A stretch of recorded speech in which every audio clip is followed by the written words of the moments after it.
Harmonia sure is buzzing with activity today. Halt! Huh?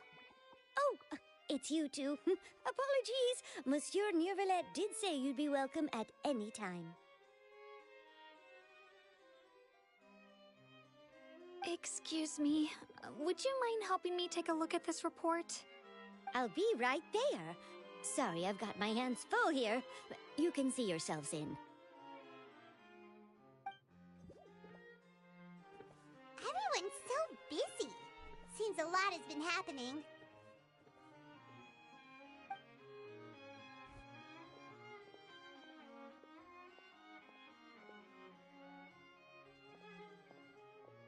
Neuvillette!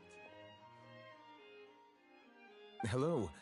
You've come at the right time, but you'll have to wait for just a moment, as there are some urgent matters I must tend to first. In the meantime, please, have a seat. If you'd like to have something to drink, let the Melusine outside know. That's all right. We just ate. Very well, then. Let's take a break over there while we wait for him to finish his work.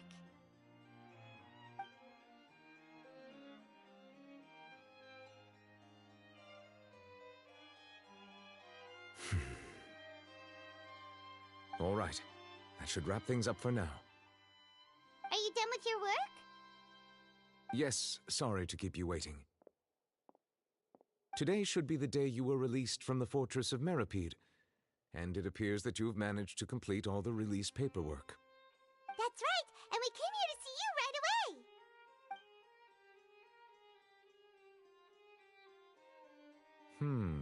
A massive whale. Do you have any idea what that might be? Judging from your description, that cannot have occurred in any ordinary waters, but rather something like the primordial sea.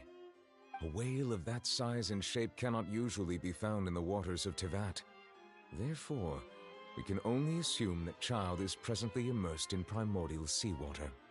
Immersed in primordial seawater? But how? And is he okay? Most people wouldn't be capable of entering in the first place. I'm not completely sure how he could have gotten there myself. Yes? What is it? Ah, right! Paimon felt it too! We asked the Duke and he said it wasn't from underwater, so we figured you might know something about it. It turns out that I have just received a report about this particular matter. In fact, that's exactly what I was busy with a moment ago. The source of the tremor was here on the surface near Poisson. After the shaking stopped, the water levels in the Poisson area rose at an alarming rate. The water levels rose? Oh no! What about all the people there? Fortunately, the water levels only rose for a short period of time and have already returned to normal now. However, I still have a bad feeling about the whole phenomenon. If the change in water levels is connected with the leaking primordial seawater, then the situation in Poisson may be much worse than it appears. Navia should be in Poisson, right? We need to go check on her! I would also like to go there as soon as possible, but I'm afraid I can't leave just yet. We must immediately formulate disaster prevention plans for the surrounding coastal areas to avoid potential catastrophes. I'll have to ask you two to go to Poisson first. I'll meet you there to check on the situation once I've finished things here. There's no time to lose! Let's get going! Please be careful.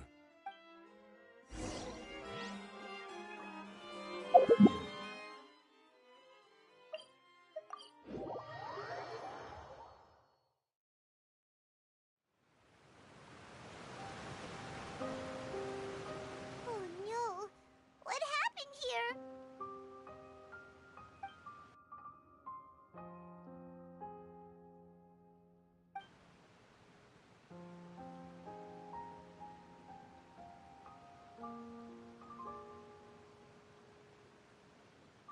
Navia should be around here, right? We need to make sure she's still... Paimon means we need to check on her.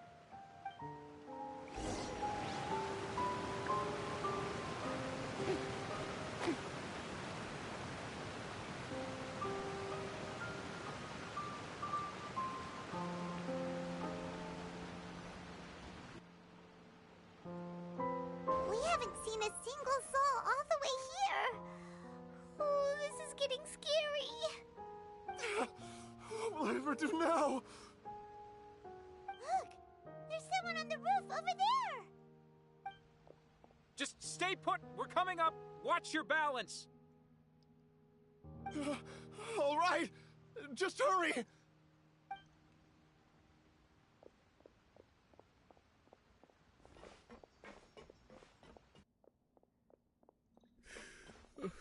I'm not young anymore. How will I survive on my own? My Desiree! Oh, he looks pretty sad. My leg! My leg! How could this have happened? It hurts! Just hang in there. Help is on the way. You can hold my hand if it makes you feel better.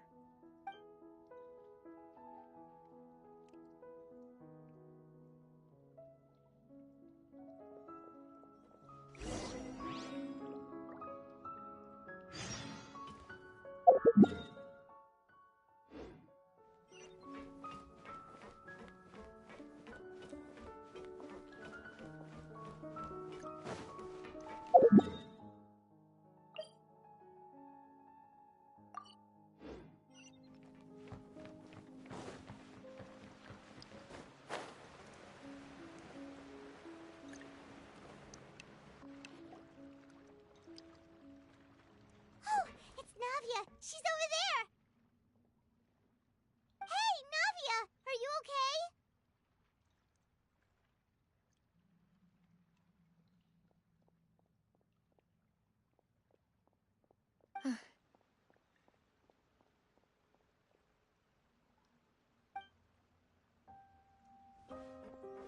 You're here. We heard there was a situation in Poisson, so we came as quickly as we could. Yes. As you can see, the water level suddenly rose. It caused quite the disturbance, in fact.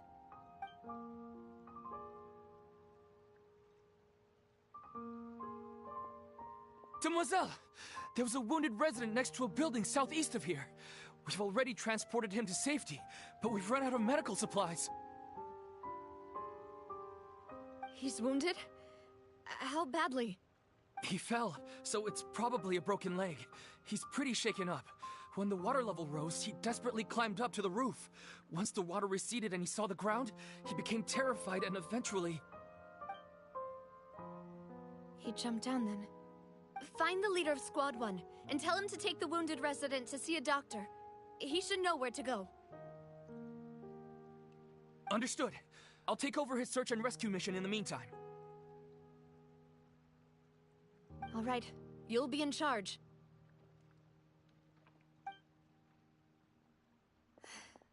I'm sorry. Where were we? The situation in Poisson? Ah, right. Allow me to explain. A little earlier, we suddenly heard a loud noise. At first, everyone thought that something might have exploded in the waterways. But before we knew it, water started pouring out from everywhere. The rushing water seemed a little odd, almost like the unique color of primordial seawater. Some people didn't realize the danger and thought it was just ordinary water, leaking from somewhere. Everyone on the street who happened to be close to the water didn't have a chance to escape. As the water levels rose, they suddenly disappeared. They were all dissolved. Those who realized what was happening started to flee in a panic, desperately trying to get to higher ground. Many were injured in the stampede, and some people fell from significant heights.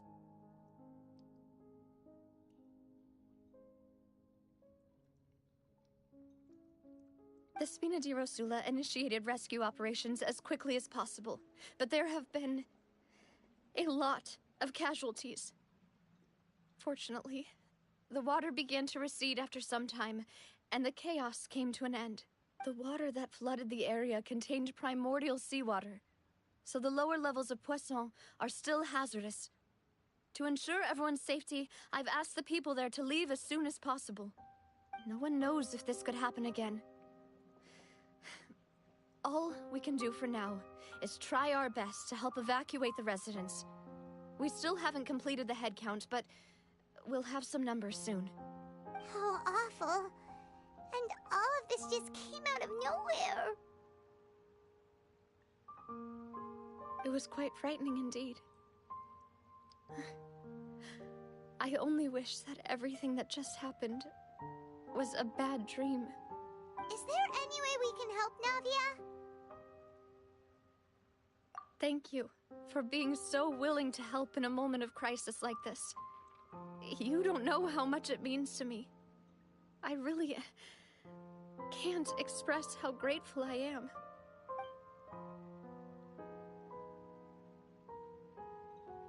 Don't say that, Navia. That's what friends are for.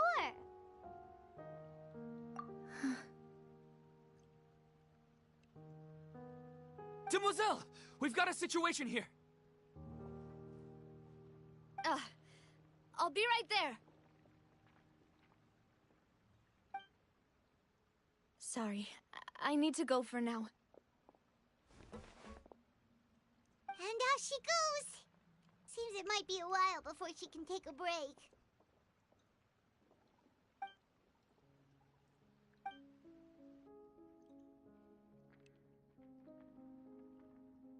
Okay, the wounded are being tended to, and we finished a preliminary head count.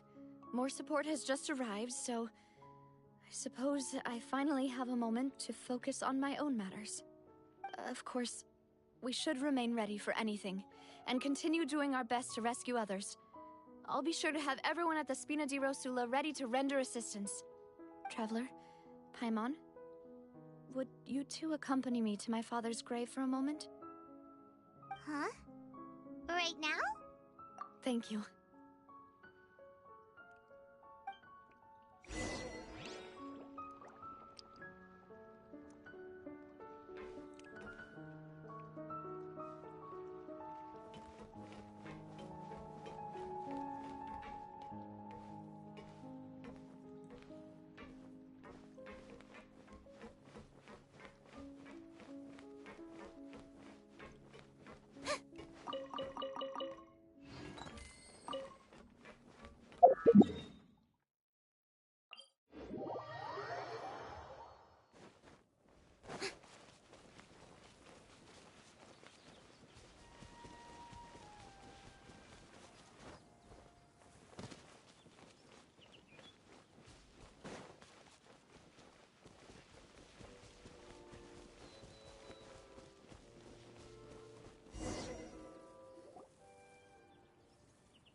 Not a lot of people here, huh?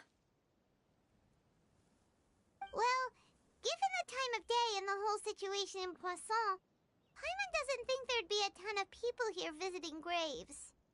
Right. That's how things are now. The living are so exhausted that they've no strength to spare any words for the dead. Navia?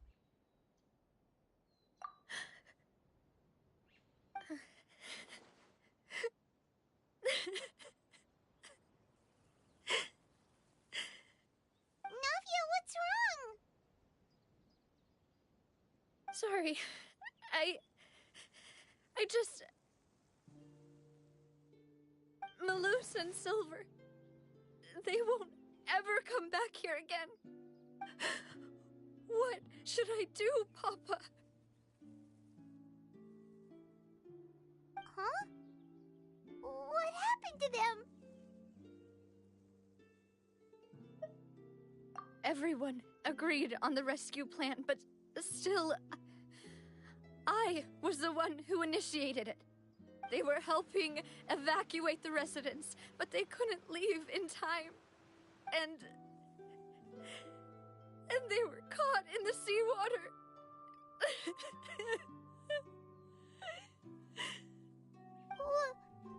What should we do? I've known them for so long. And I know they weren't afraid. But I could at least hold a funeral for my father. And I know where he rests. But as for Malus and Silver, they're just gone. I just can't.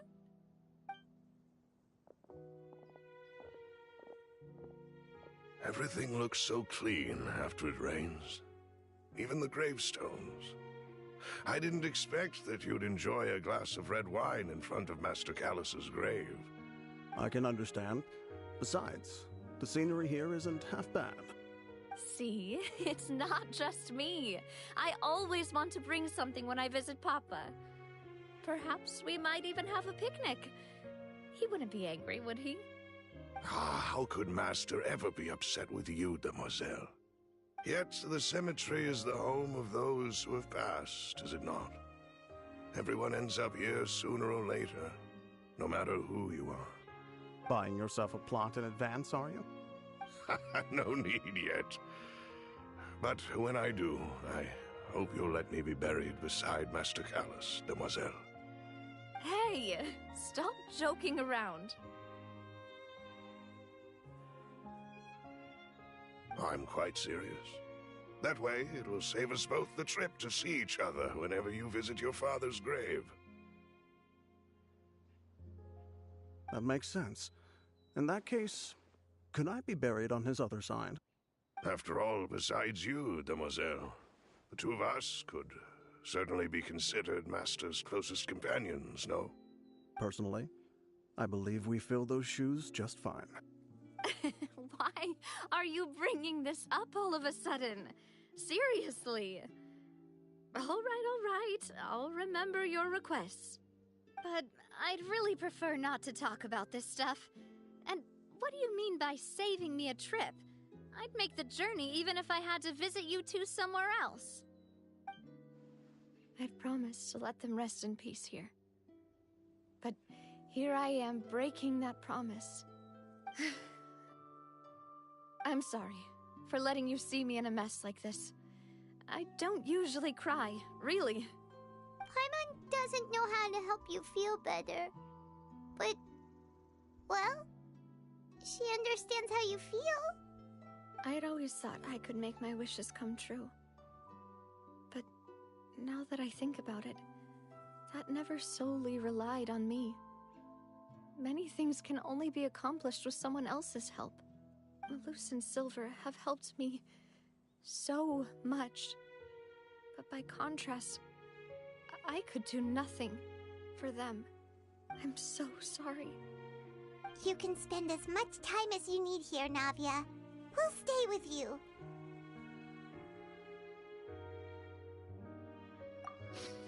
Thank you. Right now, you don't know how much that means. By the way, you can have a look at this.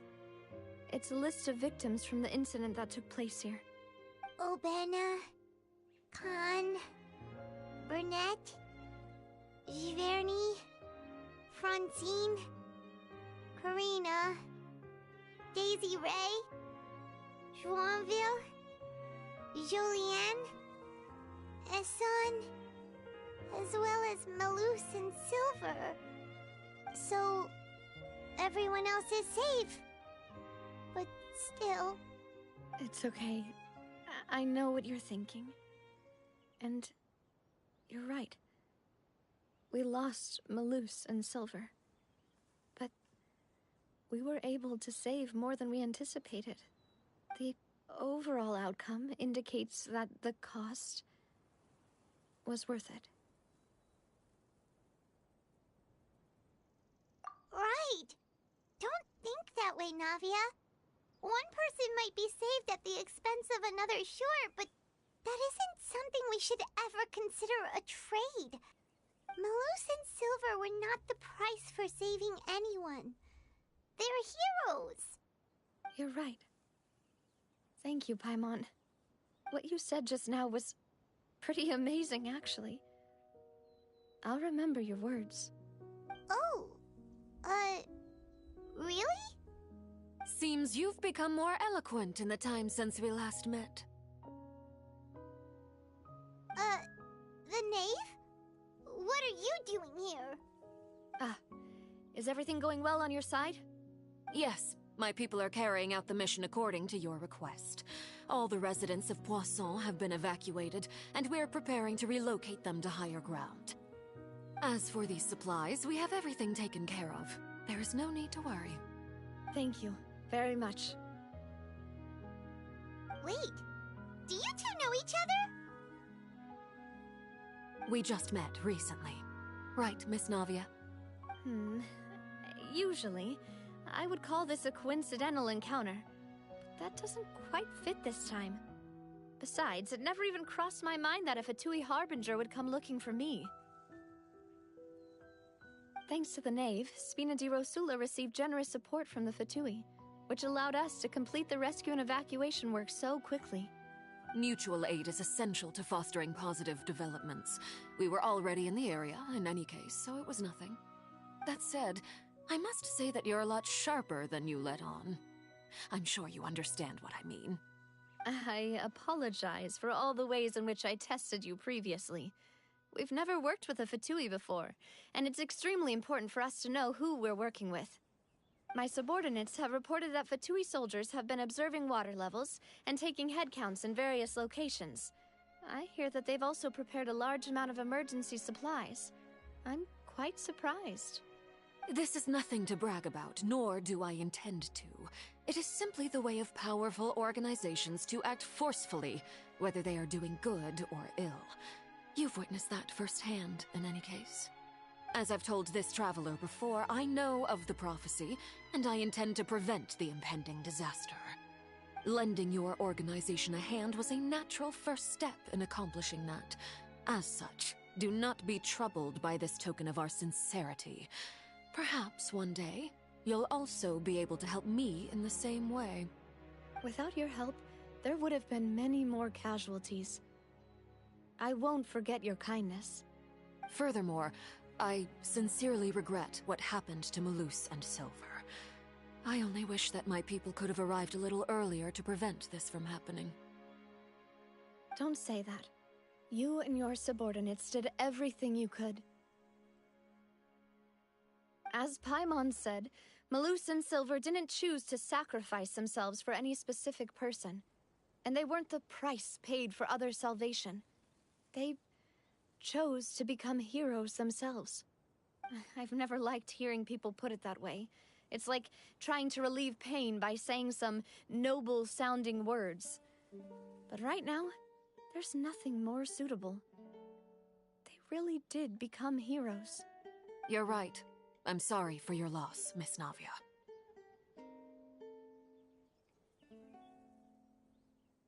Water is life to Fontaine's people, and it also spells disaster. It's no wonder that people always say that prophecies represent fate. Fortunately, I've never been one for such opinions. So, you're one who will try to change fate, then? Of course. That is why I'm going to Hotel Bouffe de Thé. I still have some things to take care of, and the children need my attention. By the way, Traveler, Paimon, one more thing. Alright, then we'll just... Huh? This isn't right. Paimon thought you would ask us to walk with you for a moment so you could tell us something in private. That is a clever and useful conversation technique, which I do like to use when necessary. But there's no need today. It would not hurt to have Miss Navia listening in. Traveler, I'm sure you remember that I said we could work together when we had the chance. You and I both know that there may be issues with the Primordial Sea.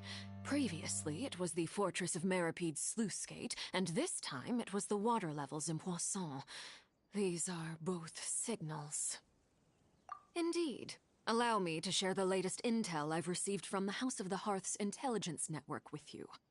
During some recent investigations, a child claimed to have discovered some ruins near Poisson.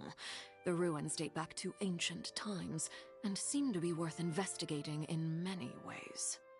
Judging by the dating of the ruins, they may be related to the prophecy and the coming crisis. The situation is becoming more urgent, so any pertinent information will prove extremely precious. My people initially came to prepare for ruin exploration. Unexpectedly, this disaster struck, and at present, we're all busy prioritizing the rescue effort. So that's why the Fatui were already in Poisson. I wanted to take the children along, but unfortunately, Linny, Lynette, and Fremine have all been dispatched to higher ground to assist affected residents. Linny told me that outside of the house, the person they trust most is you. Which is why I want to give you this task. The House of the Hearth's members see each other as family, but Linny, Lynette, and Fremine said that they also see you as such, even though you are not from the house. I'm sure you already understand how earnest they consider their friendship with you to be. Oh, that somehow makes Paimon feel kinda happy. The intel I just shared about the ruins could fetch a high price. But since the children consider you family, it's only natural that I freely share it with you. Got it!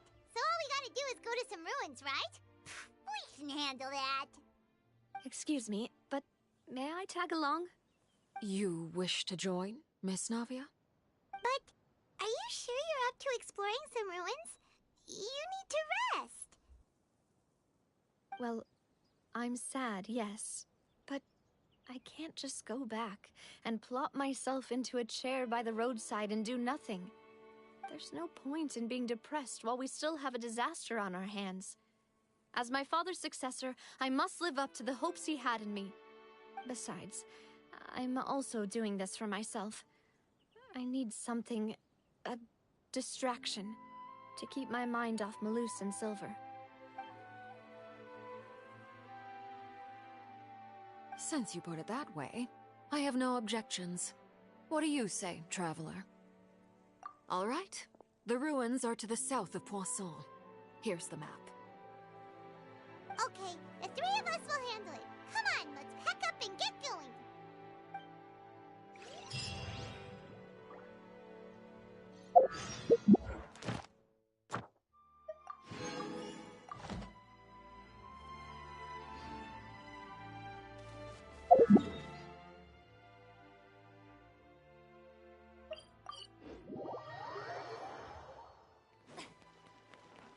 Add Astro. Thank you for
So, are these the ruins the knave was talking about?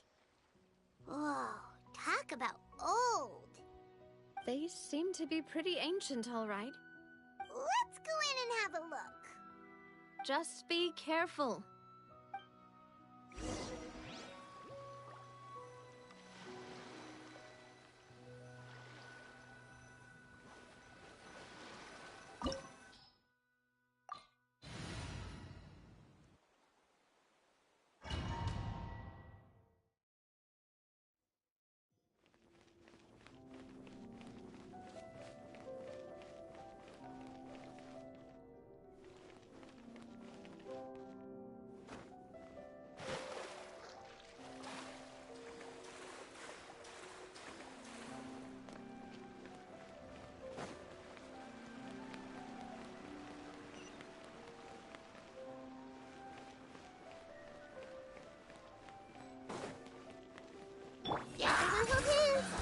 yourselves a move! A bitter pill to swallow.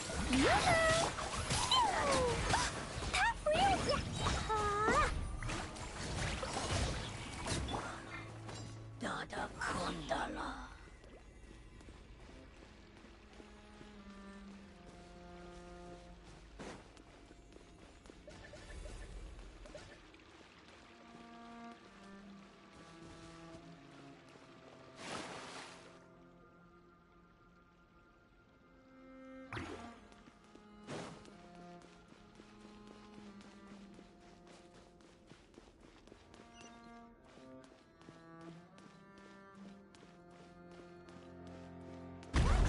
Floor here isn't safe!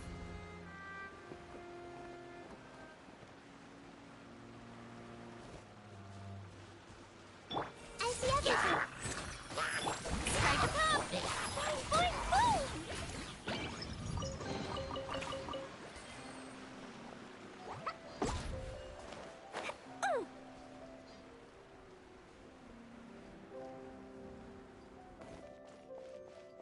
La la la.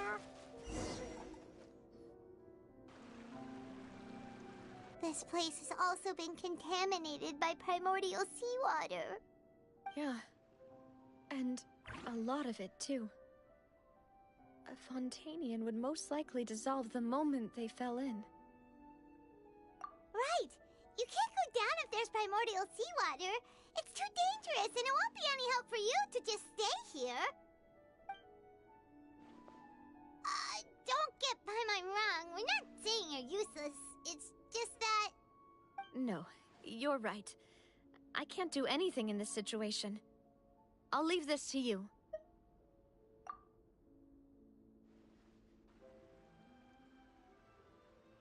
That complicates things.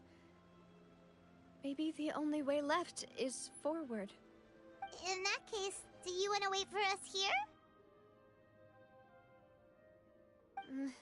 The water levels here are unstable, and there's a chance the water will rise. So, staying here wouldn't be safe either. I'll go together with you. Perhaps we'll find the exit just up ahead. All right. Come with us for now then, but please be careful.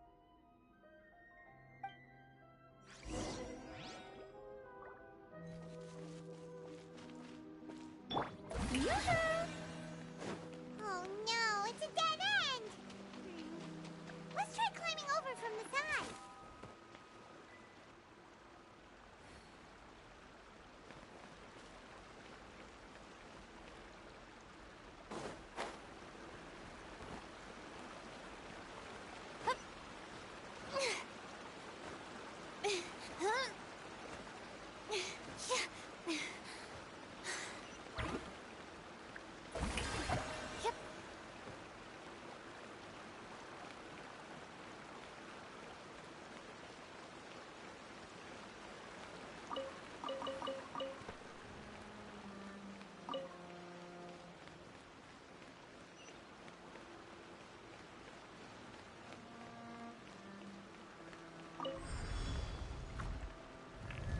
Strike a pose!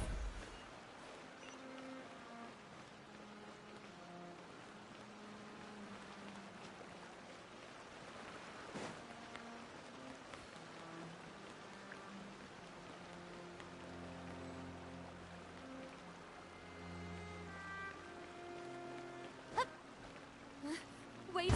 There's something wrong with this bridge! Run for it!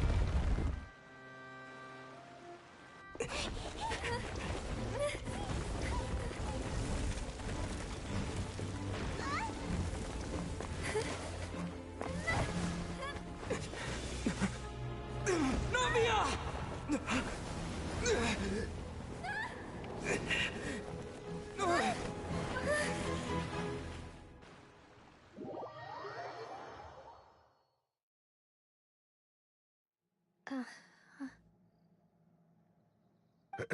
Demoiselle? Huh? Demoiselle, what are you doing here by yourself? Would you be standing here till dark if I hadn't come to get you? Maybe she just wants some time to herself, Malus. Hmm? Oh. Was I sleeping? Yes, it would appear so. I must be tired. That's quite possible. However, you were the one that suggested we go out for a walk. Oh, right. I nearly forgot. It must have slipped my mind when I dozed off. I haven't had a nap today yet. Have I? This is a familiar feeling, yet something's a little strange. Is something the matter, Demoiselle? Oh, no. No, I'm fine. I was just trying to recall why we came out for a walk. Do you remember Mr. Giverny? He'd requested our help before with foreign merchants who had a debt dispute with him, and we'd resolved the matter not long ago. We were headed to see how things were going with him at the moment. Ah, right. Yes. I remember now. Oh, Miss Navia. Ah, Mr. Malus. And Mr. Silver, too. It's good to see all of you. How have you been? I've been great. Thanks to your help, those bothersome merchants finally realized that I wasn't the one they were looking for. Why, I wasn't even the guarantor for that person. They were knocking at my door day and night. Even my neighbor, Obina, was getting fed up with them. Sometimes force is required to calm someone down and get them to listen to what you have to say. That's right. Oh, by the way, Burnett, what was it that you wanted to give to Miss Navia again? Oh, yes. One moment, I have it right here.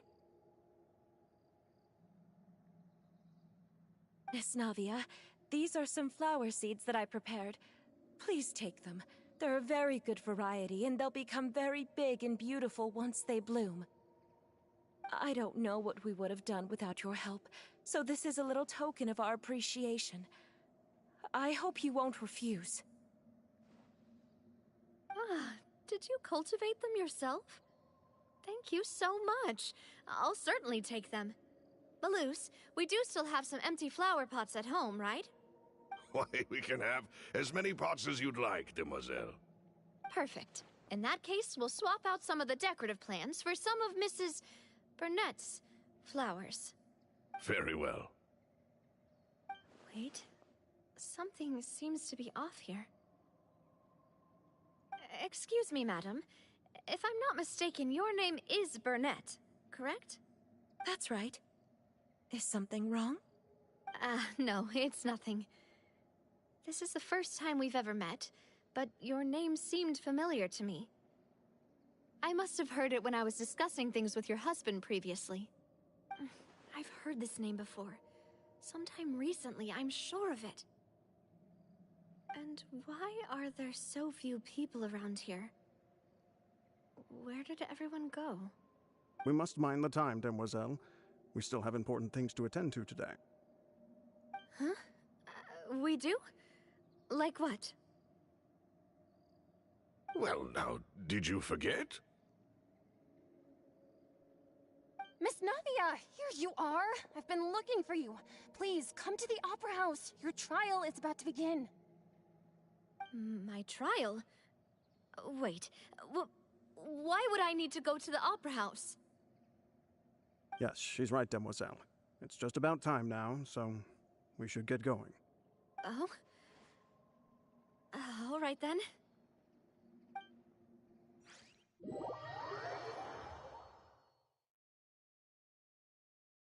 Look, it's Navia! She's here! And her two attendants are with her! Goodness, everyone's finally here. There sure are a lot of people here to see the trial. And they all seem to be oddly excited about something. I even know some of these people. Karina, Desiree, Joyville, Jolien, Essen. Why are so many people here? And why do I have no recollection of this case? And as for the judge... huh? Where's Monsieur Neuvillette? Please sit in the defendant's seat. Don't worry, Silver and I shall accompany you. All right. But are you sure you can stand behind me? Typically, it wouldn't be allowed, but today is an exception.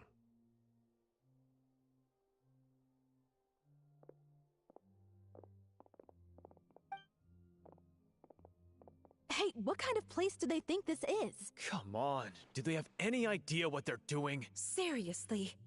Enough with the whispering! Could someone please tell me where Monsieur Neuvillette is? And why I'm standing trial? My dear Miss Navia, have you not yet realized what you've done? In that case, allow me to explain. As all here know, you are Master Callus's successor, the head of the Spina di Rosula, someone held in high regard by every soul in Poisson. After you took over the Spina, you treated all of us just like the late Master Callus had. If anyone in need reached out to you for help, you responded. Not only you, but your butler, your subordinates, nearly everyone in the Spina di Rosula fought for the well-being of those in Poisson. Wait a moment. Aren't you just proving that I'm a good person? Yes, correct. Absolutely right. And that is why you stand accused. You have helped so many people get through so many difficulties. You are one with us. We are inseparable. We are one big family, all of us who are from Poisson, inextricably linked. And with you being so important, we couldn't possibly do without you. Therefore, this fair and honorable court shall declare you guilty, and you shall stay here. You will be together with us forever. Huh?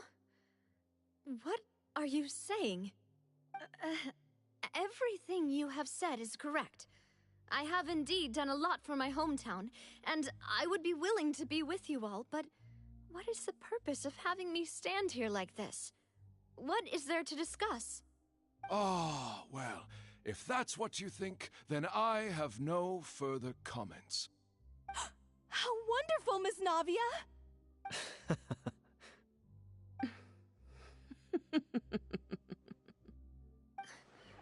I know all these people. Why are they laughing? I seem to remember now. Yes, I get it. This trial is...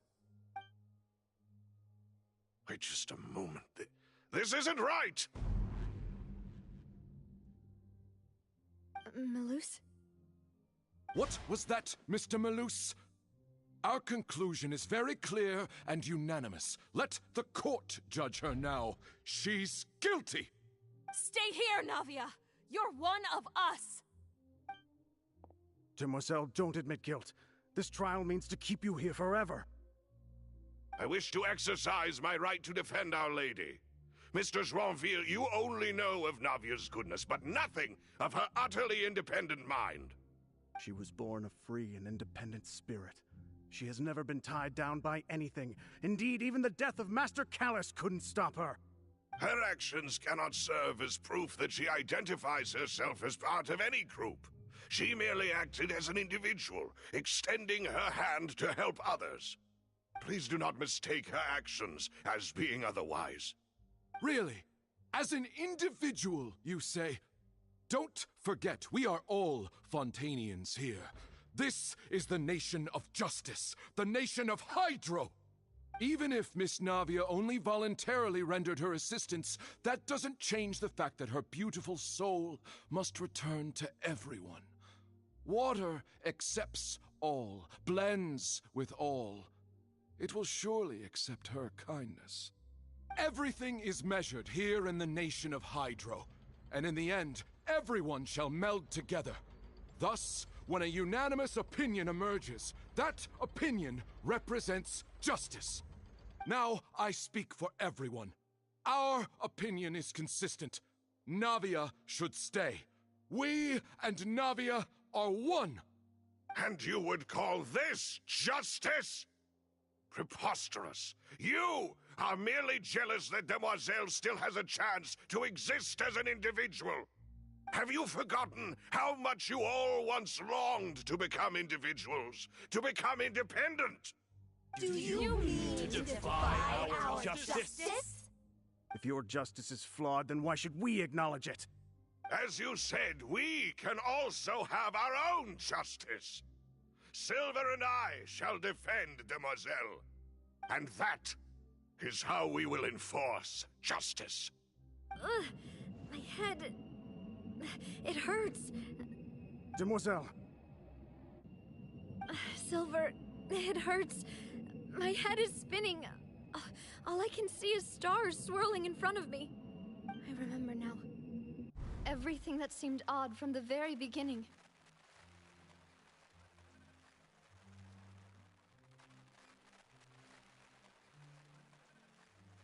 Karina, Desiree, Joyville, Jolien, Essen, and Mr. Giverny and Mrs. Burnett, who we met earlier. Even Malus and Silver. I don't want to admit it, but they're all dead. Don't be afraid, and don't admit guilt. We will protect you to the very end. Absurd! Who are you to say that she cannot be judged? We are the majority, and in the nation of trials, the majority is absolute justice. We are the will of all. Don't let them escape! We shall keep Navia here with us! Mr. Malus and Mr. Silver, must you be so stubborn? How could the two of you possibly hope to stand against the collective? Do not resist. This judgment is fair and just. Navia belongs to us. After all that happened, she should not be left alone in Poisson. What are you saying? No more excuses! He says we're jealous. Jealous? How could she possibly be an independent individual? What's with these people? Who's jealous of her? She belongs to us! Miss Navia, she... Silence! That's...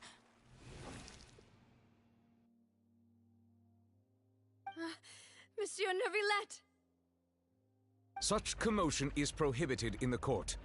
The accusations you just presented are nonsense and cannot constitute a proper trial. The court will adjourn for the rest of the day. In this, I shall hear no objections from any unauthorized party. Our thanks, Monsieur Neuvillette. Please leave with me, Miss Navia, while there is still time. But... Go on now, Demoiselle. This is your only chance to leave this place. What, can't bear to leave us behind or something? Malus. My apologies. I couldn't resist making one little joke once I realized that this shall be our last goodbye. Malus... Silver... Quickly, you must come now! Goodbye, Demoiselle.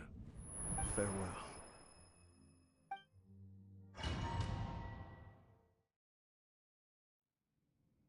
No, wait! Just a second! Navia? You're awake. Good. I must have been dreaming. Malus and Silver were still alive, and they were defending me at some insane trial. It looks like you're all right. Did all the sad feelings cause you to have a nightmare? Paimon could give you a hug.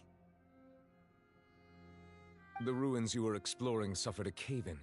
When I arrived, I found you falling toward the water. You were just about to be dissolved within, but I...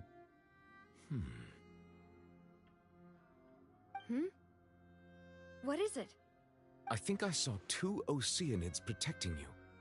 It was only for a moment, perhaps even a fraction of a second, but they gave me the chance to retrieve you. Were it not for their intervention, I would not have been able to rescue you before your consciousness dissipated. Wait, did you say Oceanids? You mean like what happened with Vache?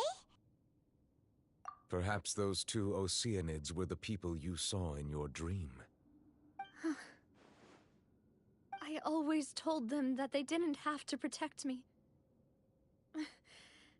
To think that they'd keep doing so even after death.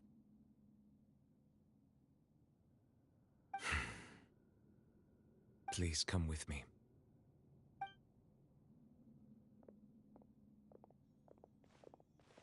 Neverlet, are you okay?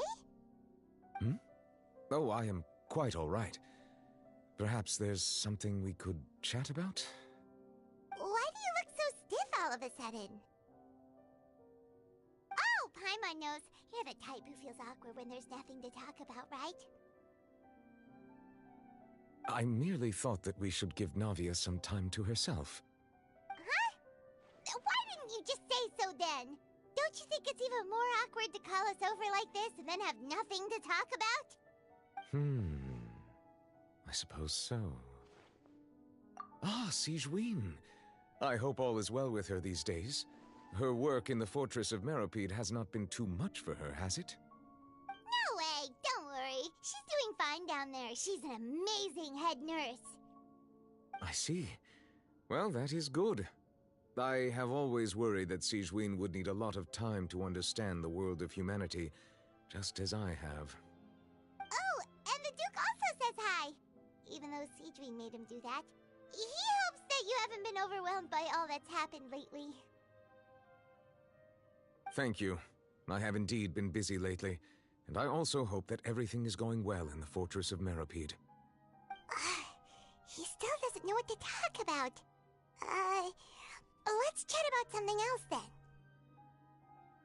So, Neverlet, you're probably quite the swimmer, huh?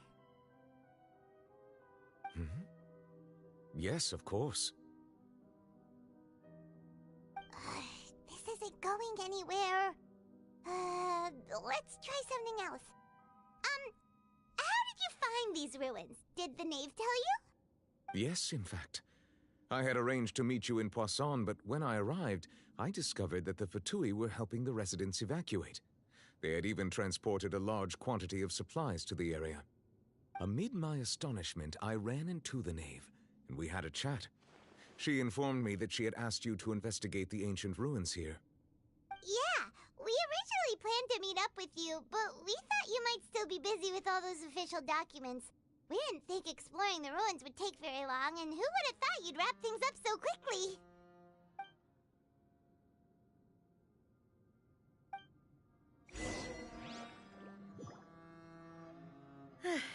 I'm sorry to have kept you all waiting like that. I'm feeling much better now. I guess we should get going again. Will you come with us, Monsieur Neuvillette? Yes, if you wouldn't mind my company.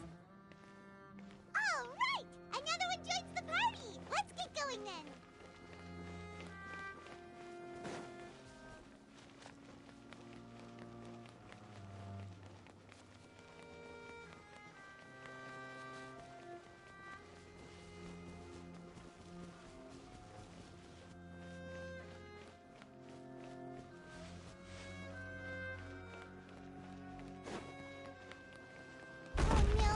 Another unstable path. Watch your step.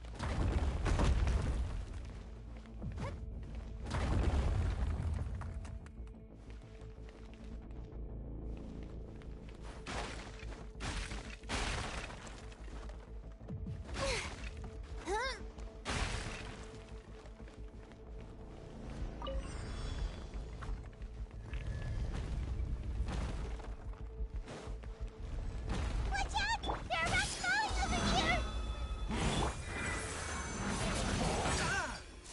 Mind the sun. Let the world collide! First splash!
Spider pelt us.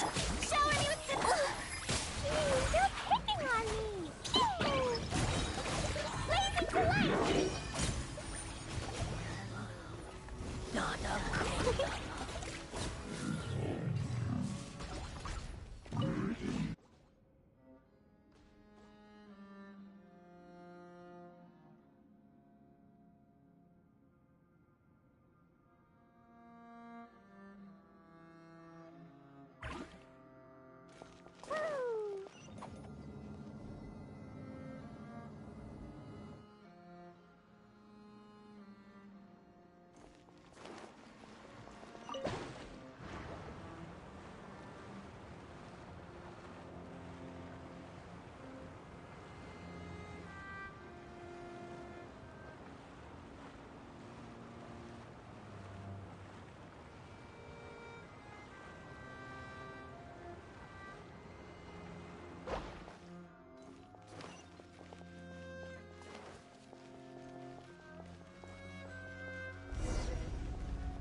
Looks like we've reached the end.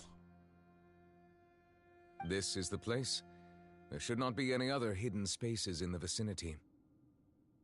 The path sure had some twists and turns, but it turns out that this place isn't actually that big.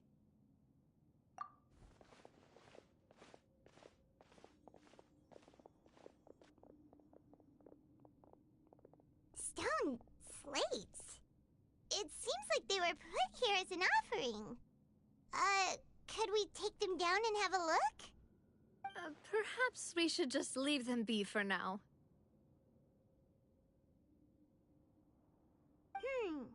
There are 4 locations in total, but only 3 stone slates. The slate that should be in the first empty spot is missing. The surrounding walls also show signs of damage.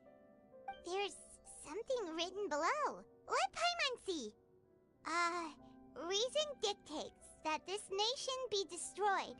I shall record the history of its future here in its past. Say what? It feels like someone left these slates and these words here for a purpose. But does he mean that Fontaine should be destroyed? That would fit the circumstances dictated by the prophecy, yes. Indeed, the slate's contents correspond to it. Take the second slate, for example. There's a person kneeling here. She seems so dedicated. And there's a whole bunch of other people behind her doing the same. She's facing this... what is this? Some kind of island in the sky? And is that Lady Farina in the third image? Did the Hydro Archon fall into the water? And is that a ring of people around her? Paimon doesn't quite get it. Are they all in the water? The fourth image. I know this one. This exactly matches the content of the prophecy. The people will all be dissolved into the waters, and only the Hydro Archon will remain, weeping.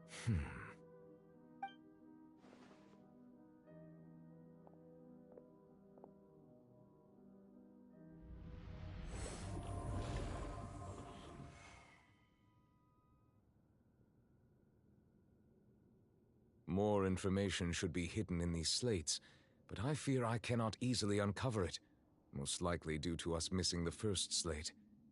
I am very sorry. Don't blame yourself, Monsieur Neuvillette. Deciphering ancient stone slates isn't one of your duties. Ooh, Paimon's getting the chills just looking at these slates. This says that it's the history of the future, right? That means the prophecy's sure to come true. I really hope it doesn't mean that. Still, Paimon feels like these images are kind of weird when you look at them together.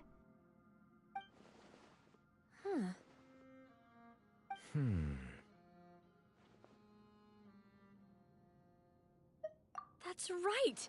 If the images are in chronological order, shouldn't the fourth, the waters drowning Fontaine, come before the third, where the Hydro Archon herself falls into the water?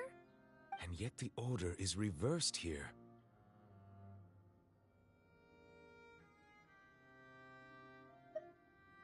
If we go by timing, Lady Farina only emerges in the third image. That means that the person in the second image might be the previous Hydro Archon. Egeria, then. I had never met her, but her appearance here does match the records. The previous Archon kneeling before the floating island in the skies, as if confessing a sin. Did she herself commit that sin? And if not, why would she be in such a posture? Also, I'm still wondering why these ancient stone slates are here at all. Judging from their contents, could this place be the origin of the prophecy? Does that mean that someone, or some people, once saw these slates? But who would have created these slates and left these words here?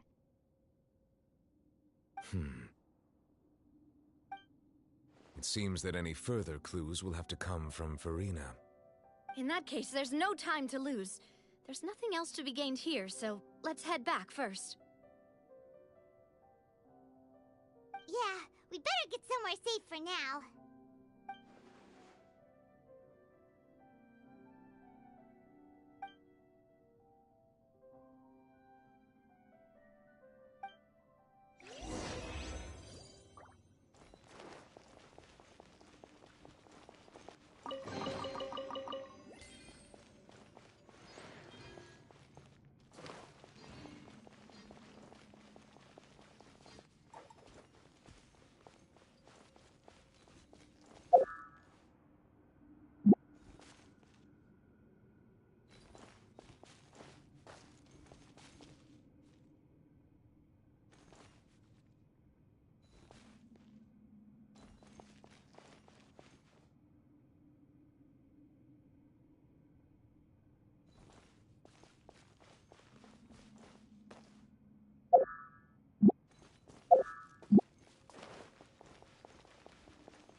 Let's split up here.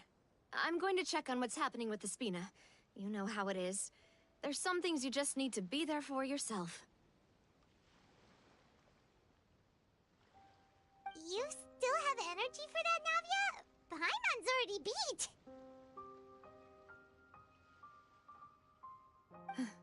Just head back to the Fleuve Cendre and have a rest then. Thanks for keeping me company all this time. I'll depart as well. Thanks for your hard work today. Rest well, everyone. Traveler, I will go talk to Farina tomorrow morning to ask about the stone slates. I'm sure that you're concerned about this matter as well. If you have time, drop by my office. I will share the results of our discussion with you. Are you really gonna talk to her about this directly? Will that be a problem? Paimon's getting a little scared now that it's come to this. She has long been harboring secrets and will not give them up easily, which makes it all the more my duty to ensure that she understands the present situation. Alright, we'll leave it in your hands then. You're probably the best person to talk to her anyway. I will be carefully considering my words tonight. Traveler, Paimon, our safe house at the Fleuve Cendre is always open to you as ever, so please don't think you're an imposition. All right. I'll be on my way then.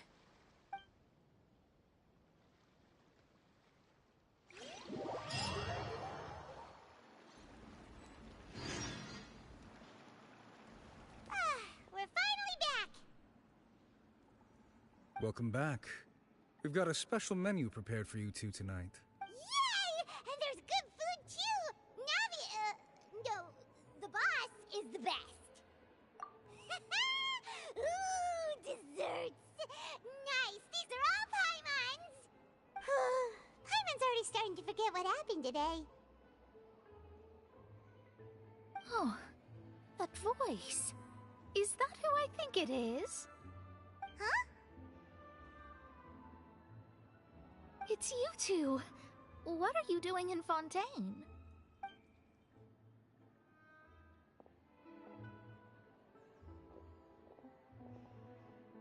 Mona?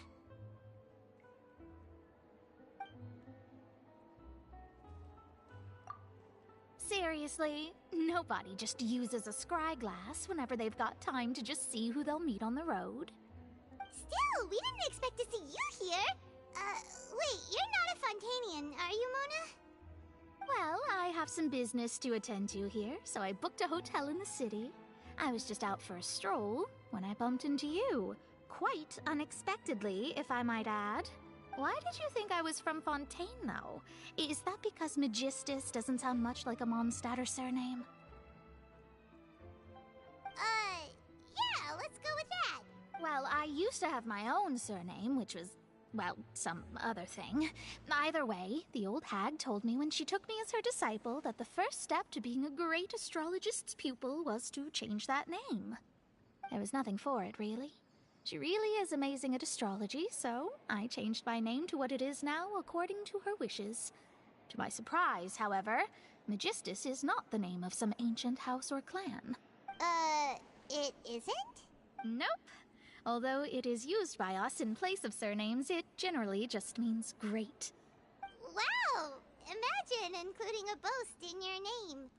Wait, are you gonna have to put that into your genealogy as well? I reckon so. In any case, I'd give my disciple a name like this as well, if I were to take one. Astromancer Barbeloth Trismegistus. Whoa, that's a long one. Does it also mean great or something? My name means Mona the Great Astrologist. As for the old hag, hers is, in plain speech, the thrice-as-great Scholar of the Stars. Just take it as a title specific to astrologists. Thrice as great? That's so petty. I know, right? That's just how she is. She used to call herself Magistus, actually, but when she took me in, she changed her name to Trismegistus. Talk about obsessive. Magistus is thus the calling card of our school, so to speak, which makes it about the same as a surname. It's all right if you don't get it. You can look into it further should you need to study astrology more deeply. That sounds terrible! But anyway, you're not Fontanian, are you, Mona? You're from Mondstadt, right? Well, I was born in Mondstadt, yes. My parents migrated to Dornman Port, and I traveled with the old hag for a while, after which I settled down in Mondstadt City. Oh, that's a good thing then. At least we know you won't be dissolved by Fontaine's waters. Speaking of that, I'm sure you're aware that a bunch of things have happened here in Fontaine, right? I know you're not a local, but I'd avoid getting too close to any water that looks strange all the same. There's something ominous about it. Well, the water, I mean. That was the main reason, yes. Just a while back, the Steambird invited me to take part in a panel and speak about the circulation of the prophecy as an astrologist. The invitation was sent quite early on. I don't think anyone expected Fontaine to be in this much trouble.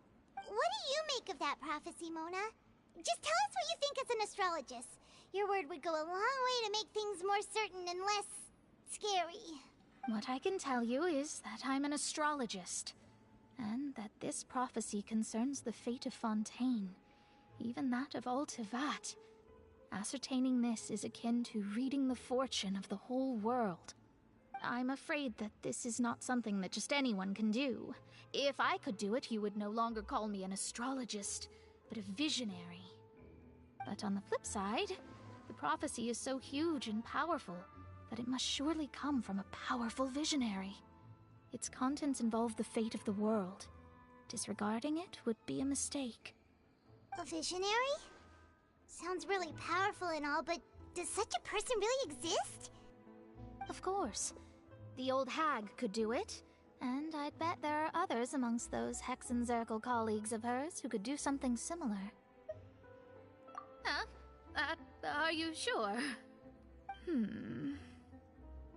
All right, I'll help you. It isn't often that I see you with such a serious look on your face. I'll tell you once I hear back from her. Thanks, Mona! You're amazing as always! Oh, well, this is something only I can do after all. So yes, your praises are quite welcome. That's the greatest of astrologists for you! Of all the people we know, you know the star's the best! Indeed Oh, sorry.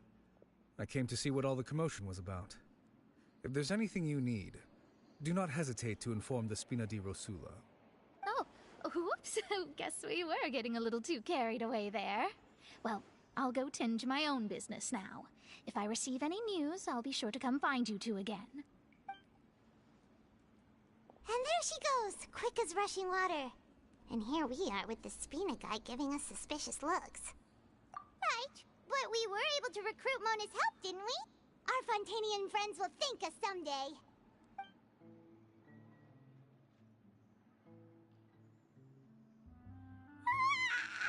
Good morning. To be honest, Paimon's still feeling kind of sleepy. But it's time to get up, Traveler. We agreed to go see Neuvillette, so let's pack it up and get going.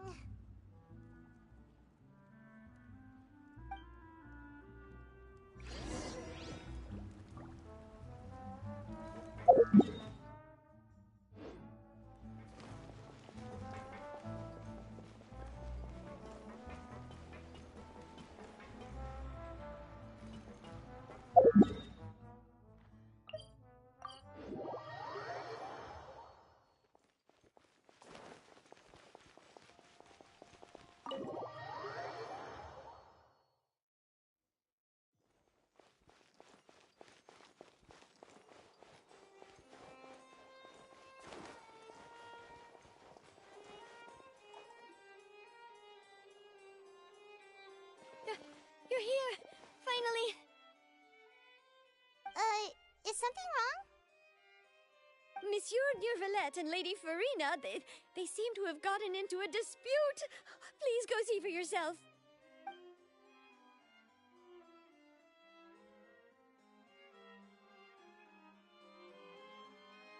Like I said, I've already explained everything. And yet the problem has not been properly solved. There is little space for excuses between us. It is not my intention to offend you, but please, tell me where you stand. You are the Hydro Archon Focalor, are you not? Look at this. This is a list of the victims from the recent Poisson incident.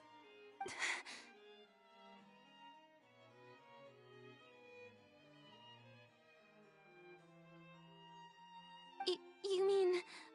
they're all... We did not arrive in time to avert this disaster, and I will not have it happen again. I will say this once more. You must tell me everything you know. Yesterday, I found 3 stone slates in some ancient ruins near Poisson. Do you know anything about those? Seriously? You're questioning me like this is a court case now. I don't know anything about that. But you found them in some ancient ruins, you say? That's correct, which is why I came to ask you some questions. There should have been 4 slates, but one of them was missing. The other 3 feature different images that seem to correlate to the prophecy. The prophecy? The second of these slates depicts the previous Hydro Archon Egeria kneeling before a floating island in the sky, as if confessing something. Do you know nothing of this either? I don't. I've never seen such slates. I'll ask you again. Do you really have no information regarding the previous Archon? My deciphering of the slates indicates that the Hydro Archon Egeria once had to confess to, or apologize for, a certain sin. If anyone would know about it, it should be you. All gods don't have the same secrets, you know. She was herself and I'm me. Is it really so strange that I know nothing? I understand your concerns, but I'm sorry. I just don't have anything to tell you. Forgive me for saying this now, Lady Farina, but I have long known of your various secret investigations into certain matters. There are several indications that you have been investigating the prophecy on the sly. This is not strange in itself, considering that you are the Hydro Archon. But it is strange that you should also claim to not know any of Egeria's secrets, as well as do nothing following your inquiries. You have never been as superficial as you have presented yourself to be, nor are you a fool. And yet, your behavior is very inconsistent.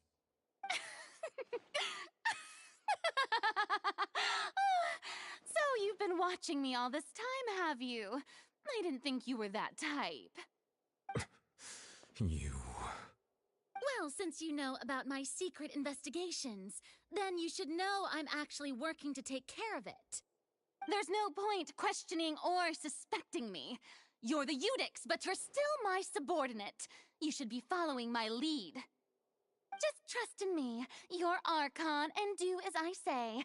Never mind whether you can truly convince yourself to or not. It'll all turn out fine. That's all I have to say. We do not discuss this matter again. Oh, the opera's about to start. Toodles!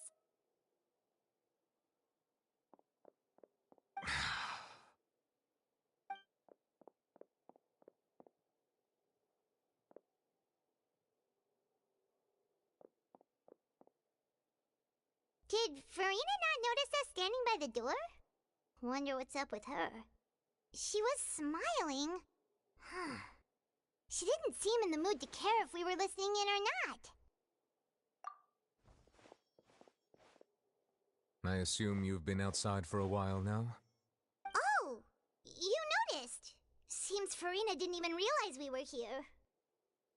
She was in a great panic, though I cannot discern the reason.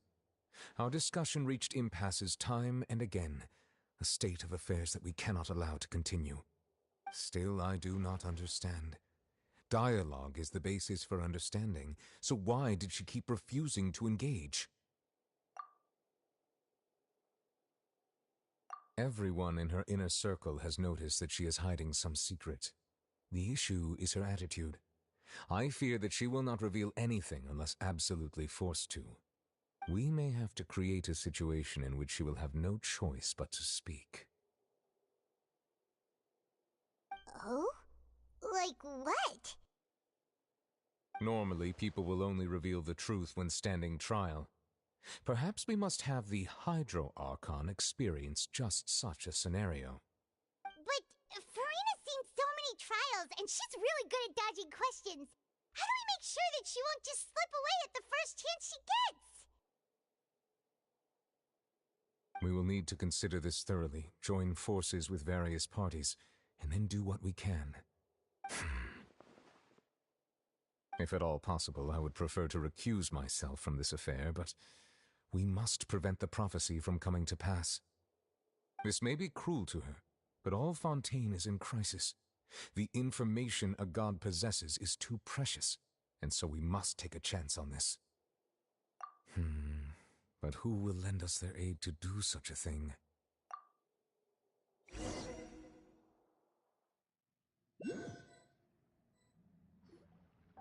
Well, that's everyone, huh? Speaking of which, it was pretty smart of you to think of hiding here. Poisson was just involved in a disaster, so it's presently devoid of people. That naturally makes it the best choice. And here you are drinking tea like it's the most natural thing in the world, huh? That's what families should do. Sit and enjoy a leisurely time together. It's nice to enjoy tea here, you know? Care for a cup? Lend me your ears, everyone. Or perhaps one of you might like to start us off. How about you, friend? Me? No, I don't think I can. Then, how about you, good sir? I fear that I will cause the mood on this boat to become as somber as it is in court. Well then, I guess we're lucky we've got a local like me to organize things. Wonderful, the spotlight at last. I guess I'll be facilitating things from here. That was a little long-winded, don't you think? Oh, you might be right. Anyway, to cut to the chase, our friend here, the Traveler, has brought us together to discuss something. As for what that is, well, let's start by saying that we'll be pooling our efforts together to create a series of traps. Oh, how intriguing. Well, it's just an expression, really. One that I just learned from Chlorand, and used on the spot. So, let's invite her to explain in detail. A round of applause, please.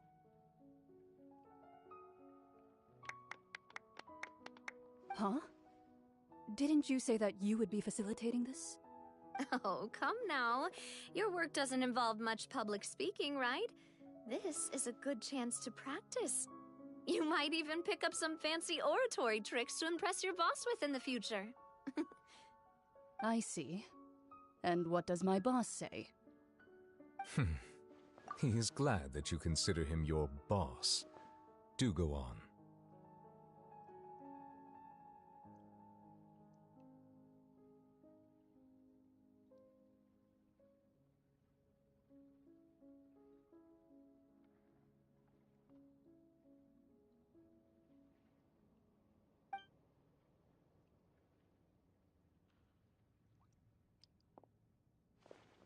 In that case, do any of you have experience hunting?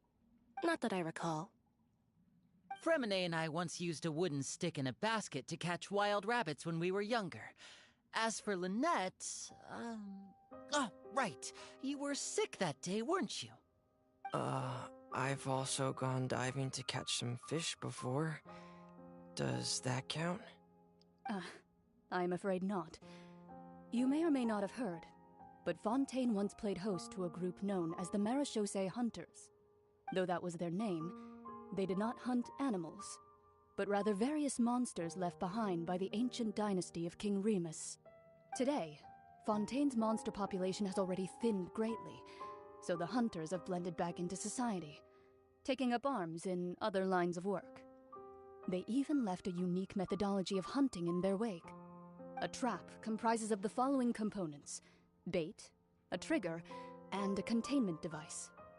Sometimes a lethal implement will also be necessary to deal with the prey. So, if we were to build a trap together, right now, what would you choose to build it with? For me, I would prefer something basket-shaped. Pigeons and rabbits will see the bait and naturally enter the snare. Our line of work requires a deft hand, and we're some of the best in the industry, so you can count on our techniques. You used some of those techniques while moving the people of Poisson, didn't you? My subordinates mentioned that you even performed some magic for the bawling children. Yes, and I even managed to gather some intelligence in the meantime. I'm quite the multitasker if I do say so myself. I'm afraid I can't claim that as my strong suit. I prefer more stable methods, like placing bait in the water and waiting for the fish to come within reach. That's the kind of method I would count on. Calm and steady. Exactly the kind of person who would catch loads of fish. And I can be their assistant. With discretion, I'm sure. I'd probably use some sort of mechanical animal. Papa once bought me some small clockwork squirrels, mice, and such. When placed in the forest, they can attract others of their kind. I remember that you liked those too, didn't you? I did. And that would be a good way to go about it. If they're realistic enough, animals of the same kind will follow them all the way to the trap. What about you, Monsieur Neuvillette?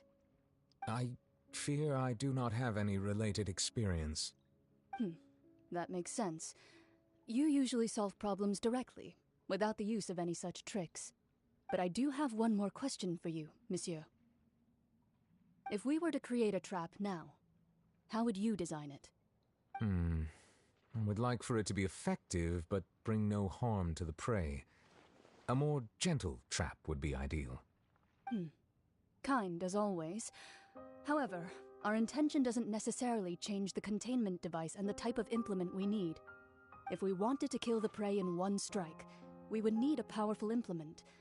However, that also goes for prey that must be captured and safely contained. Wait, why's that? Only a hunter who's a true expert at subduing their prey can snare it without harming it. The line that divides life and death is often exceedingly thin. So are we going hunting together?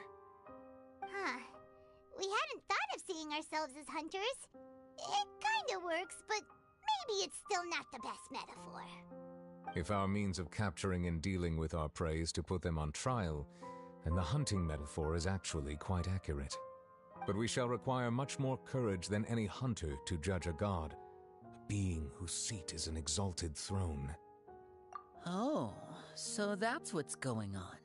Sounds very interesting.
It's been a tough few days, hasn't it?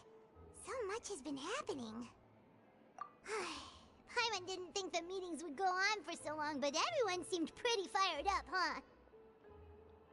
Paimon thought they'd be at least a little frightened. Well, Fremine was, now that Paimon thinks about it, but everyone else just looked a little surprised.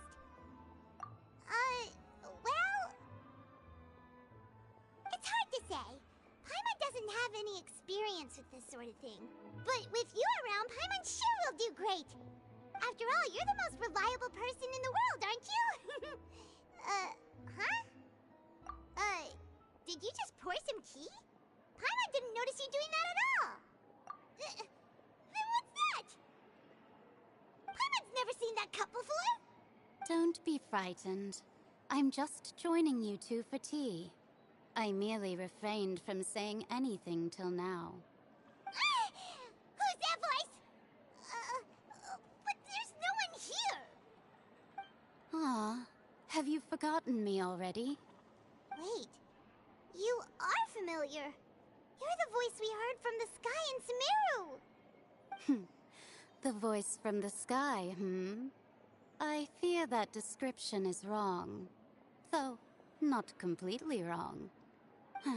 You're feeling lost now, just as you were feeling previously. I sensed that confusion and thus came to you. Guiding people is an irresistible hobby of mine, after all. Consider me a passerby, just accepting a commission from my friend's disciple on a whim.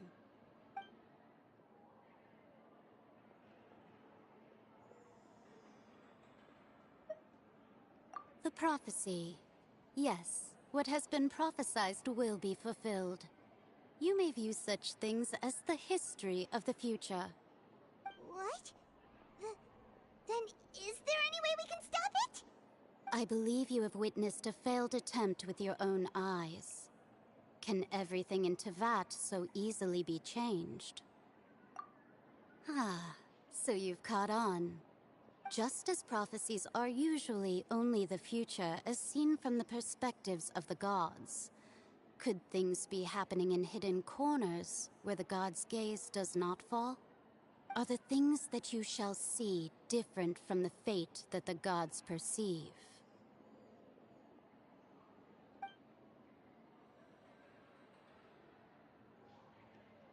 What is she talking about?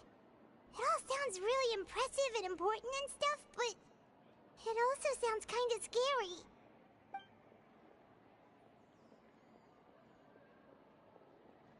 I believe that you understand, right? Some things are insignificant, but others you must reach out to change. Ultimately, fate shall serve as your only guide, no matter what will happen in Tevat's future. All you need to do is to play your part. This was good tea, by the way. Thank you for your hospitality. Well, that'll be all for today. The voice. It's gone.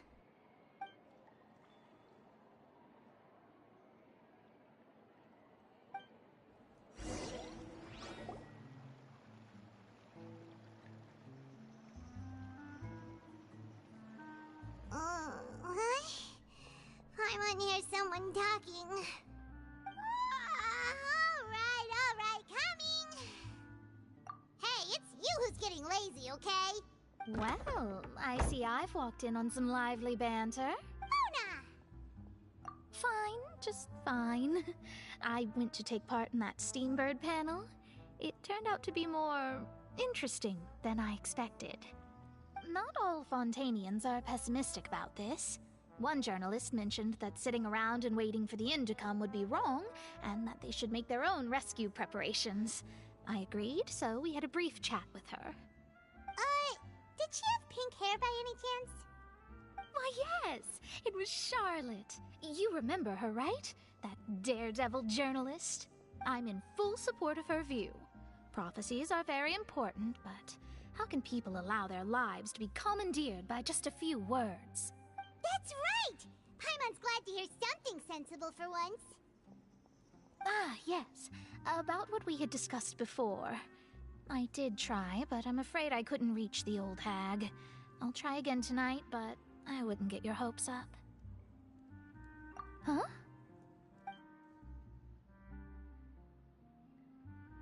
Goodness gracious. Are you serious? She said that even the god's gaze has blind spots. Pretty bold if you ask Paimon. Most people would believe the gods to be all-knowing, right? The Hexen Circle members are certainly anything but ordinary. As for the mage named N, the old hag has mentioned her a few times. She said that N's sense of direction is incredible, and that she loves guiding those who are lost. But I've never met her, and if she were still alive, she'd be... Well, suffice it to say that the hag's at least a few hundred now, and N's been around for longer than that. Whoa.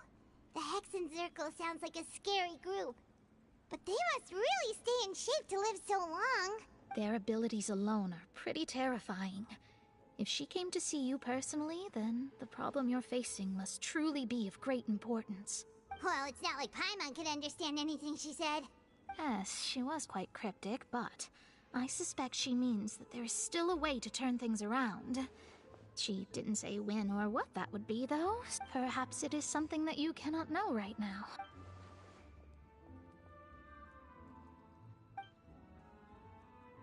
Traveler, Paimon, are you two all right? Oh, we're fine. We're just a little down right now. It kind of feels like the end is coming, you know? I see. I feel that same sense of desperation, too. I guess you could consider me someone who has often witnessed fate. So far as I have seen, it cannot be swayed. But even so, I still hope for and believe in miracles. Astrology is eternal and rational, but fate may not be. It is cruel, but it can also be beautiful. Perhaps that's what En was trying to tell you. Not to lose heart, and to believe that what you are seeing playing out before you is not yet set in stone. I did originally think of steering clear of all this, but I couldn't. Even if this is all futile, I still wish to help everyone. If we don't struggle to the last, then how can we face the end when it comes? Huh. You do have a point. There I go, talking about astrological principles again. Sorry about that. The moment I start talking about work-related stuff... I need to get going. It was worth trying to comfort you, even if only a little. I believe that you'll help those who are struggling in the same way I did. I suppose that might be why we always seem to meet by coincidence. Paimon feels kinda moved by what Mona said.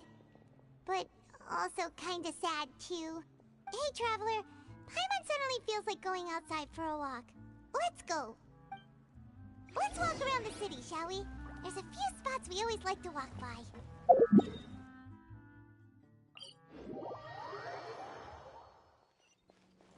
Da-da-da.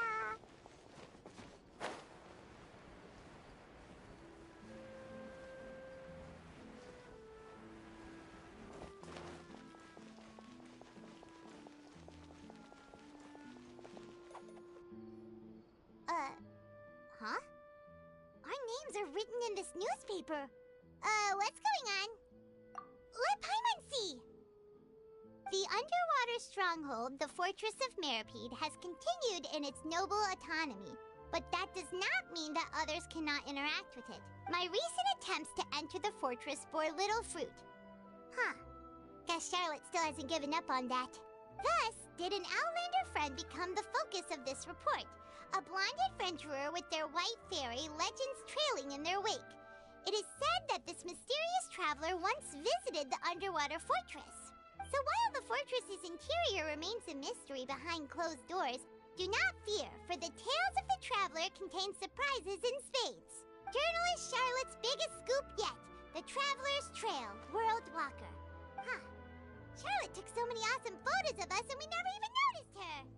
She hasn't been able to get a hold of anything at the fortress, so since we're easier to find, she's using us as the subject matter instead? Ugh, seriously? Well, fine. Those headlines and photos do look cool, so Paimon will forgive her this time.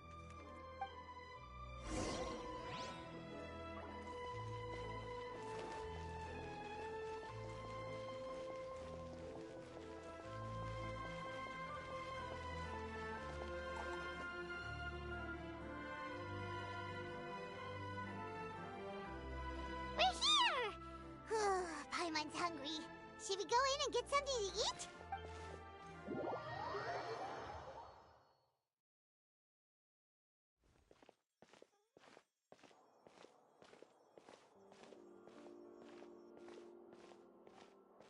Hey, quick!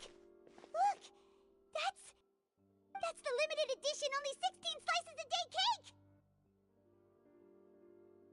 It was so delicious the last time we tried it! Despite the tense situation we were in, let's give it another go. I'm sure it'll be great. One slice of cake, please. Someone showed up after all. Oh, wait, you're the one from the Palais Mermonia. Oh, are you here to buy cake too? It seems Monsieur Nervalette was right. You really can eat. Wait, did he really say something like that? That's right. Even he has his own preferences when it comes to food. As for me, I love the cake and coffee here. Do you come here often? Usually every day. Every day? It's part of my daily schedule, apart from work. I shall have my cake and coffee. Then what if someone told you one day that this place would be closing soon, and you wouldn't get to eat cake here anymore? What would you think? But why would it close? Well, Paimon doesn't know either, but maybe the waters will rise tomorrow. You know, like in the prophecy. Oh, the prophecy. To be honest, I haven't paid much attention to that. No, still, even if there'd be no more cake tomorrow, that wouldn't keep me from having some today. No, it's the same for eating in general. You might not be able to eat tomorrow, but if you can do so today, then you should carry on. That's what people call living, you know.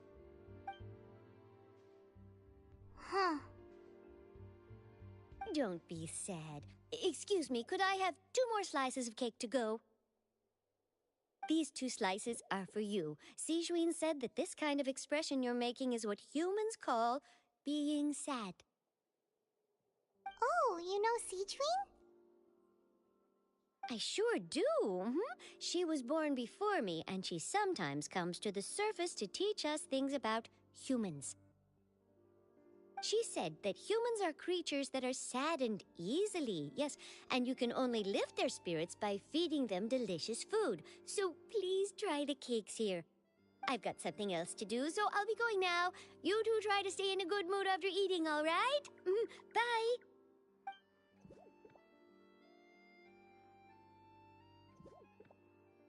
And there she goes. Alright, let's dig in. I'm unsure this cake will be delicious.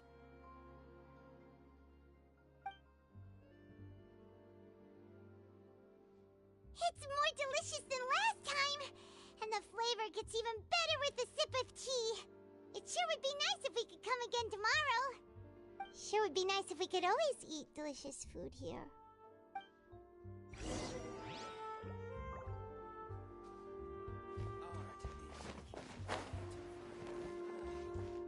La la la.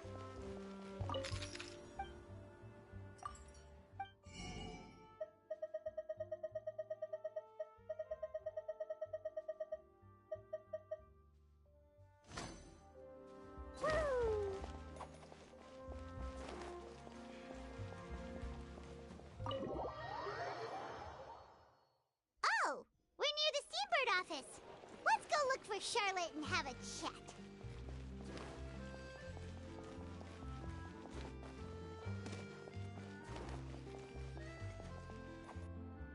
Wow! If it isn't the Traveler and Paimon! Oh, have you seen the article I wrote about you? Ha! You've got some nerve! You just used us to make some quick mora! Oh, you needn't worry about that. I heard that you were in Poisson some time back, so I sent you a letter to discuss just that. It appears you didn't receive it, though. It's all right, though. I've set aside the amount intended for you. I've even set the table with some food. Really? Oh, you're the best! You're almost a little too easy to win over, Paimon. If I were a journalist with ulterior motives, you'd be in trouble now, you know. Oh, Paimon knows you're not like that. Still, what brings you here all of a sudden? Were you looking for me? When Mona mentioned you, we thought of coming to see you at work. I see. It seems you've already bumped into Mona here in Fontaine. So she mentioned me? What did she say? She said that you're a real daredevil of a journalist. Nice. In which case, can this daredevil journalist dare to request an exclusive interview with the legendary Traveler and Paimon? Huh? So your article in the paper today doesn't count? Oh, of course it doesn't. That was more like live photography. What I'd like to do is dive deeper and ask you to talk about the things you've seen and experienced. Yeah, are we even qualified enough? Why not? If I say you're worth an interview, then you're worth it. But not right now, of course. I'll need a few days to prepare. Oh, in that case, we'll just chat when you have the time then? Oh, so that's a yes? Ooh, splendid! I'll tell the editor-in-chief immediately. I'll have to apply for lighting, a venue, some props, and... Whew, so much to get done now. Talk to you later. Wait, Charlotte, Paimon's still got a question for you. And what's that? If, just for example, Fontaine were to be flooded tomorrow, what would you do today? Huh, that's the prophecy you're talking about, isn't it? I mean, I do hear about it often, but I've never once thought that the day could be tomorrow. If you're seriously asking, then I might try and think of a way to leave Fontaine. Oh, but I'm still a journalist first and foremost. That means I have a duty to be reporting from the scene. And secondly, I wouldn't forsake my homeland that easily. From what I've seen, most people don't know what they'd do should the worst come to pass. In truth, it might be better just to behave like normal rather than worry over such an end. So in all likelihood, I'd probably still be prepping at the office for that interview of ours. I know what you're thinking. That sounds a bit sad, but I've always believed that it's best to do what you enjoy. Just think about it. If this nation really were to be suddenly destroyed tomorrow, but I still successfully finish an exclusive interview with a truly unique person, then the story I would wind up writing would truly be timeless. And then do you know what I'd do? Well, I'd write that story, send it for printing, and use messenger pigeons to get copies out to the various nations as soon as possible. I'm not a dreamer, nor am I a workaholic, but I do love my job, and I'd be proud of leaving such an article behind. I guess you could say that I was born to be a journalist. But anyway, that's my answer. And on that note, I'll get back to my preparations. That's so nice. All of a sudden, Paimon actually kinda envies her. Anyway, let's go and take a look at the sea, shall we?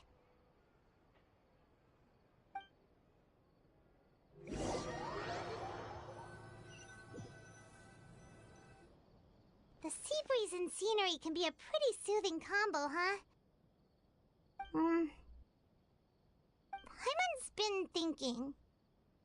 If it wasn't Fontaine, but all of Tevat that would be destroyed tomorrow, where would we go and what would we do? No, Paimon should ask, if you could choose, what would you like to do?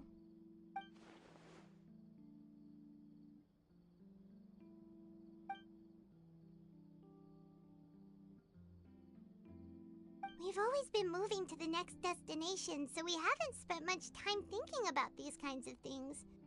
We didn't have to either, with us always being on the road and whatnot. You mean, still traveling? Huh. Wait, isn't that what we've always been doing?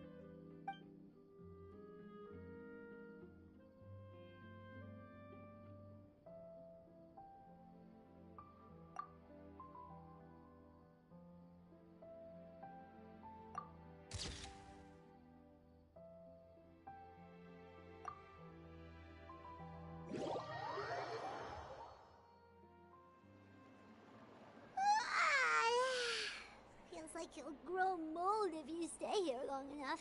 But it's still better than the Fortress of Meropide, that's for sure. It's not only damp there, but salty too. Ah, so the two of you are still here. Wonderful. Oh, you're from the Palais Mermonia, aren't you? Yes, I'm Isadora. Monsieur Nervillat sent me to look for you two before. I heard that afterward you went to the Fortress of Meropide. Not at all. I'm well aware that you're friends of his.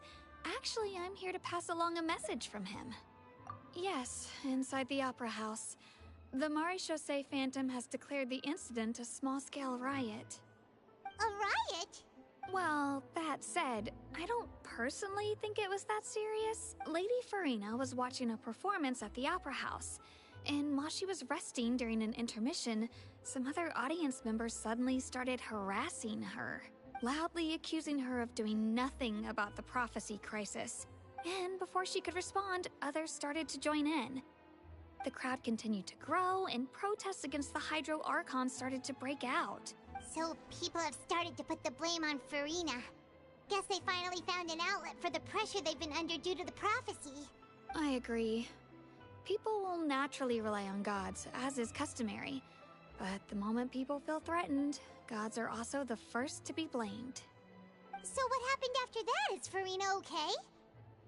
Seeing that the situation was spiraling out of control and that further argument was pointless, she claimed that she'd gotten tired of this and left in a hurry. The Maréchaussée Phantom had their hands full maintaining order and did not catch where Lady Farina had gone. Only when things had stabilized did we realize that she had gone missing. So, you mean she's still missing? That's right. The Maréchaussée has dispatched many people to search for her, but we don't have any leads yet. That said, I don't think there's much to worry about. She is a god, after all.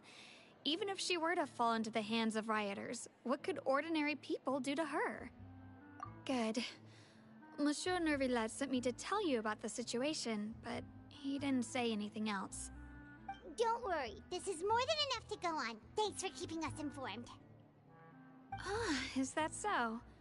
Well, all right then. In that case, you two take care. I'll be heading back to the Palais now.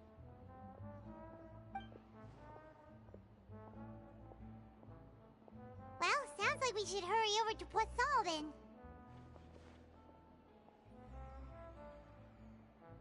If we know Farina, she won't try to fix things in this situation. Instead, she'll look for a place to wait out the heat. And, as we also know, she may be loud and dramatic, but she doesn't have a heart of stone. When Nervillat was talking to her in the Palais Mermonia, and she heard about Poisson, she couldn't hide her sadness and remorse.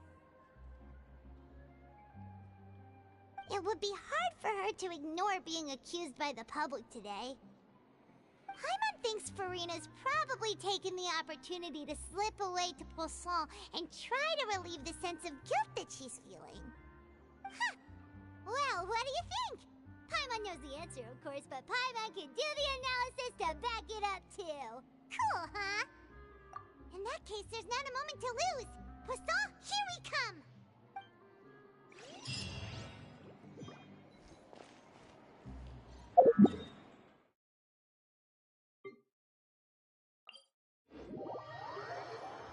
This place looks deserted. Guess all the survivors must have evacuated already. All that's left here are signs of devastation.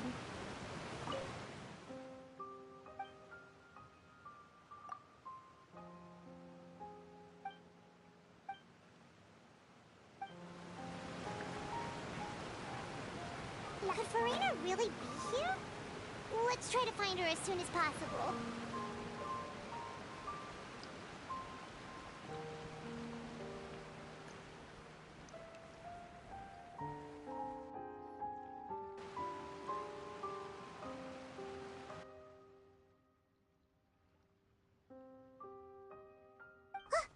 That's Farina, right over there. She really is here all on her own.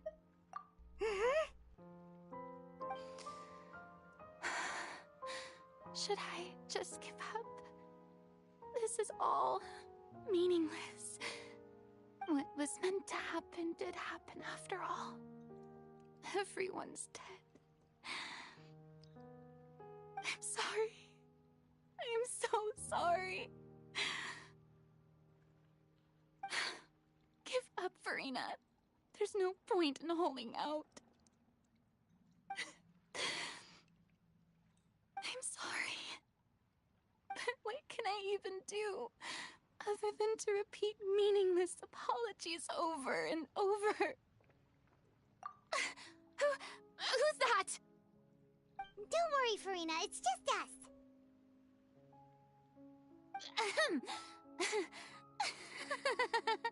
So it is you, blonde traveler from another land. Why, I almost thought you were someone from that mob of my ignorant subjects, come to kneel and beg for my forgiveness. Farina, you were crying just now, weren't you? The tear stains on your face are obvious. What do you mean, tear stains? Oh, I remember. The show at the Opera House earlier this morning was so moving. I'm still trying to process it. Who did that uncivilized rabble think they were, disturbing my enjoyment of the arts? They even dare to tout their Archon. I must teach them a lesson. I can just imagine their twisted and frustrated faces once they realize that I'm nowhere to be found. Oh, and I'm sure Nouvellette and those people from the Maréchaussée Phantom are freaking out right next to them, too.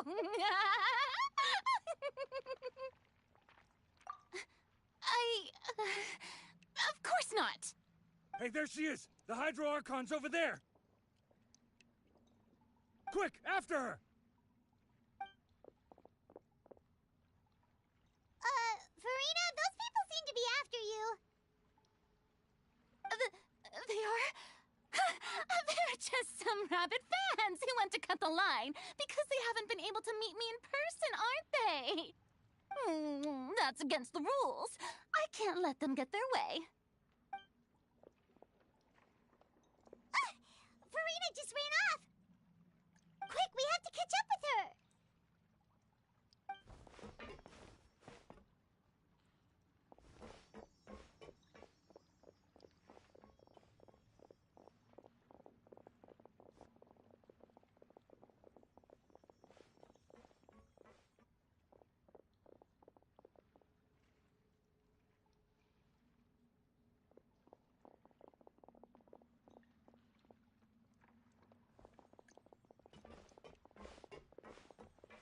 This should be the place, right?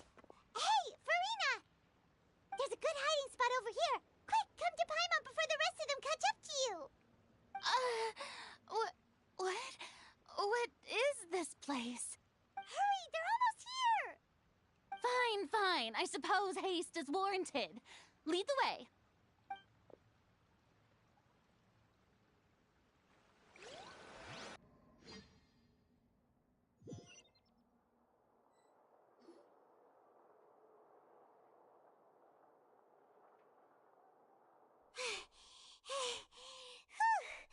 Paimon's exhausted.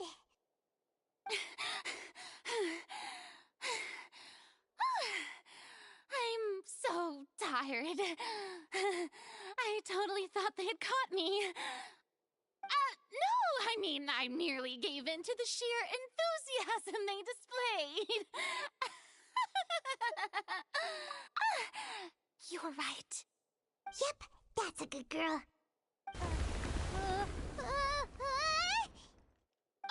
What's happening? The ground's shaking. Is it an earthquake? Yeah, a quake of this kind preceded the flooding in Poisson, didn't it? It can't be. It's happening again. Well, there's no need to worry too much about that. Neuvillette made some emergency plans, so the evacuation should go a lot smoother this time. Yeah, I hope you're right. But the people of Poisson, they've already...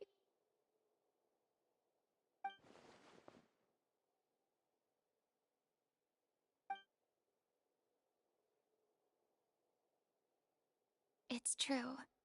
I've been investigating the prophecy for hundreds of years.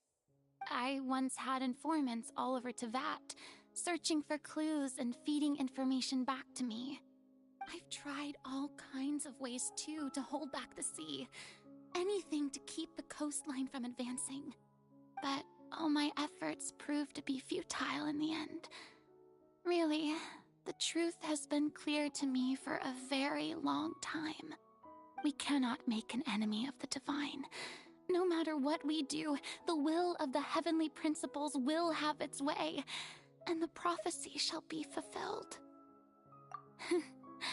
Give up. I do love the sound of that phrase. It would mean finally coming to terms with fate, but also for me to finally be free. Indeed, I've thought about giving up so many times, especially after we almost lost Poisson. Fate is really unreasonable, isn't it? It has no heart and obeys no rules.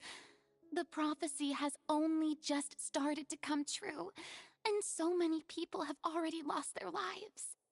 But just now, it all became clear to me. I still don't have the right to come to terms with fate on behalf of everyone else. As long as the final moment hasn't come, it's still not too late. Don't worry. I will keep hope alive for everyone until the very end. Well, that's enough for now. I got the impulse to play the stricken maiden, but honestly, considering my rank and station, that wasn't a good fit at all. Don't take any of what I just said seriously. How could I possibly let Fontaine fall to the whims of trivial prophecy? Come on! Paimon could have sworn you were actually being honest just now.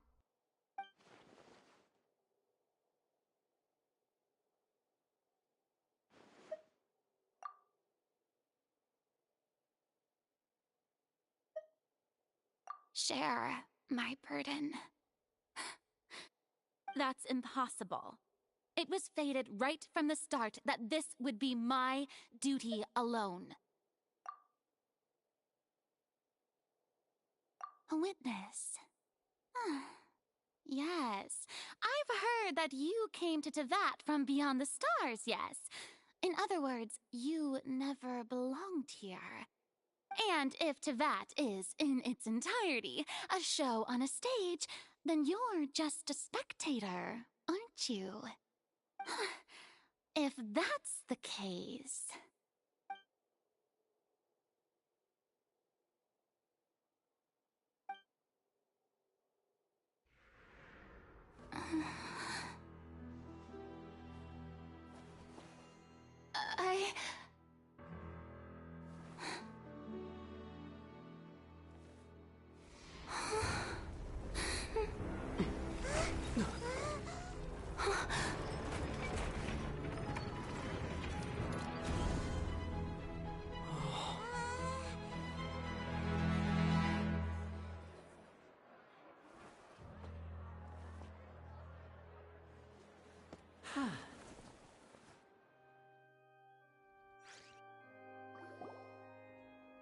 Ladies and gentlemen, this concludes my opening performance.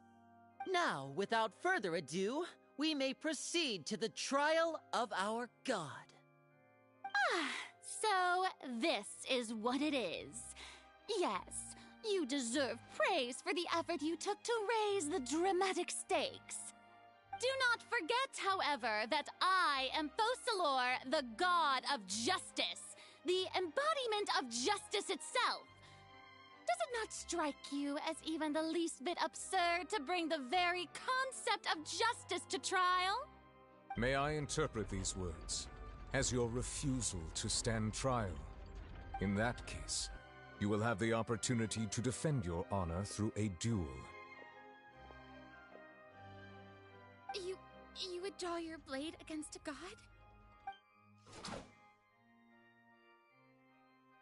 I see. It seems like you have made up your mind.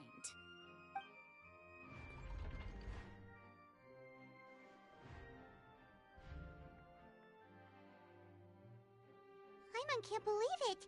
She just surrendered. What the heck is going on? Did I just see an Archon surrender to a human? Wow, how utterly humiliating. Lady Farina, what is the meaning of this? Shh! It would seem that there has been a misunderstanding. To be clear, the raising of both hands is not always an indication of surrender. Looking for excuses again, huh? I raised my hands just now to indicate my acceptance of the trial. No duel shall be necessary. I will admit that I've been running away for a long time. I'm sorry, everyone. I was unable to protect the people of Poisson. It is my duty to stand trial for my crimes. You are not the only ones to be disappointed in me. I, too, am exceedingly disappointed in myself. But now, it is time for the Hydro Archon to show you her courage and resolve. I, Farina, will use this trial to show the world the true meaning of justice! This time, I will protect you. Applaud and rejoice! One of the most outrageous and fantastical arcs known to the opera epiclese is now unfolding before your eyes. Mark my words, this shall be one of the most exhilarating and brilliant shows ever to grace the stage of Fontaine! The trial of the Hydro Archon, Focalor, will now begin! Woohoo! Oh, now we're making history! Why does it feel like Farina just took over the whole thing? Like, come on! Didn't she just get forced to stand trial for her crimes? Also, even though she's still acting super dramatic, she is taking this seriously this time, right? All right, then. Who will be my opponent in this trial? The court asks the prosecutor to please take the stand. Is that so? Very well. Then please speak, witness of Tivat, my accuser and fated opponent.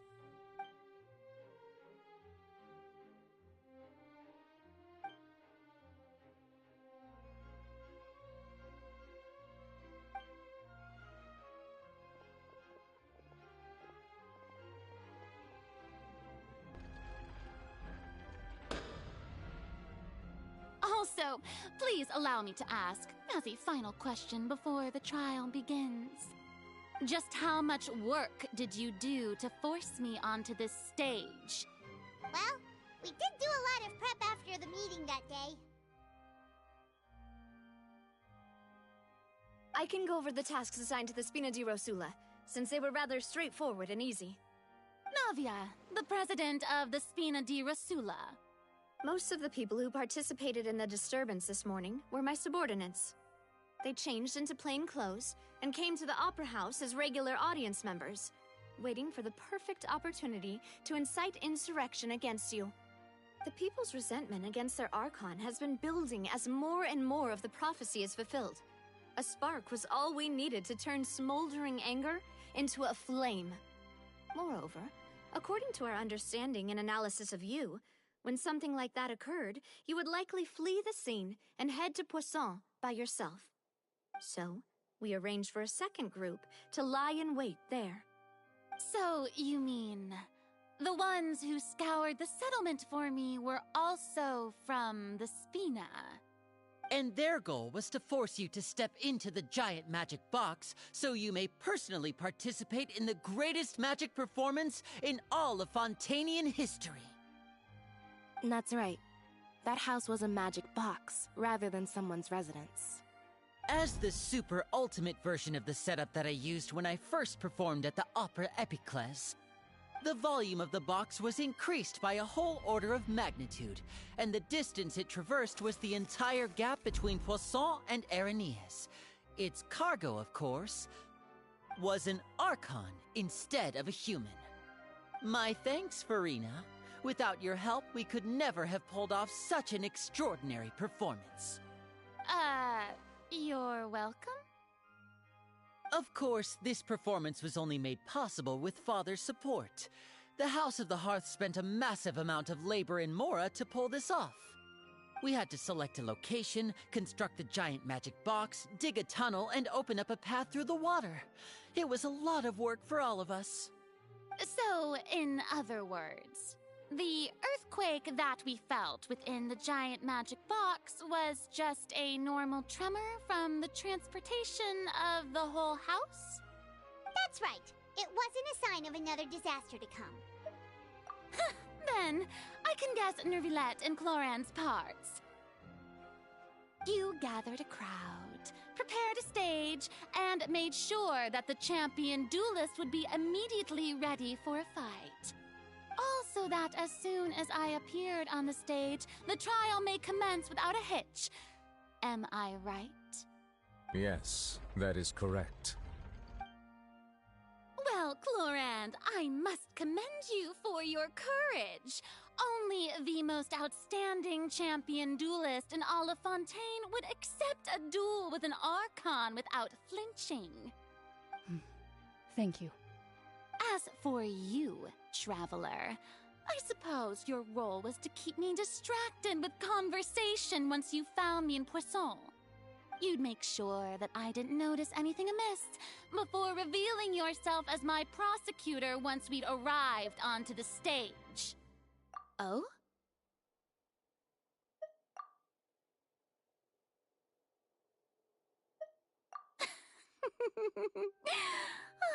Is that so? Then I suppose I must have missed my final chance. It's fine. It matters not. What's done is done.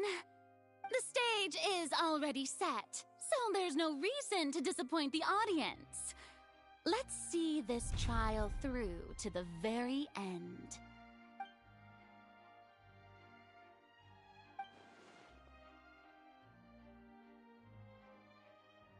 Sir Prosecutor, please allow me to pass this along.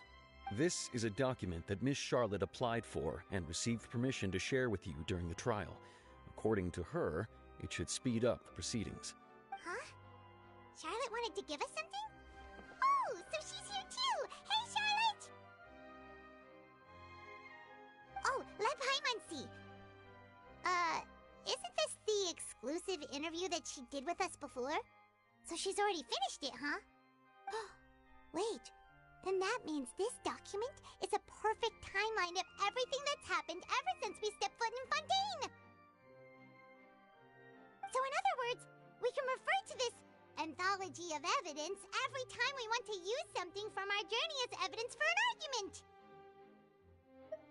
Let's quickly confirm the information in it. Just think of it as a refresher, alright? You defeated the Hydro Archon in the very first duel you took part in at the Opera House. That's one for the history books, all right. I didn't think that you'd wind up getting to the bottom of the case I'd been following all this time.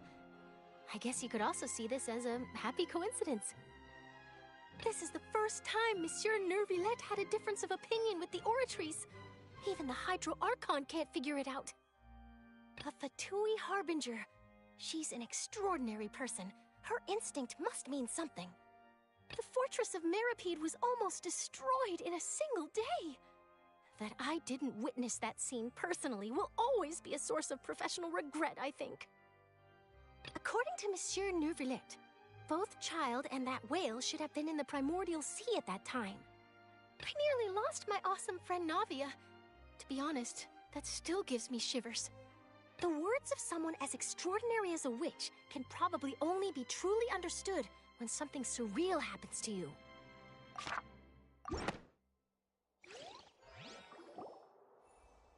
The prosecution and the defense are both in position. The trial shall now begin. Oh, come on! On, Nervillette. There's no need to repeat all the unimportant legalese. Just fast forward to the part where the prosecution lays out my offenses. As the defendant and the lead actress of this performance, I still haven't even been informed of my supposed guilt in all of this. Of course, it is only natural for humans to struggle to understand the actions of a god. However, you will need more than that to convict me of a crime. That's true, but my charge here is unrelated to your conduct as an Archon. Instead, I would like to charge you as a fraud who's never been the Archon in the first place. Wait, what was that? Lady Farina's a fraud? Hey, I came here thinking that we were going to try the Hydro Archon for forsaking her duty, but did I hear that right? She's not our Archon at all? Charge accepted. Lady Farina, do you plead guilty to the charge?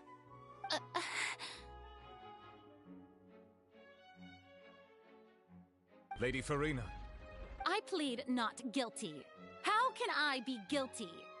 There is no way that I, Focalor, otherwise known as Farina de Fontaine, a member of the Seven and the Regina of all waters, kindreds, peoples, and laws of Fontaine, could be anything other than your true Archon. Yeah, even though Lady Farina can be rather eccentric, isn't it going too far to doubt her very identity? Yeah, I've never questioned her identity either.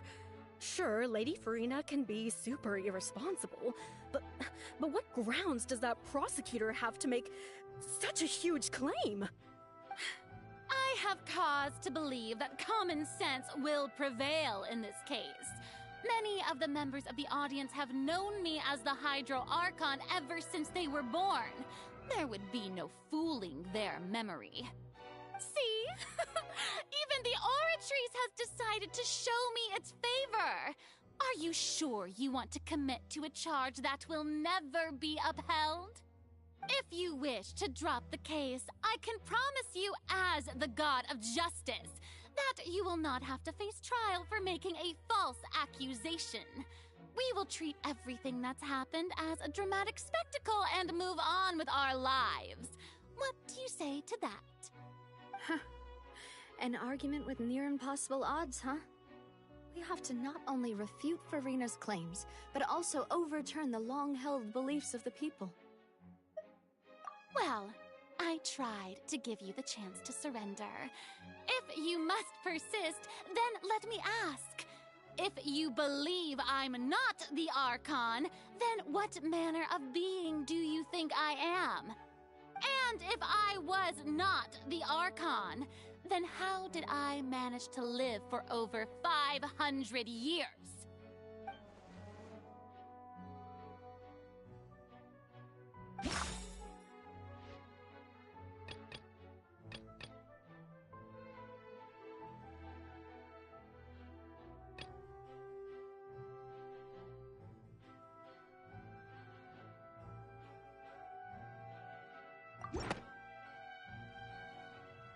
First of all, you may be a member of another long-lived race, which would allow you to naturally possess an extended lifespan. And second of all, Even if that wasn't the case, there could be other ways to extend your life. Who gave you that idea? Was it the knave? You'd sink so low as to use a harbinger's words against me. A curse? I once thought it possible that the aura of an Archon might naturally resemble a type of curse. But in light of this claim, perhaps what I sensed was not your divinity, but a curse after all. You sensed it too, huh, Nervalet? Lady Farina is actually a human? Well, it is true that it's extremely difficult to tell humans and gods apart just by looking at them. It's not impossible.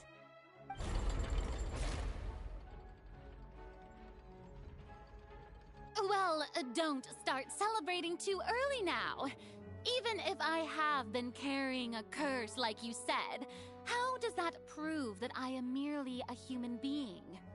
Besides, everyone knows that the main difference between a human and a god is the possession of authority. Gods can do what humans cannot. That's why they're worshipped as gods. For centuries, manifestations of my authority have served the nation of Fontaine. One need only to turn their eyes towards the Oratrice Mécanique d'Analyse Cardinal in this very opera house, or consider the indemnitium that is used in every aspect of life.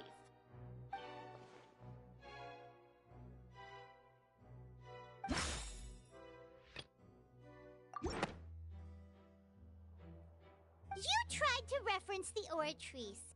But weren't you as confused as all the rest of us when the Oratrice declared Child to be guilty without any proof? Otherwise, you should have come up with a good explanation for that by now. Didn't I make myself clear at the time?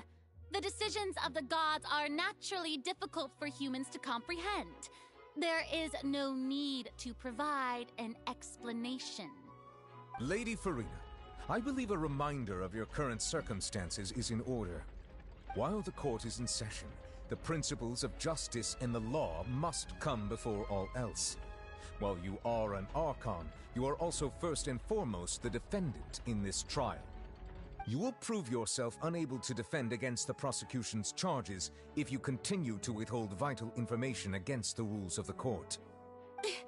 I never thought you'd use that kind of rhetoric against me. That was no trick of rhetoric, Lady Farina.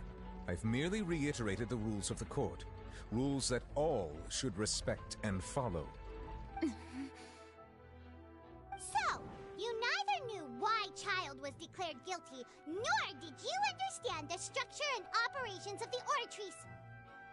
Instead of having been created by you, the manifestations of authority you mentioned have been made by the real Hydro Archon, haven't they? The real Hydro Archon? Well, now you're really losing me.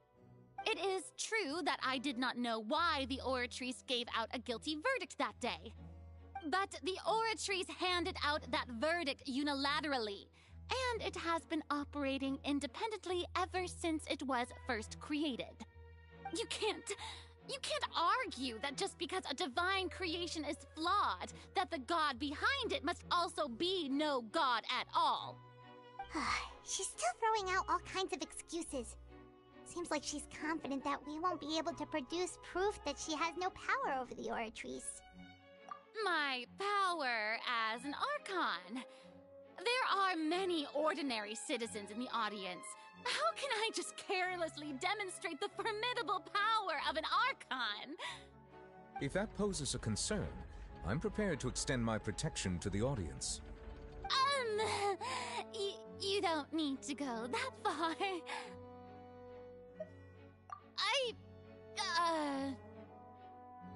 Aren't you the Hydro Archon? Or is it that you can't even wield the power of Hydro, much less the authority of a god? Indemnitium! Yes! It's all because of Indemnitium! All Archons derive their power from the faith of the people, and I've converted the people's faith in justice into Indemnitium. Thus did I give up all of my divine power to provide everyone with energy for their daily lives. Have you ever seen a more magnanimous god? Isn't that a huge stretch? Yeah, no matter how generous an Archon can be, how could they give up all their power? Can a god with no power even still be called a god? It seems like nobody's buying Farina's excuse. Hey, come now, everyone. Please don't stare at me as if I was a liar. I'm still the same Farina you knew, right? The one that you loved. Shouldn't you want to believe in me? Please? You've got to believe me. If what the prosecutor said is true, she really has committed a grave offense. Did she deceive all of us? And all of our parents and grandparents too? And all of our ancestors? Ever since they were born? Enough. That's enough. Tell me then, if I'm not the real Hydro Archon, then who is? If you have no evidence of another Hydro Archon's existence, nor can you find anyone who can back up their claim to be such, then what grounds have you to say that I'm not actually the real deal? Wow, she came up with yet another argument. How can we refute her now? Seems like she really doesn't want to give up.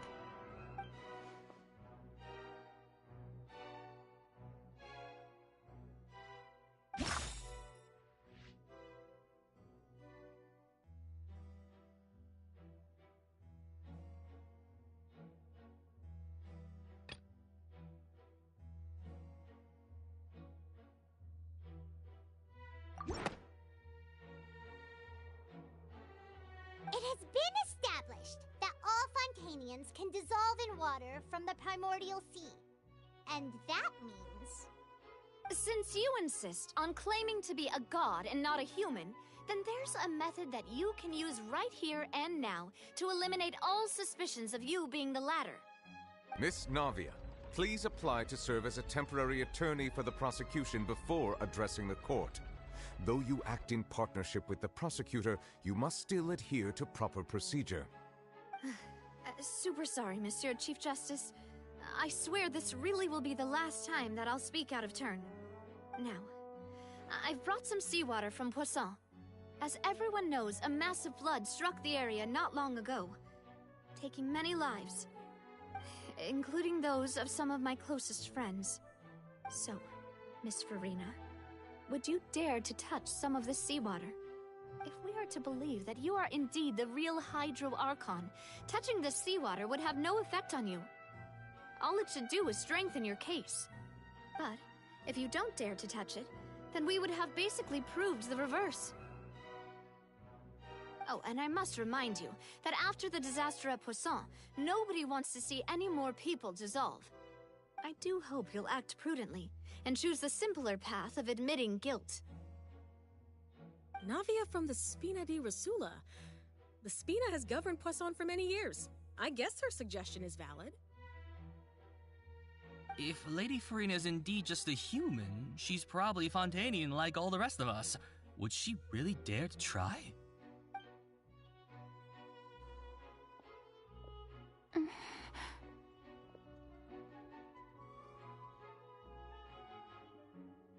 Lady Farina, this test has been unilaterally proposed by the prosecution. As it falls outside the realm of standard court proceedings, you possess the right to decline participation. Well, of course he had to tell her that. But refusing to participate is basically the same as a confession of guilt. She's just staring at the water without saying a single word. It really does seem like she's quite terrified of it. That could only mean... What's going on? Is she really planning to... That's not what we thought she would... Due to the inherent risk of the test, Lady Farina, you may... What? Hey!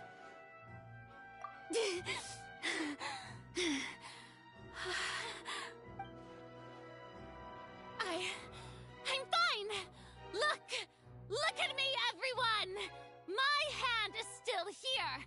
I haven't been dissolved! Will you believe me now? I I really am your Archon! I'm nothing like a normal human who would fall apart as soon as they touch this water! Really, was this not the most obvious thing in the world? Miss Siegewien? If you are present, Miss Siegewien, please come forward and attend to the defendant. Siegewien? Don't be nervous. It'll just take a few seconds. Let me see. That should be enough. Please announce the results of your evaluation to the court, Miss Siegewien. As everyone doubtlessly saw, Miss Farina was displaying symptoms of hyperventilation and flushed skin. These indicate that she was experiencing the adverse effects of exposure to primordial seawater. The extent to which she was affected is the same as other humans when exposed to primordial seawater of a similar concentration. Thank you, Miss Siegewien. Lady Farina, you may return to the defendant's stand. Oh wait, what did she just say? I didn't get dissolved! Shouldn't that be enough to prove my innocence? Well, considering your tendency to run from your problems, we did originally prepare a direct sample of the seawater around Poisson. However, after extensive discussion, we exchanged it for a sample that is not concentrated enough to dissolve an actual human. After all, on the off chance that something entirely unexpected might occur, we don't want anyone else to lose their life to the sea. Yeah, so out of regard for Farina's life, you secured a low-concentration sample and asked the head nurse to serve as an expert witness. It's a great thing that the direct sample wasn't actually used. Farina could have... I can't believe... You...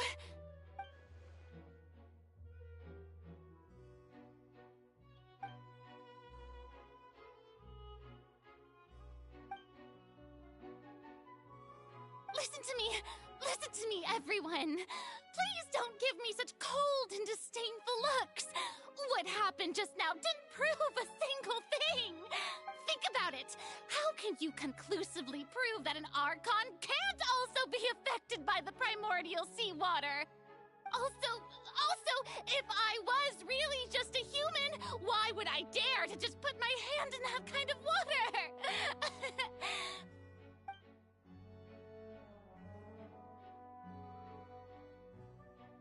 Please, anyone, just listen to me!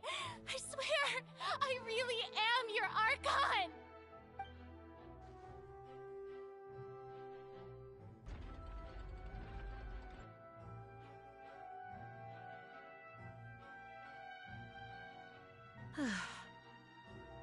I don't think anything she says at this point will sway anyone.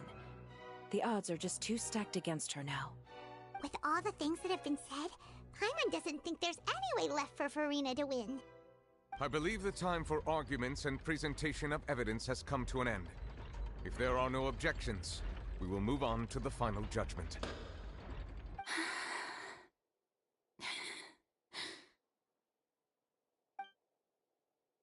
I don't think anything she says at this point will sway her. She's too stacked against her now.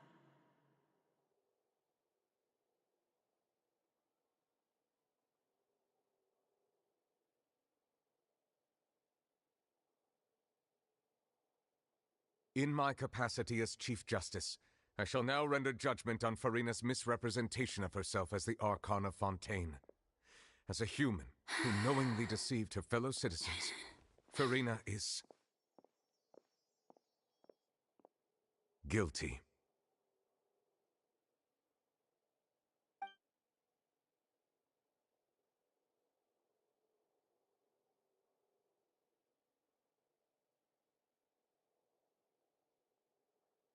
We shall now turn to the Oratrice Mécanique d'Analyse Cardinal to render the final verdict on the charges.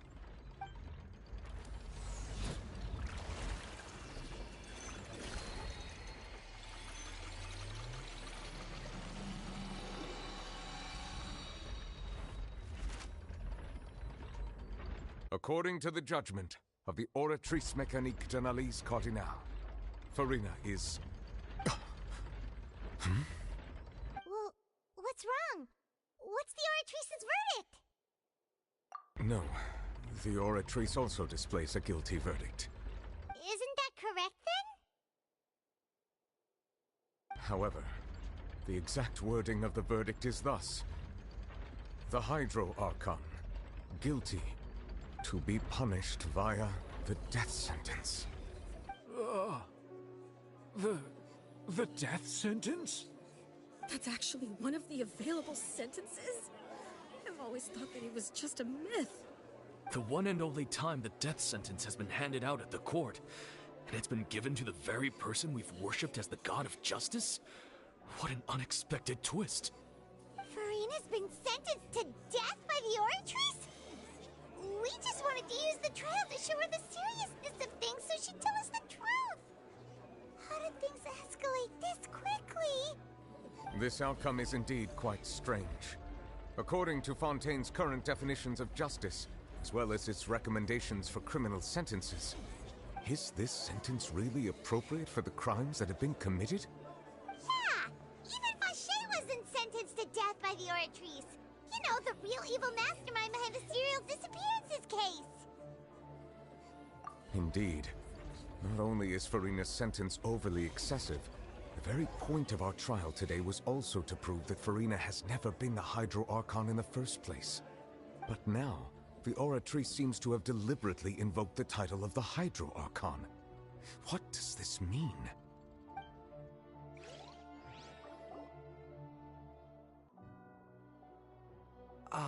Excuse me, if I may interrupt. Is the trial still going? Fremine! Oh, you finally made it. I assume this means you've completed your mission? Mm-hmm. Any mission Father assigns to me will always be top priority. Is that the first prophecy slate? Huh. So the knave privately arranged for Fremine to try and find the missing slate. I looked everywhere and finally found it at the bottom of the sea.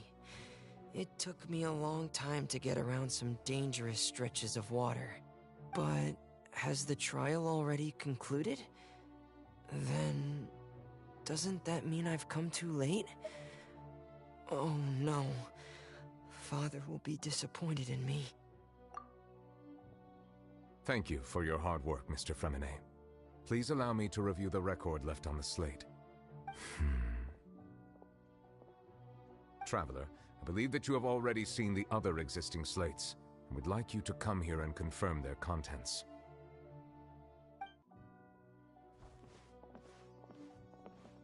Huh? So what do you see? What is it?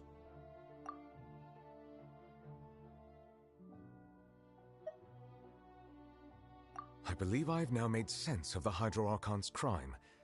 It has to do with Fontaine's lost history. Huh? Isn't the Hydro Archon just guilty of deceiving her people? Oh, wait, no, that's Farina, and we've already proven that she's not the Hydro Archon. So when you say Hydro Archon, do you mean the real Hydro Archon we've been kinda talking about? In truth, everything that you've encountered in Fontaine up until this point can be traced back to the contents of these stone slates. However, I'm uncertain as to how much sense they currently make to you. Okay, let's try to recall the contents of the other 3 stone slates. Paimon will do her best to help you remember.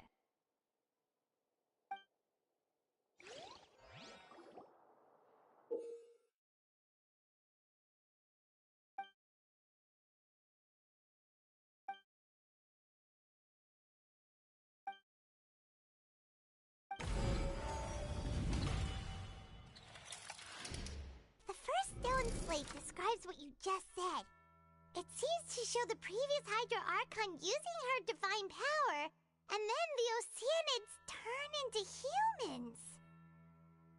Does that mean that Fontainians are transformed Oceanids?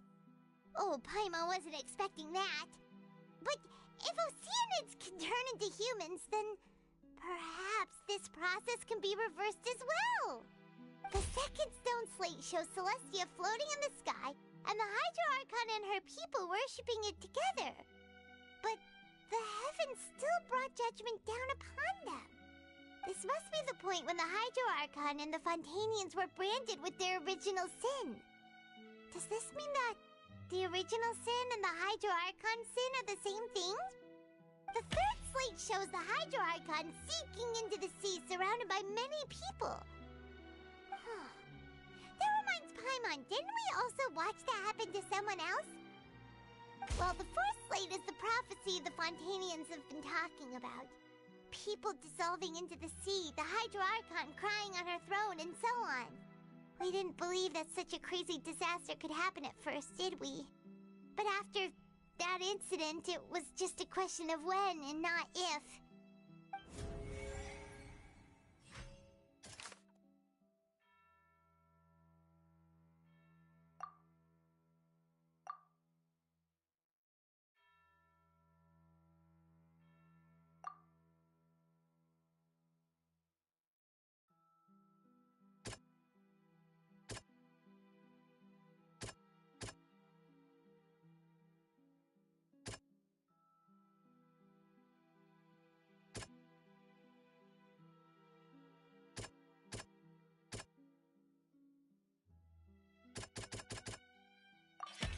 We know from the case of the serial disappearances of young women that Fontanians can be dissolved in primordial seawater, and the first stone slate tells us that long ago, the Hydro Archon used her power to turn Oceanids into humans. This might be the reason that Fontanians can dissolve.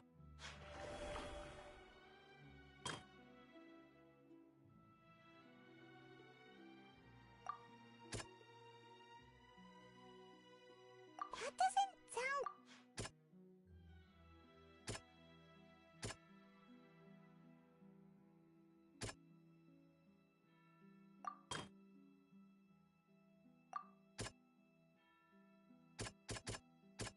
That doesn't... That doesn't...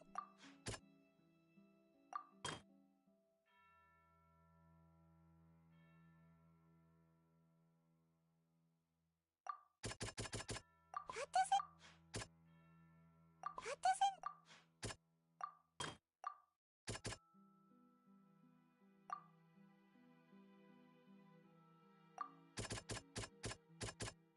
That doesn't sound quite right.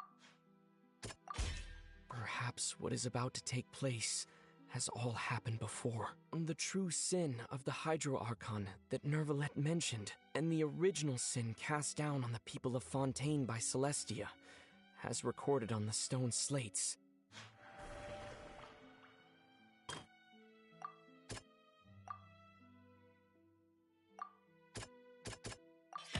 It's not as simple as falling into the sea. When Navia fell into the sea, her consciousness was subjected to judgment. The stone slates show the people gathered around the Hydro Archon in the sea.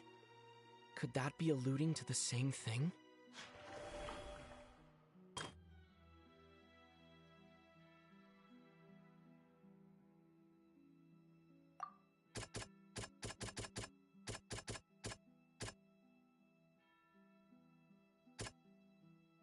That doesn't... The prophecy from the stone slates found its way into society, but not many people believed it at first. The fortress of Meropide was nearly flooded with primordial seawater, which we know can cause Fontanians to dissolve. It seems increasingly likely that the prophecy may come true. If we hadn't dealt with it in time, things could have gone very badly. They'll dissolve into the primordial sea but won't cease to exist. Their essence will flow in the seawater, converge, and take the form of an Oceanid. The Hydro Archon was sentenced to death in court, shocking everyone present. Perhaps this means that her sin was actually Fontaine's original sin. Navia fell into the water inside those ruins, and she nearly dissolved. She was surrounded by the people of Poisson in a court within her consciousness, and was forced to take part in a trial meant to make her stay. The eruption of the primordial sea at the fortress of Meropide was the surest sign that the prophecy was about to come to pass no matter what. The prophecy's contents can all be verified by recent events. If we combine what we know together, loads of truths should come to light.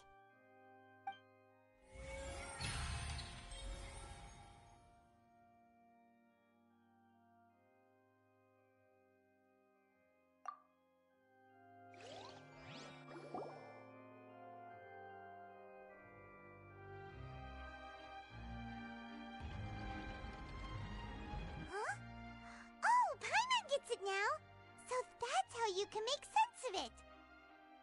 But then it feels like we're going to have to share some truly shocking revelations. Let's hear them. Incredible. Linny, did you hear that? We're not real humans. All Fontanians were originally created by the late previous Hydro Archon, with Oceanids as their basis. The evidence for that can be found in how only Fontanians could dissolve in primordial seawater, and how all the girls Vacher dissolved were also turned into Oceanids. Oh, and according to Navia, when she was about to get dissolved, she also saw everyone gathered around for a trial, all of them in the shape of Oceanids. Indeed. Yeah, and it follows from the content of the first slate that she probably angered Celestia by creating humans without prior permission. That could also explain why the Oratrice judged the Hydro Archon to be guilty. It's to account for that ancient sin. The Hydro Archon's true sin was creating us? And yet, after many hundreds of years, the Hydro Archon's creations have turned around to try to judge the Archon within the Opera Epiclese. The twists of history are often the most unexpected of all. Yeah, isn't the image here just like when Navia fell into the sea? So wouldn't it be trying to show the image of the Hydro Archon also falling into the sea once the prophecy has been fulfilled in the fourth slate?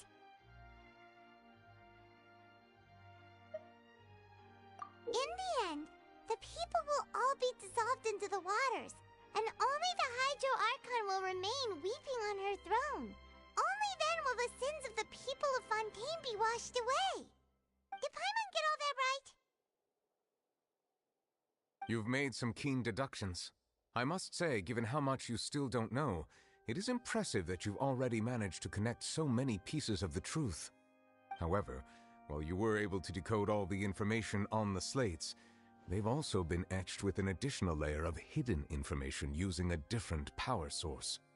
When we were at the ruins, I tried to decipher the hidden information recorded in the slates. But since we only had 3 slates at the time, I was unable to come to a full conclusion. Now that the slate collection is complete, I shall make another attempt to decipher the narrative recorded within. If everything goes well, we should finally be informed of the unadulterated truth.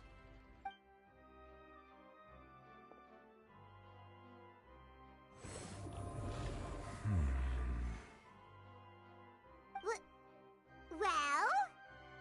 Did you get it? I believe I should share this truth not only with you, but with all the people of Fontaine as well. I will try to briefly summarize it for you.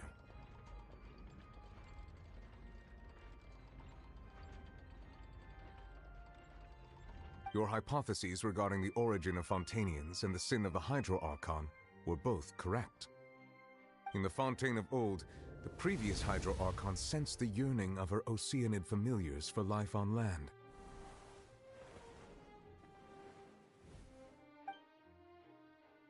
The Oceanids were enamored with the beauty and romanticism of human beings, and wishing to have those experiences for themselves, expressed to the Hydro Archon their desire to become of a similar kind. However, even though water as an element is intricately linked with the power of life, the Hydro Archon, as one of the 7, did not possess the authority to create a new form of human life. Not one to give in, she eventually found a way to create permanent humanoid bodies for her familiars by appropriating the power of this planet's primordial sea. She poured primordial seawater into the Oceanids' blood vessels, creating humanoid mimics in the process.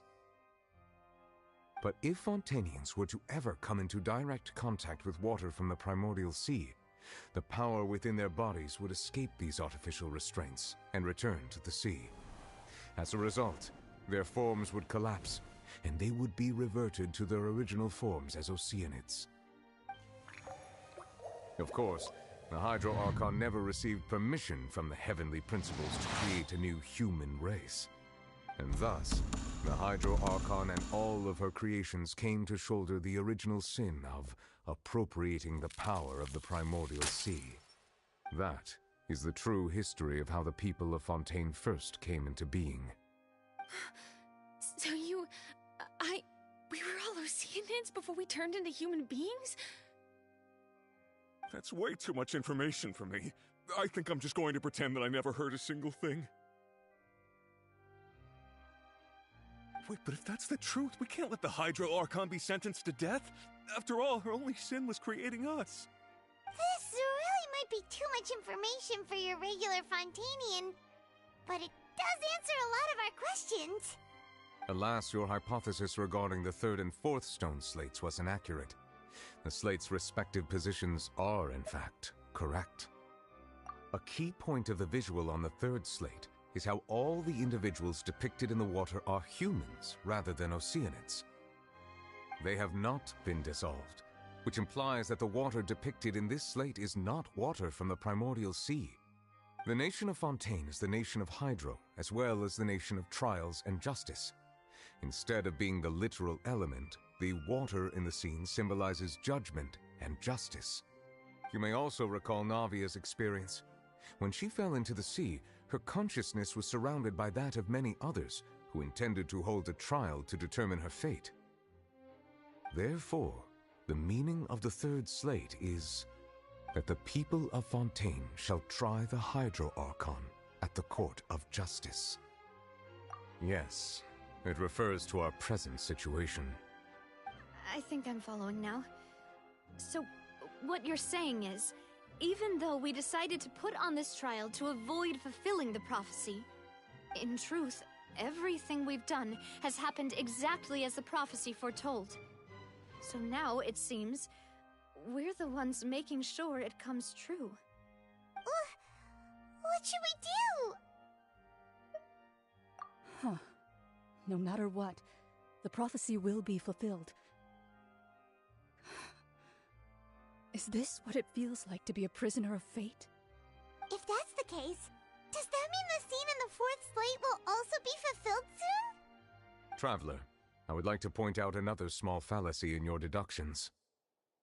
About the fourth slate, you probably thought that the eruption of primordial seawater beneath the fortress of Meripede served as the surest sign that the prophecy was about to come to pass, yes?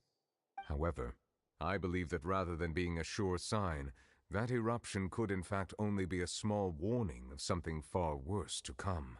As for the root cause of the catastrophe, I believe you've already encountered it once before.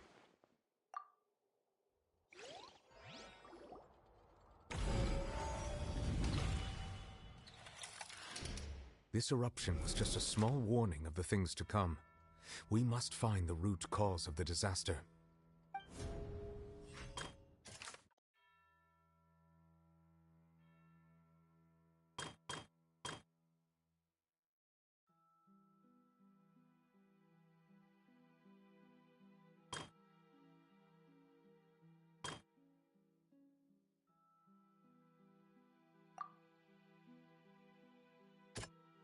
That doesn't...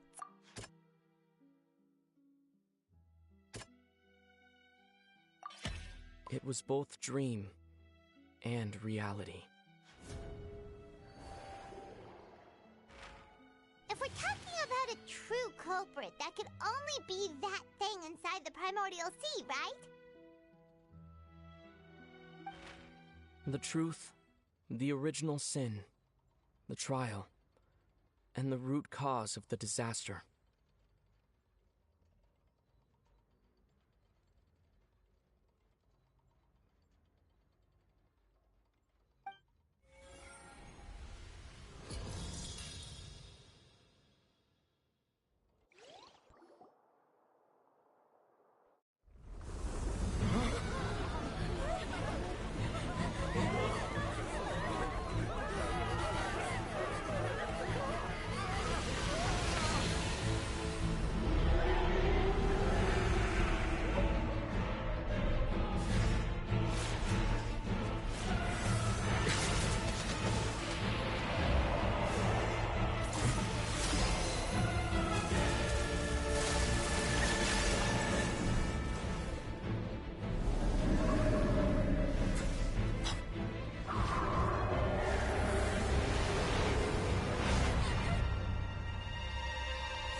your dream? So we've met it at last. I understand very well why it has chosen to make an appearance here. That whale does not belong to Tevat. It is a monster that has traversed the stars, weeping all the while. It has been greedily consuming the energy from the planet's primordial sea, using it to grow. That is the main cause for the rising sea levels. And once it has finished consuming all of the energy contained within the sea, its next step will be... You said that when the Hydro Archon first created Fontanians out of Oceanids, she filled their blood vessels with primordial seawater. Precisely. That whale finds the blood of Fontanians nigh impossible to resist. Therefore, when it left the primordial sea, it decided to make its next stop a packed opera house full of food. Food in the form of Fontanians. We just barely managed to push it back, right? In that case, won't it come back to target the people again once it's managed to recover its strength? That is correct. Indeed, it is more accurate to say that we should thank that Harbinger for buying us some time. Without him, the whale would have likely come onto land far sooner. From the way he looked, he must have been fighting the creature for quite a long time. That battle maniac. We've always known that he had a special connection with that whale, but we definitely didn't expect it to help us out like this. Anyway, now that we know that this whale is the actual cause of the disaster recorded in the prophecy, all we need to do to stop the prophecy would be to find a way to beat it up, right? It is too late. It had already absorbed too much of the primordial sea's energy before we could notice it. At this point, it has become practically integrated with the sea itself. Even if the entirety of Tevat were to be destroyed, it could still survive and swim off towards some other world. That's not something I will accept. We've already done everything we can, and we even found the true culprit. We've come so far. You can't just tell me that the last hurdle is some impossible foe. That's just not fair. Indeed, that's not how a grand performance should end. I'll fight it to the end, no matter what. So the prophecy will be fulfilled no matter what, huh?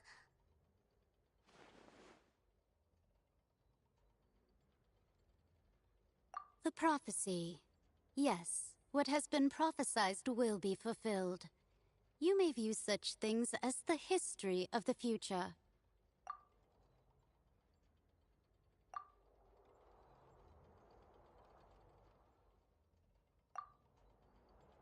Just as prophecies are usually only the future as seen from the perspectives of the gods, could things be happening in hidden corners where the gods' gaze does not fall? Ultimately, fate shall serve as your only guide, no matter what will happen in Tevat's future. All you need to do is to play your part.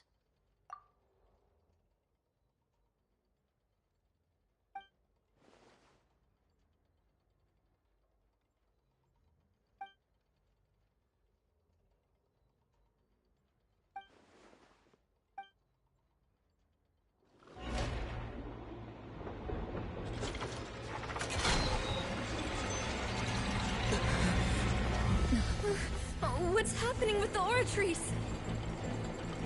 I believe it is preparing to carry out the death sentence.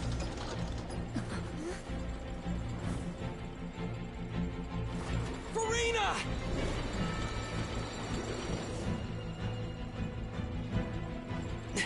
No, I still need answers.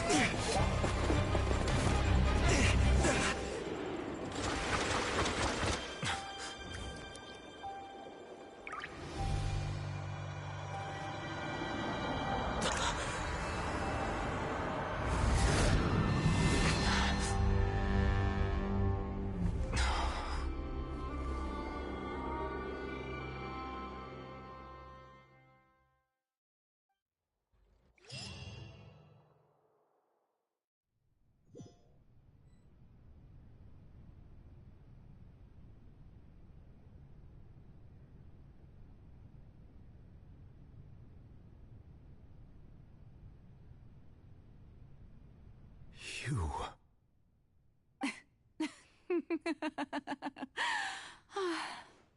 Sorry. That shocked expression on your face is just too amusing. I couldn't help myself. You are not Farina. Who are you? Ah, the sweet sound of bewilderment. Marvelous. A sure sign that my attempt to deceive everyone was a resounding success. But to answer your question, I am Focalor. You know, the god. Focalor? Why did you deceive us? Oh, that wasn't my goal, of course. Goodness, no. But I had to fool everyone else too, if I was to stand any chance of deceiving the heavenly principles. Deceiving the heavenly principles? It's all because of that pernicious prophecy. Dreadful, wasn't it? Everyone doomed to dissolve. Fontaine condemned to be flooded. One was not amused. In fact, one was positively bemused when that problem was thrust upon me by my dearest predecessor. That's the former Hydro Archon Egeria, for the uninitiated. It hardly gets more disastrous than a preordained national catastrophe, now does it?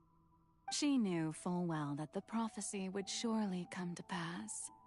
And as one of the seven, she also knew full well that one defies the heavenly principles at one's peril. So yes, as you have no doubt surmised, it was a rather impossible situation that I found myself in. I spent a terribly long time mulling it over, alone on the ocean floor. And I was almost growing barnacles by the time I finally realized there was only one possible solution to this confounding conundrum. I had to outwit the heavenly principles, allow the prophecy to be fulfilled, ostensibly at least, while saving everyone at the same time. I'm a genius, I know. I can only assume that's why Egeria chose me as her successor. Although, looking back now, it was hardly the inheritance one dreams of. Between the task of saving the nation, the quotidian duties of the Hydro Archon, and not to mention the original sin of creating a new race of humans, I dare say she left me quite a colossal mess to clean up. But one can only play the hand one is dealt. I did not choose this, any more than I chose to be one of her Oceanid familiars. So you were also once one of the Oceanids, transformed into a human by Egeria's hand? Yes, I was. I always dreamed of becoming human. And I still do, even now. In my eyes, to be human is to be part of the greatest opera ever known. After becoming a god, I separated my divinity from my body and spirit, leaving behind only a self that was as naive and bewildered as my past self on her first day as a human being. The me you see before you now is that divinity. And the human counterpart I left behind, I named Farina. She could feel joy, sorrow, and everything in between. She could be as vain and conceited, or as meek and vulnerable as she wished. Her strengths were of a kind only a human could possess, as were her shortcomings. But in my eyes, Farina's humanity was what made her perfect. She was perfectly human in every way. The person I always wanted to be. Anyway, so then I cursed her. All part of the plan, of course. The plan to deceive the heavenly principles. Do you still remember the final scene of the prophecy? The Hydra Archon alone, weeping on her throne. In order that the prophecy might appear fulfilled, I invited Farina to be an actress, to play the part of the Hydro Archon in the prophecy. Under the curse I placed on her, so long as I, Focalor's divinity, continued to exist, she could not die. But nor was she free to live her life in the pursuit of happiness. Instead, she was forced to take the stage in the opera house, to embrace the role of leading lady, to forever play the part of the god from the prophecy, all to create a deceitful appearance of that prophecy coming to pass. I suppose now you probably understand why your court is called the Opera Epiclese. But Farina is only human, isn't she? Even though she has had a long life, her mind is no stronger than that of any other ordinary human being. I cannot begin to fathom what she has had to endure. It must have been torture for her. It has indeed. And although she is, in a sense, me in human form, I most definitely owe her an apology for it. It's been 500 years, and all along, she's been playing her part in the most unimaginably long, unbearably lonely, and agonizingly painful opera of all time.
Oh, who permitted you to come onto this stage? Now, I understand your admiration for my august self, but I must ask you to keep to the rules. All right. It is not my intent to reprimand you. There is no need to state your name. Just be off with you. Do not distract me from my performance. Oh, do not jest. Can you not feel it? I am Focalor. The eyes of countless Fontanians are upon me. I must, at all times, display the utmost elegance and nobility.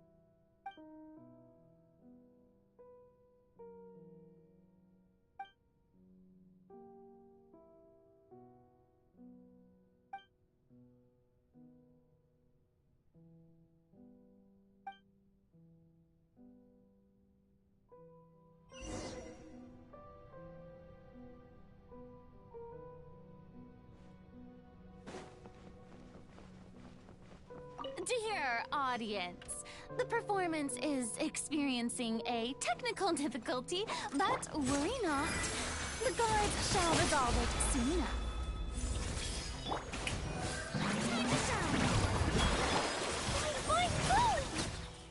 Hey, what gives? The audience is still watching me, you know. Guards? Wait, where are the guards? Guards!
Farina. Farina. Huh? Who's that? Who's calling me? Where are you? Be not nervous. Be not afraid. I am before you. Wait a moment. You're near me? How can this be?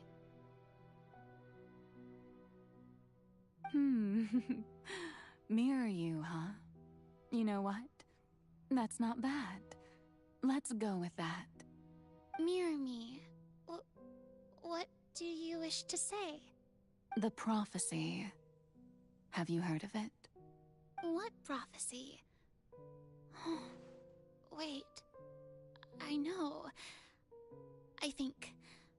I don't know why, but it's in my head somehow.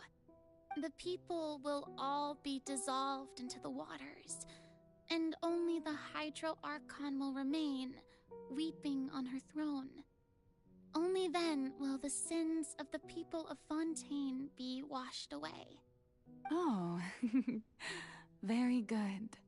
You know it well. What's going on? I can't seem to remember anything clearly. The only thing I know for sure is this prophecy. Will it really come to pass? Yes, it will. And that is why I've come to you. Disaster will come to Fontaine sooner or later. Things will develop just as the prophecy declared. There is no escaping it. But doesn't that mean everyone will die? I'm a Fontainian just like them. Will I dissolve too? Oh, don't worry. Magical meetings exist in this world precisely to give people a chance to turn things around. It is the reason why you met me today. I will tell you how to save everyone, but you may have to suffer somewhat. Oh, so there's still hope after all. Goodness, you frightened me. You spoke so much and with so much certainty. As for the suffering, well, I will admit that the first thing that came to mind was, why do I have to be the one to suffer? But if the prophecy will come true, I'll also die anyway, right?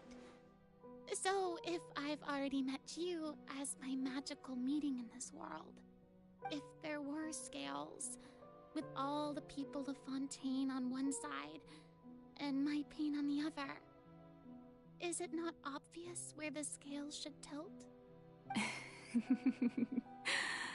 You truly are the perfect human.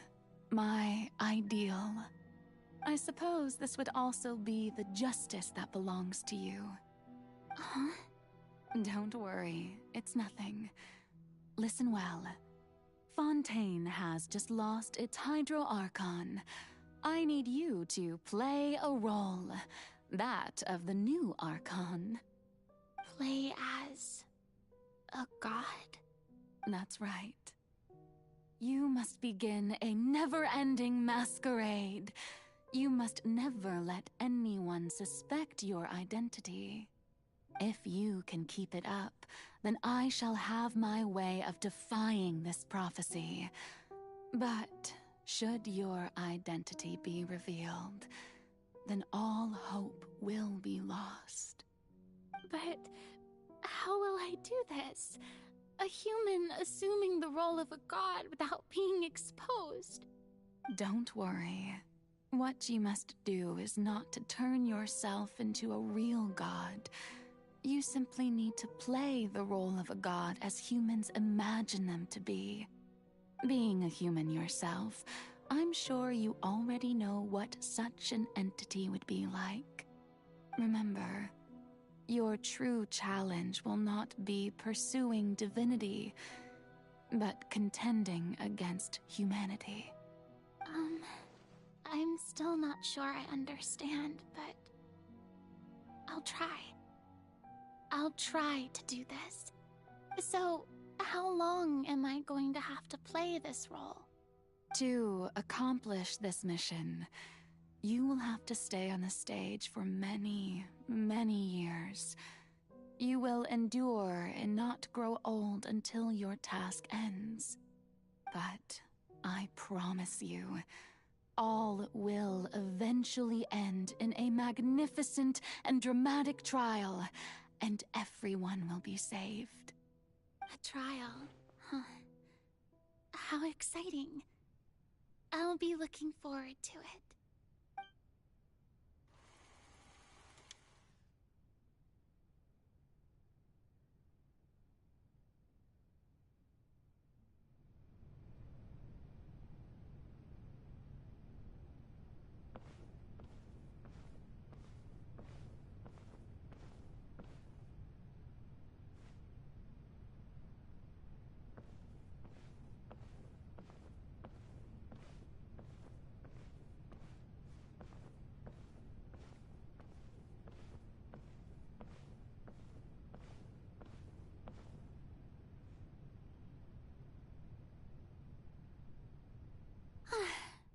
The Maison Cardinalise has announced my accession, but this is my first time facing the people.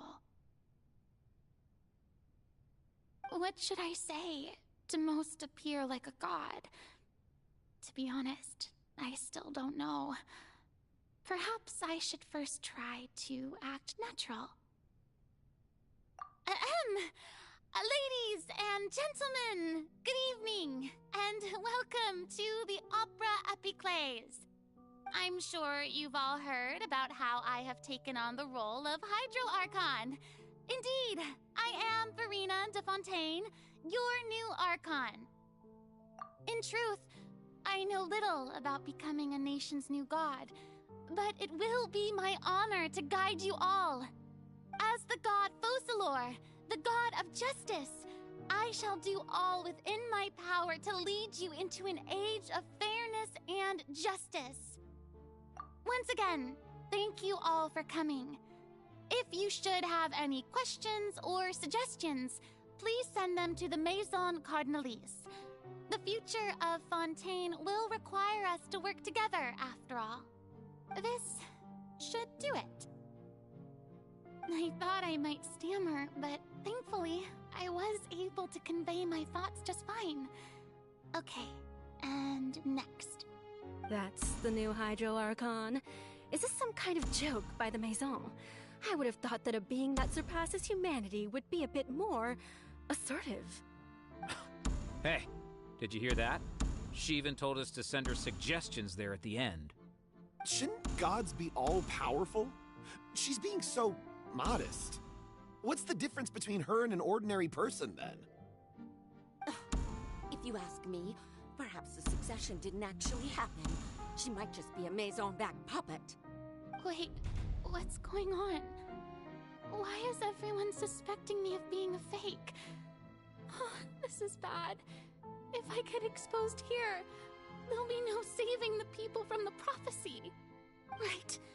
Mirmi said that I just need to play the role of a god as humans imagine them to be. Calm down, Verena. Think. What do the people want? How would they imagine a god to speak and act? Assertive, with a strong sense of presence. One who can dispel all doubt. That is the character I'm fated to play.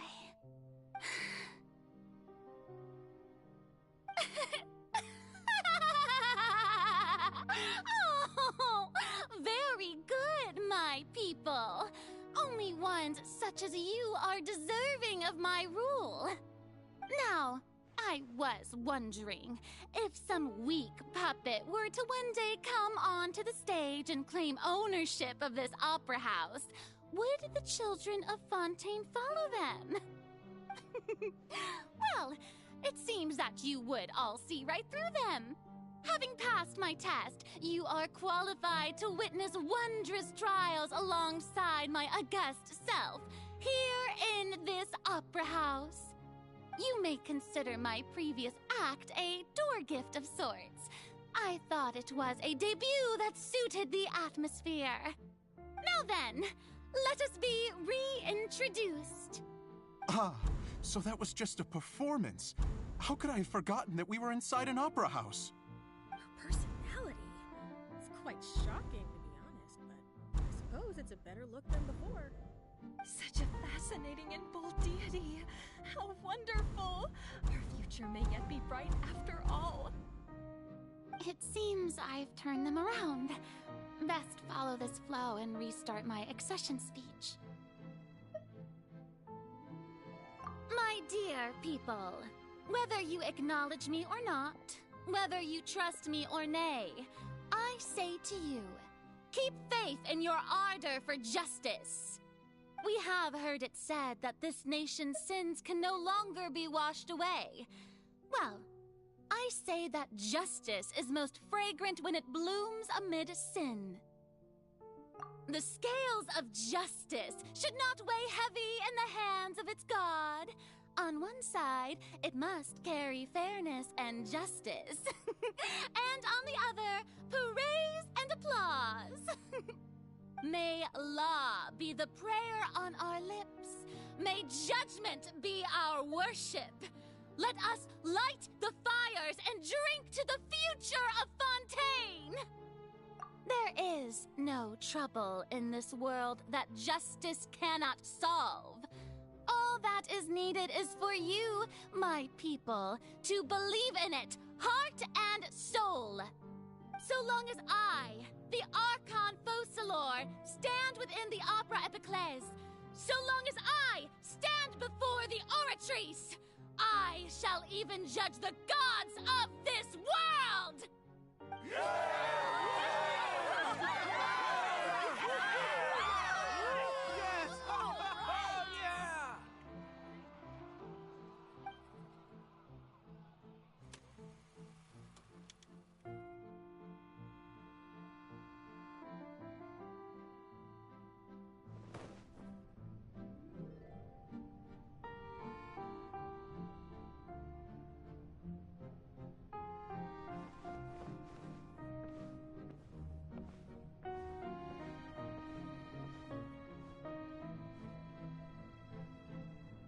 Lady Farina, here are today's case reports, as well as a summary of the follow-up for your perusal. Come now. Was I not just at the Opera House in person? Leave these kinds of things to Neuvillette. Besides, none of these trials were the one that I'm looking forward to the most.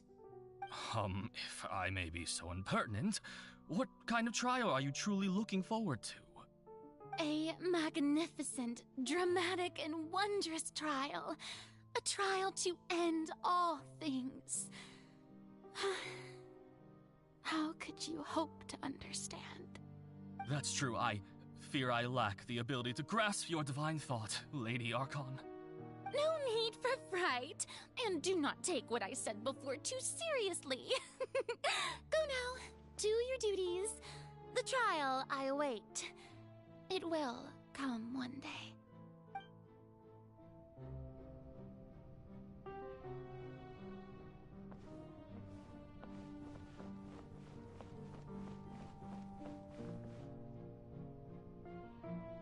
Lady Farina, I don't know what to say.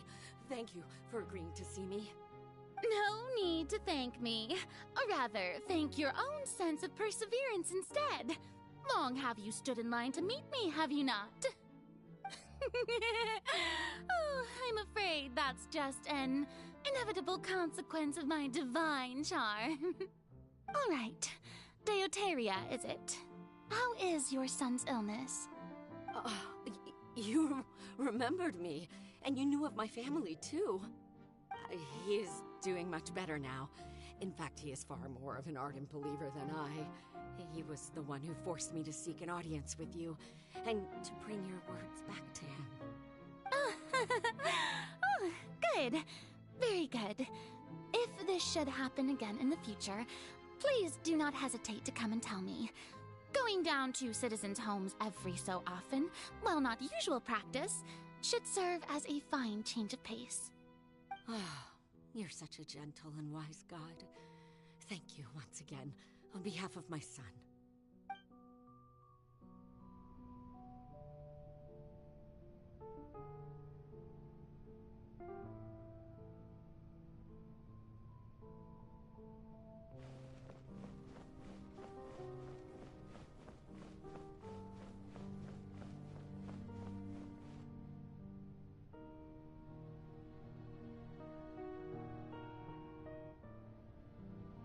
Lady Farina, here are the latest hydrological reports.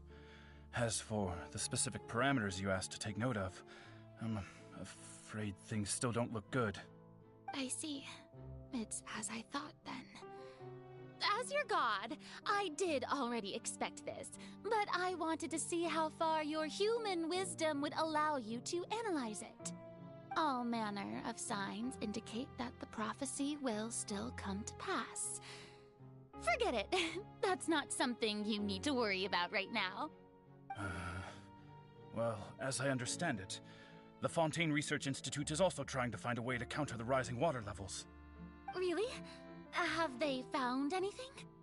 I'm afraid that they haven't found any effective solution thus far. Oh, is that so? Well, no wonder. This issue has reached the realm of the gods, after all. Still, their spirit is praiseworthy.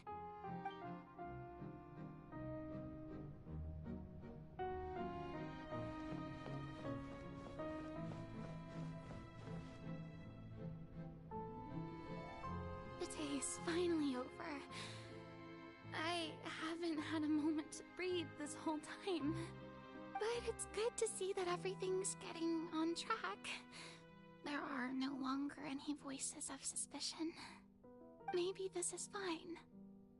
I just need to keep going, and everyone will be saved. Alright, Farina, don't think too hard about this. You need rest. Tomorrow's a new day.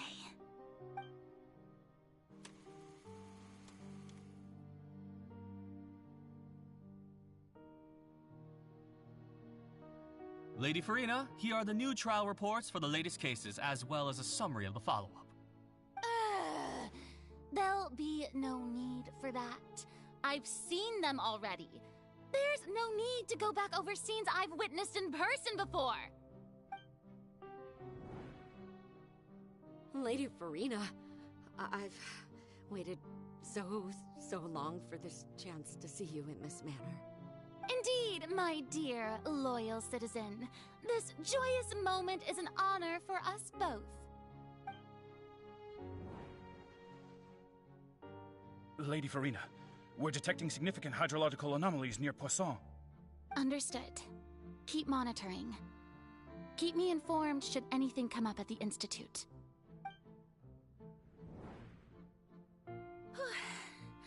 I don't think I let anything slip today. I must show the people that there is nothing to worry about.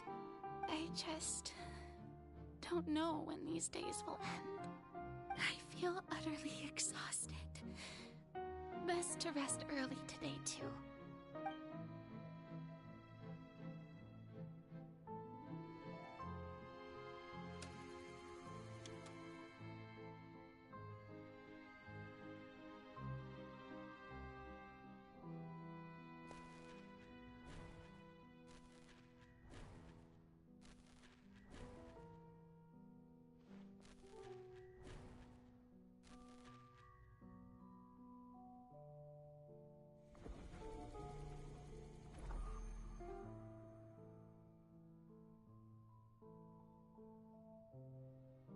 Lady Farina, it's like a dream being able to speak with you up close like this. I've heard that the first member of our family who was honored to receive an audience with you was Madame Dioteria, almost 20 generations ago. And what a fine family yours is indeed. It brings me great joy to meet such a faithful believer. A descendant of a line most ardent. Surely you exaggerate, Lady Farina. My lady?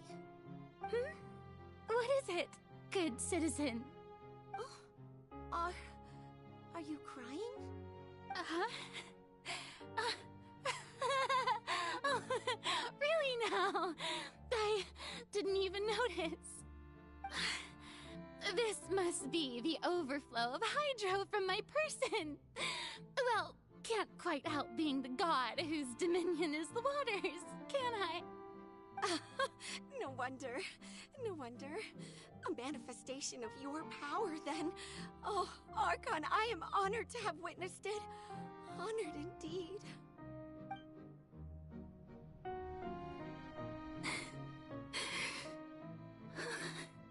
So interminable. So lonely. Just how much longer? Hundreds of years must have passed by now. Perhaps the show must go on for hundreds more. I never imagined that it would hurt so much. Have I reached my limit? No. Perhaps I reached it long ago. Today I didn't even notice my own tears. I want to tell someone, anyone, about this. But would that not destroy all I've done so far? I've conducted so many investigations across the centuries, but there's not even a sliver of hope that we might break the prophecy. All I can do is keep heart. I must maintain this act. It is the only way to save Fontaine. Please, mirror me. You have to succeed.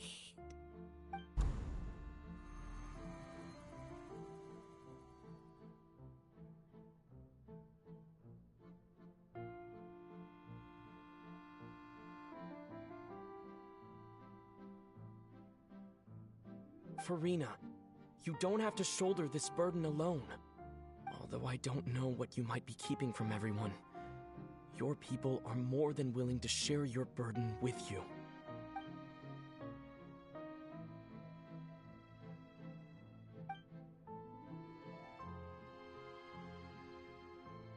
Share my burden. That's impossible. It was fated right from the start that this would be my duty alone. But even if your burden doesn't need to be shared, you can still choose to confide in someone. Just share it with me. I'm what you'd call a witness. A witness? Yes, I've heard that you came to Tevat from beyond the stars, yes.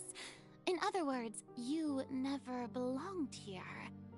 And if Tevat is, in its entirety, a show on a stage, then you're just a spectator, aren't you? If that's the case... He's right. I could confide in him, couldn't I? But if things don't play out as expected, the people of Fontaine will be the ones to pay the price. No, Farina. You shouldn't be selfish. But what if it's really alright? Farina, you've worked so hard for so long. Surely it would be okay to put yourself first for once. Just this once. Is it such an outrageous thing to do anyway? To find someone in whom you can confide your frustrations and sorrows. Surely it could not hurt. If you let this opportunity slip through your fingers, it might never come by again. Think about it long and hard.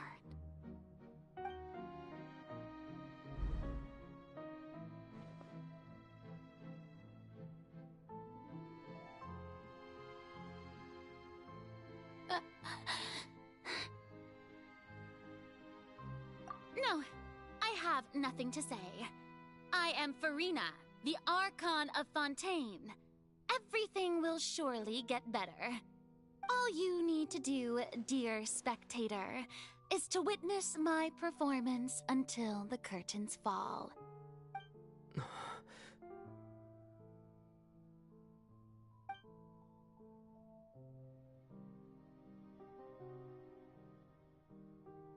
Fine.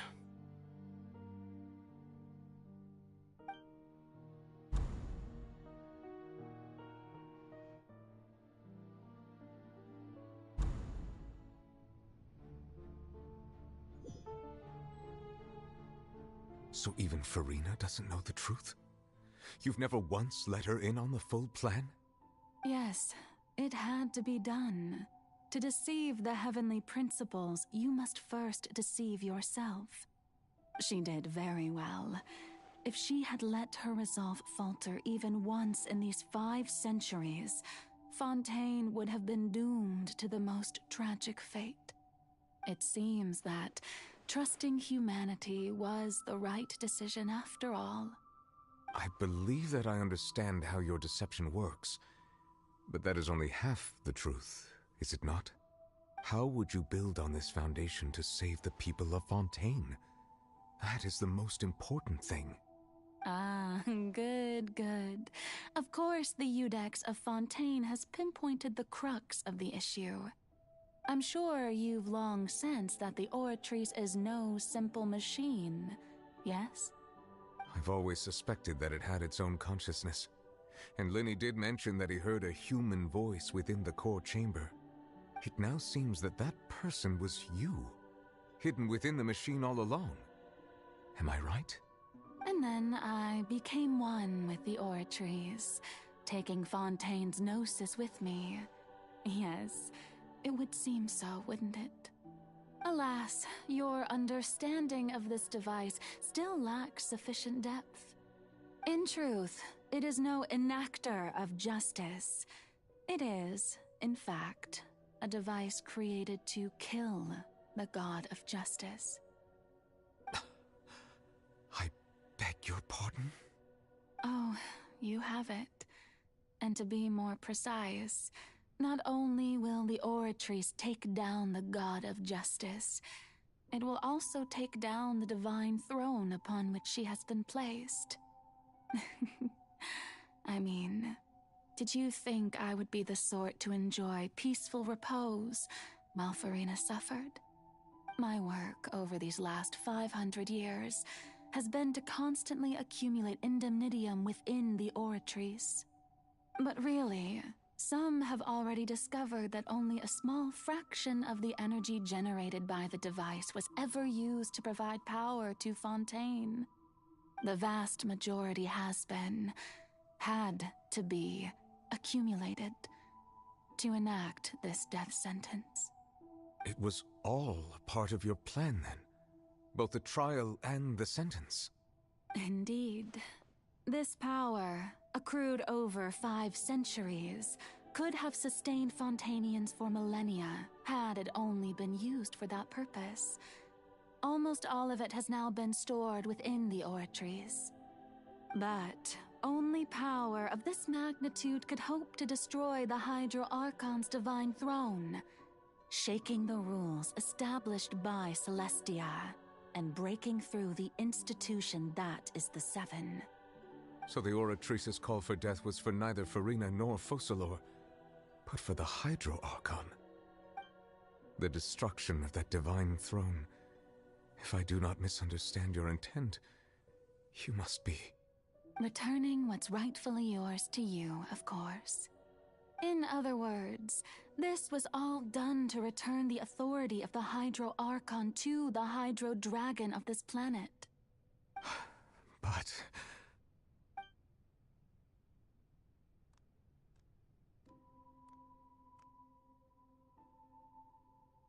Oh, what? Getting sad again, are we? The authority of the ancient dragons shall soon be yours once more, O Hydro Dragon Sovereign. And this is the face you make. all you've done throughout the years, is just so you can sacrifice yourself at the very end. I've never quite seen it that way, you know. Even now, I'm quite pleased at how well my deception worked.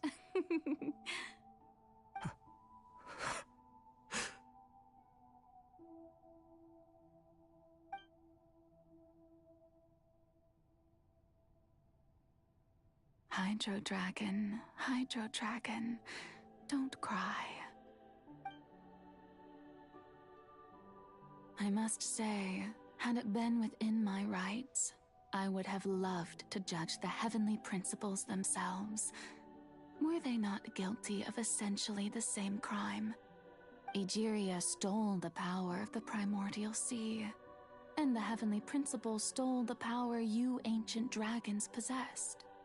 I, for my part, am the god of justice. And is it not just that your original powers should be returned to you?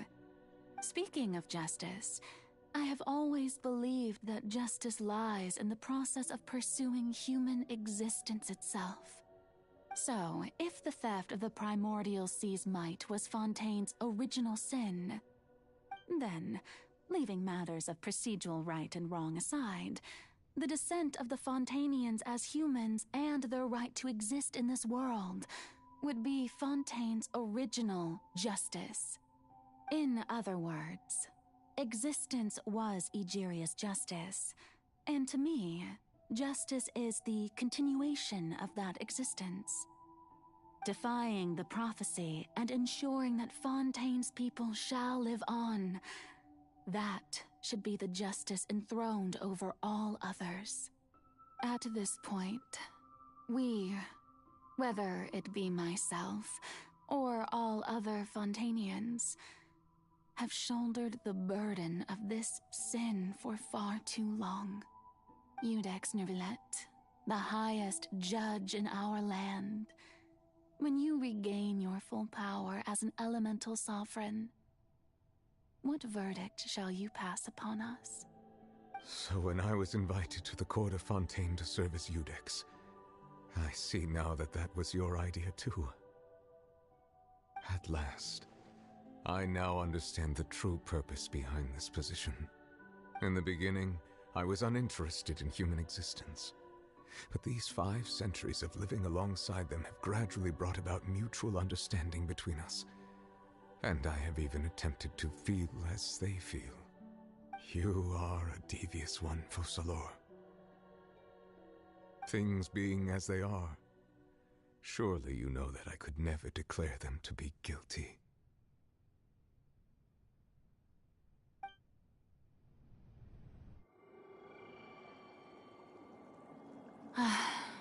The hour of my execution is almost here. For the sinner, the curtain call has come. I know I may not sound it, but faced with death, I find myself a little afraid.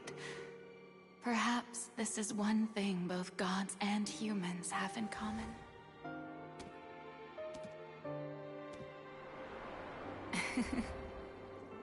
Farewell, Nervilette.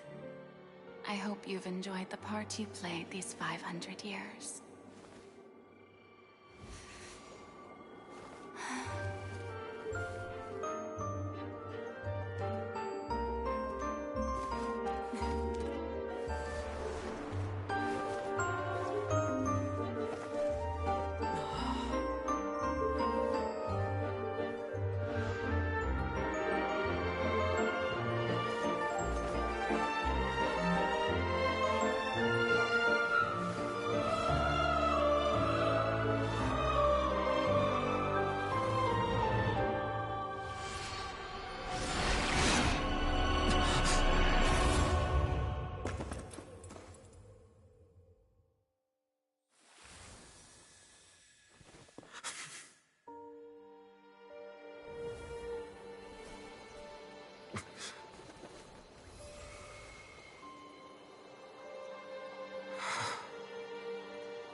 I, Iudex Nuvelet, hereby declare, people of Fontaine, your sins are forgiven.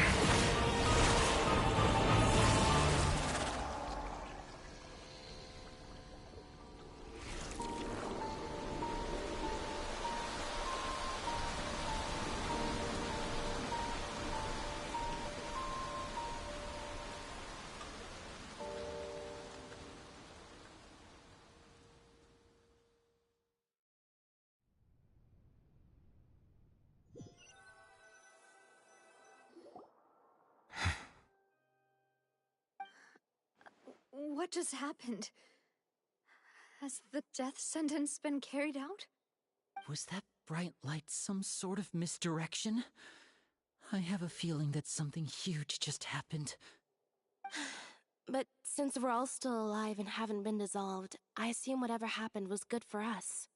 It's time to end this. We must mete out punishment to that beast. Didn't you say just a moment ago that it can't be defeated? I have gained the strength sufficient to deal with it. Through certain means, I now have the ability to separate the power of the Primordial Sea from that creature. We should seize the opportunity to pursue our quarry. Traveler, now that the oratories can no longer function, I require an executor to help me mete out justice. The root of the calamities befalling Fontaine, the beast that enacts the prophecy, its name is the all-devouring narwhal. Come with me, traveler. The hour of execution has come.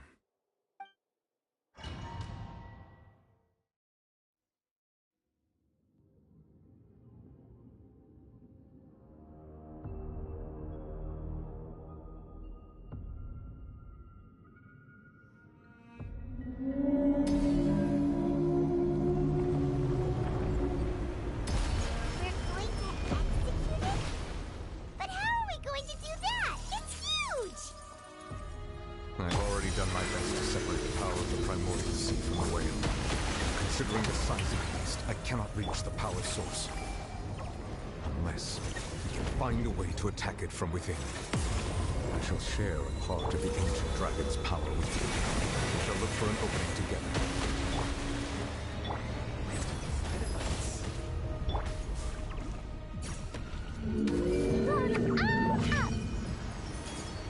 I can feel its sorrow turning into hostility.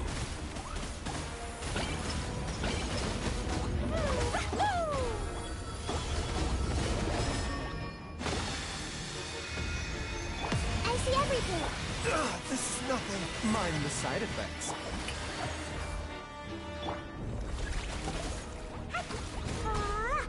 The all-devouring narwhal cannot resist its instinct to devour. Continue to trigger its hostility. A chance will present itself.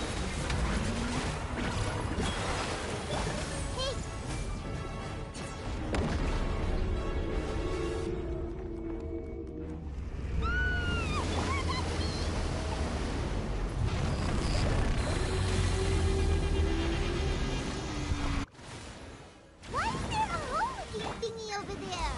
It looks really scary. Health comes first. Committed to memory. Yoo-hoo!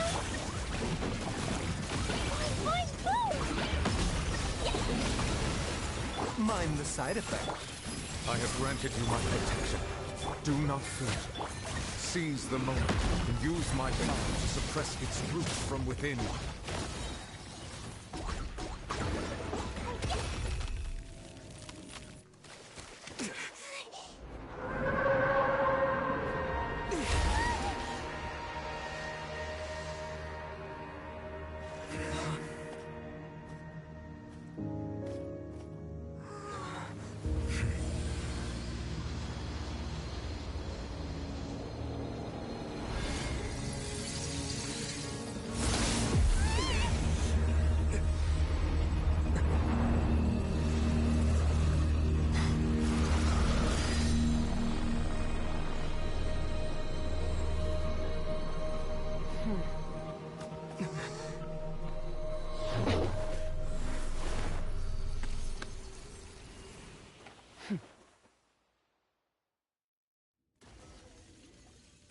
thanks for helping with the cleanup. It should have been my job, but... oh well. It was just supposed to be a short private training session for me. I didn't think that my disciple and my master's pet would start brawling in the meantime. Well, actually, I had a feeling that it would happen at some point, but they bumped into one another earlier than I thought. What a blunder. I suppose I'll have to swing my sword 3 million times as penance. That power. Who are you exactly? Paimon has an idea. From what she said earlier, she must be Child's master. Skirk, right? It's just that he gave us the impression that she was the less talkative person. I simply did not have anything to say to the weak. But you, on the other hand, managed to defeat the all-devouring narwhal without using power from beyond this world. So you may speak to me as equals. I have to agree. It's a strange use of a planet's primordial waters just to raise an all-devouring narwhal. That kind of power is wasted on it. It's not cooperative, it eats too much, and I have more important things to do with my time than pet sitting. The only thing that creature has going for it is its looks.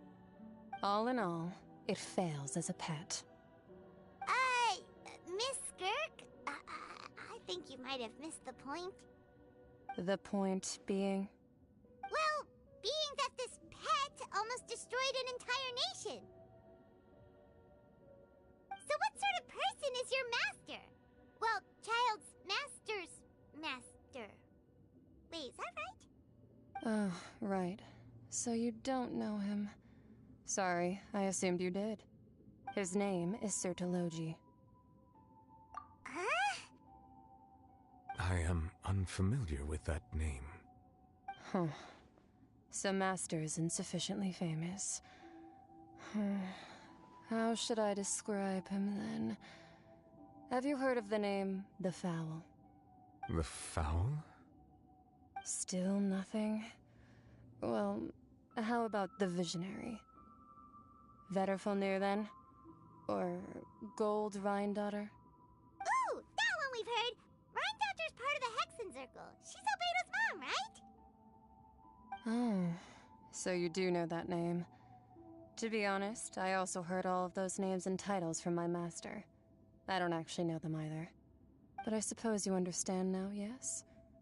My master is likely a similar sort to Rhindaughter. They are both pursuing some form of perfection. Wait!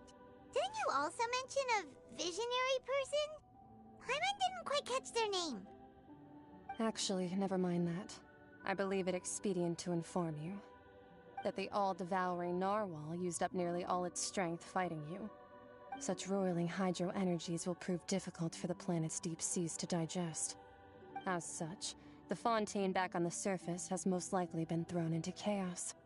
In other words, the prophecy that you've been fretting over should now be in full swing.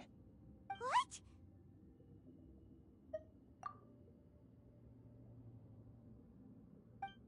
Not to worry. Focalor has already managed to deceive the heavenly principles.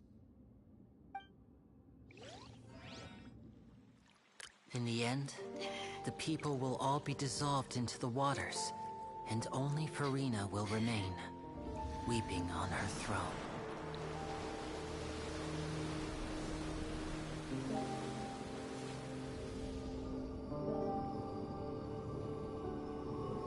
Only then will the sins of the people of Fontaine be washed away.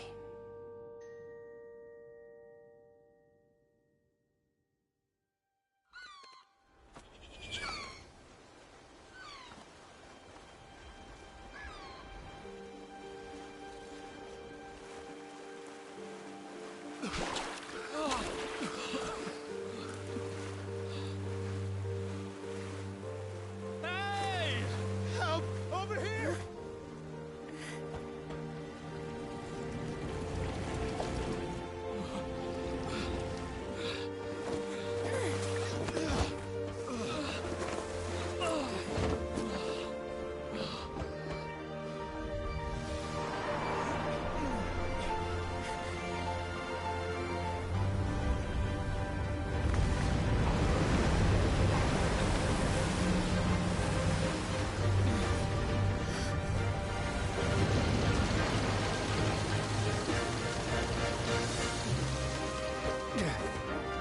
All hands, initiate emergency rescue!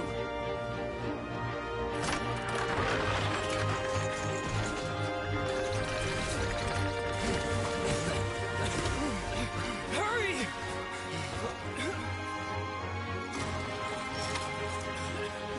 Hey, lend a hand!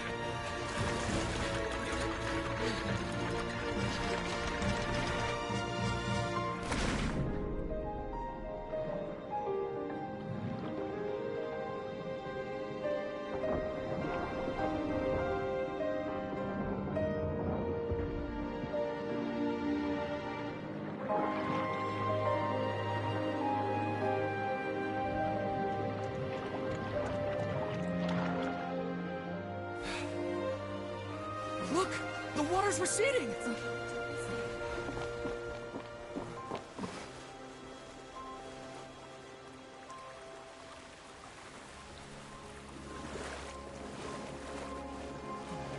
It's a miracle! Water's receding. We didn't dissolve. The prophecy was wrong. The prophecy was wrong.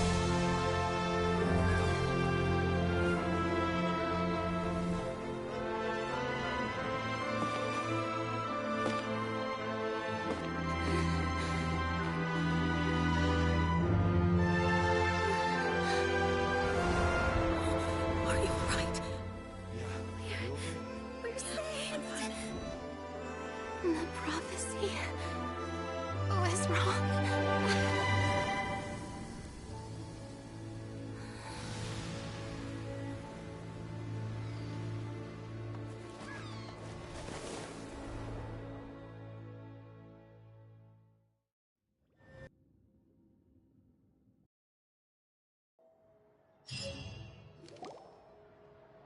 The soil renewed.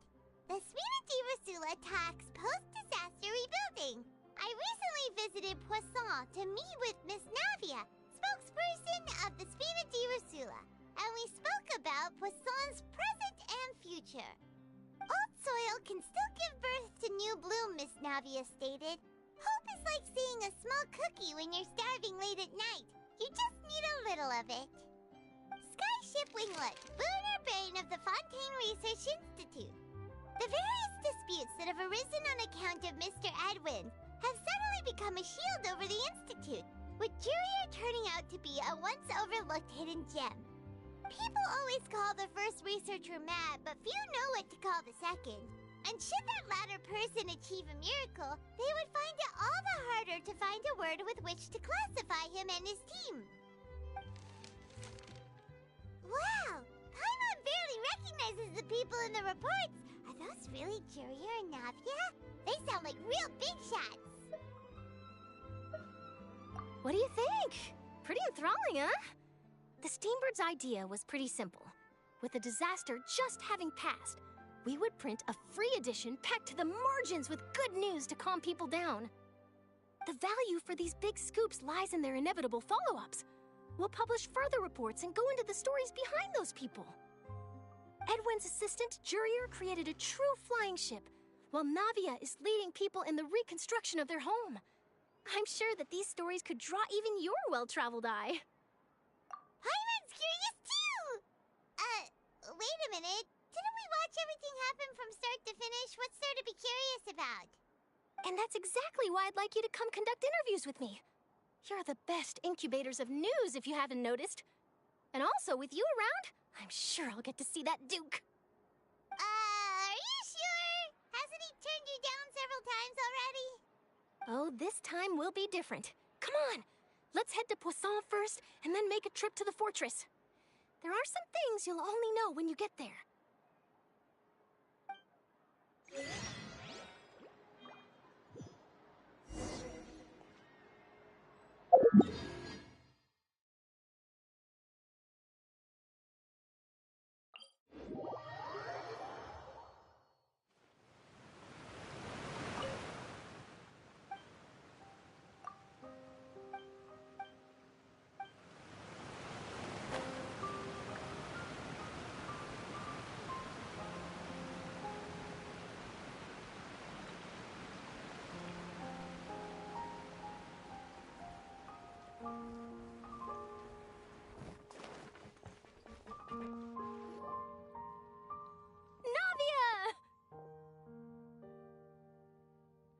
Oh, it's you.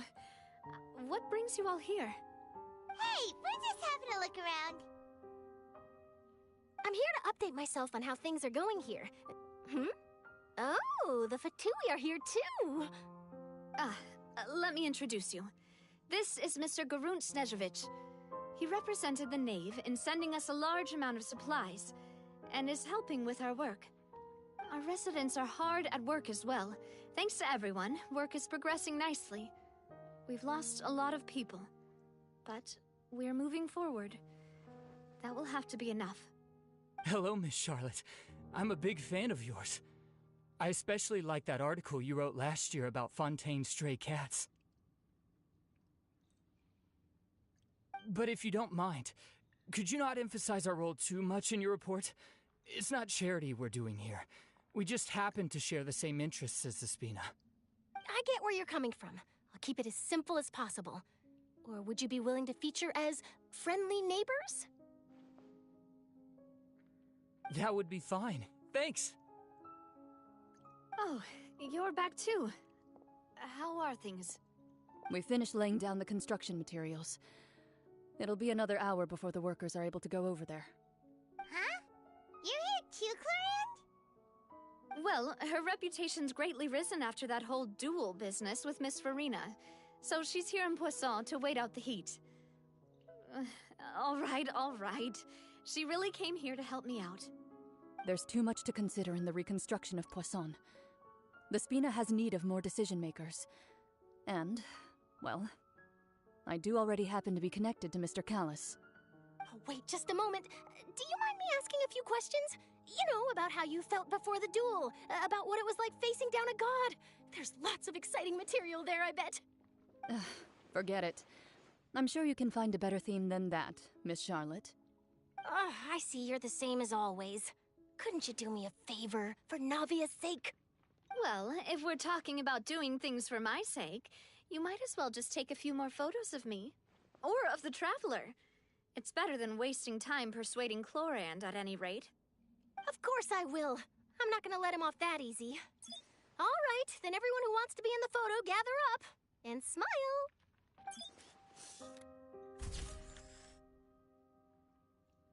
How did it go? Was it a good shot? Did Paimon look cute in it? Not bad. Your addition really helped the composition of the picture. All right, hang on a moment. Let me snap a few more shots.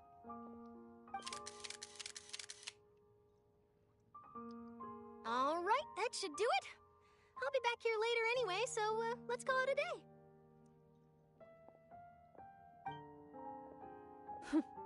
You're very quick. Speed is of the essence when it comes to the news, and freshness is the key. Also, not to brag, but I'm pretty good at building connections. Who knows? I might eventually get that interview with you after all, Miss Clorinde. Wow, you really do have that never say die spirit. I'm impressed. I'll hazard a guess that this is how you got that interview at the Fortress of Meripede. Whoa, you're well informed. Let me make a guess too. I asked Sijuin, who told Monsieur Nervillet, and he told you, right? That's a very complete information chain. In truth, all Monsieur Nervillet asked me was, when did the fortress become so friendly towards the media? I told him that it was best not to speak too soon. There's no guarantee that Ridesley will make a personal appearance. You're right. I've got to treasure every moment I have with them. In which case, I'll be making a move first. Stay safe now. And tell me if you hear anything interesting. I'll treat you to afternoon tea in exchange.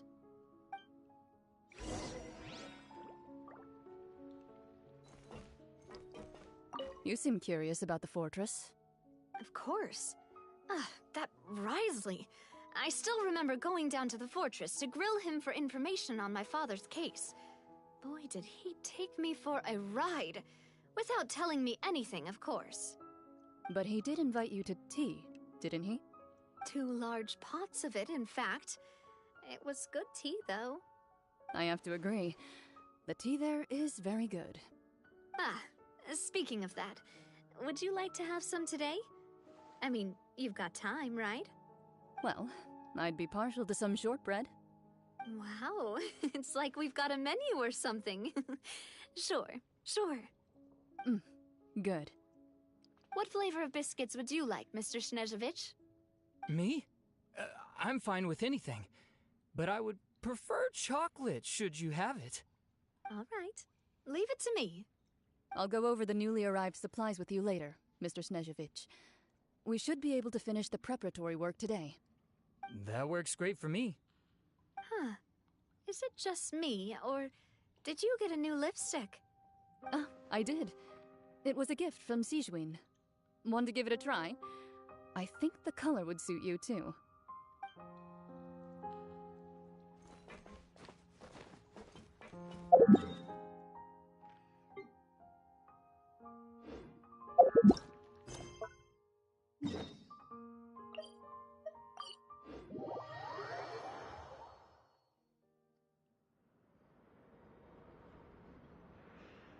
Wow, guess we're here again, huh? There's a real nostalgic feeling to this place. Looks like you've been missing us. Duke! Did you come all the way to the entrance to greet us? Of course. I'm here to welcome you and our dear Miss Charlotte, whom our good head nurse recommended to me. It's an honor to finally meet the much-rumored Duke. Thank you for consenting to my visit to the fortress, sir. No need to thank me. But that said, I shouldn't be the focus of your interview. I trust you recall our agreement? Of course, of course. All right then, this way.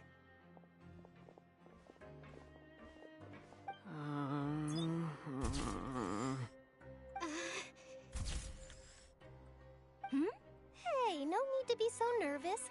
I've already taken all the photos we need.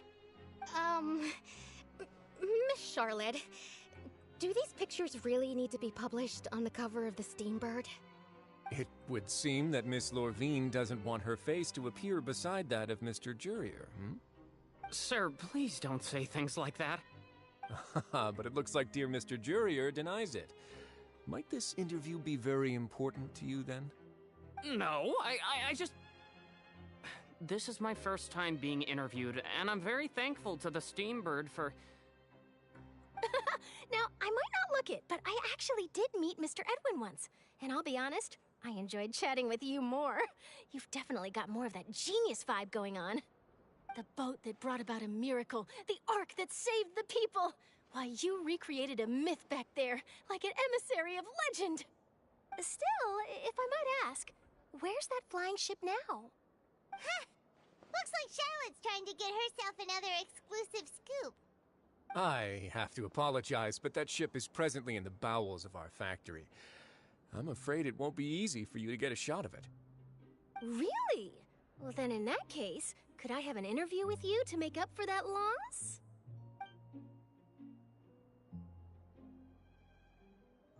You already know my answer, I'm afraid. Best you interview our head nurse instead. Or perhaps you'd like to take another photo of this couple of researchers? Did you really have to use the word couple? Well, then, 2 solo photos will do. Is my hair messed up? Please, someone help me have a look. Things sure are getting pretty lively here. We've seen this kind of thing before. Oh, seems like everyone's here. Would any of you like to try this new drink I came up with? Ah, Sijwin. Hey, Miss Charlotte. Why don't you, take some pretty photos of our head nurse? Sure. Come on, Miss Sijwin. Over this way. Let's find a brighter spot. Huh? Sure. Do I have to smile? So, how have things been at the fortress?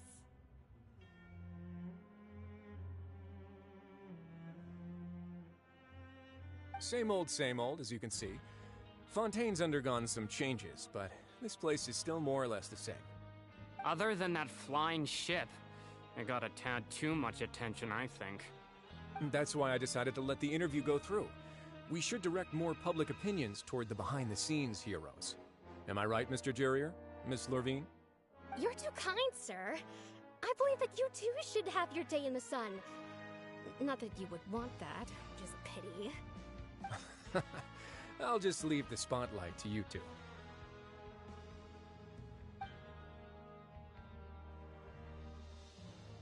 I see. Lots of things happened that day, huh? Anyway, regarding that Harbinger, I'm not sure you remember, but his 3 young followers are still waiting for his return. He sure did win them over, huh? I'll tell them that there's good news and bad news. The good being that their boss seems fine, and the bad being that they must face extended sentences for abetting his escape. Oh, actually, what about you? Are things gonna change for you too? What change can there be? The fortress will keep chugging along, and so will my duties. As to what Miss Farina's departure will mean for the nation, and if our laws and governance will be transformed, we'll leave those to the folks in the overworld. Hey everyone, the photo shoot's done. Good. In that case, let's call it a day here. Thanks for your cooperation. Come on, Traveler, let's go. Till next time, everyone. There'll be a next time? Maybe. Who knows? I might write a story about the underwater factory next time. Until then. All right, last stop, the docks. Oh, you know, I'd love to see you in one of Charlotte's photo shoots one day. Is that really necessary? Our line of work doesn't really require much photographing. It's precisely because we don't need the picture that they'll have value as keepsakes. You don't really look all that opposed to the idea, you know. Maybe I'm just happy that I managed to once again avoid the spotlight. I think this interview went well either way. Yes, you successfully kept prying eyes away by using Mr. Jurier and Miss Lorvine as shields. Very good. You should be happy for them. They have a bright future ahead of them.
Tea parties are a must for the well-mannered. If you'd like to learn the proper etiquette, I'd be happy to teach you.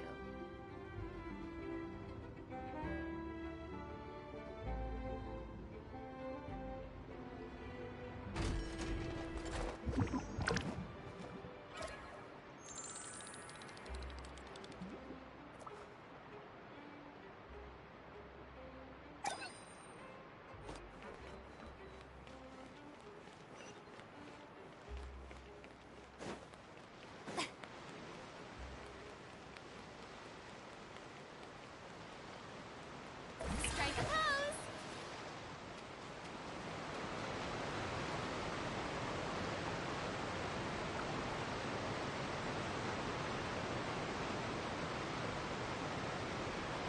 I didn't see them! They really are here! How did you know?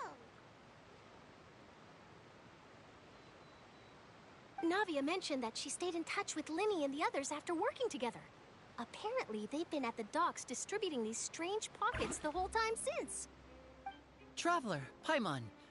Ah, and Miss Charlotte, too. Would you like a magic pocket? What sort of gadget is it? It's a wondrous bag that can be used to carry many things. The water level has returned to normal, but if you see any of your things floating around, you can use this to carry them. Or you could trick a friend into doing it for you. Trick a friend? I wonder which of my friends would fall for that.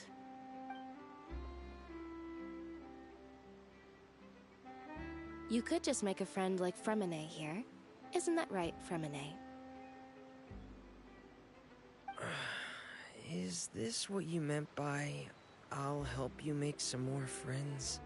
To be honest, that sounds pretty sweet. Could I have your contact, please? Sure.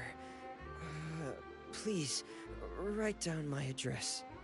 You sure are working hard to help Fremine socialize. He was the one who proposed doing this. He even wants to assist in our magic shows. Yes, I was planning to first introduce Pear as an assistant, and later Fremine himself. In the future, I think we can leave underwater escape magic to him too. That said, would anyone want to see a diver escape underwater? Oh, it'll work out. Every journey begins with the first step. He'll become a part of our show eventually. Lynette, could you come over? Miss Charlotte says she wants to take a picture of us. Got it. My, that Charlotte is rather perceptive. She got rid of everyone the moment she realized I had something to say to you. So, how have things been, Traveler? Father says that you did a great deal during the latest events. She's very grateful for your contributions to Fontaine. That's all right. We were more than happy to help. So, what's she doing now? Oh, I guess you haven't heard. Well, after Lady Farina left, Father and Monsieur Neuvillette opened negotiations, during which he gave Fontaine's gnosis to her as a diplomatic gift. A diplomatic gift? A gnosis? Yes, I was quite surprised at first myself. But when I thought it over, there were actually a number of things going for it. It could have been done as an apology for the incident with Lord Child, or as thanks for his help in tying the all-devouring narwhal down. Furthermore, Father did also lend significant aid to Fontaine and Poisson. Well, that's true, but this is a gnosis we're talking about. Doesn't this seem a bit irresponsible? I would agree, but I've also heard that it seems that Monsieur Neuvillette has had a significant change of heart regarding the matter. So there's some reason for this that only Neuvillette knows about? I suspect you'll have to ask him about that yourself. Ah, yes, speaking of which, I did see him strolling around the entrance to the Fortress of Meripede a while back. Isn't he real busy and stuff? Paimon didn't think he'd have the time for that. But back to the topic.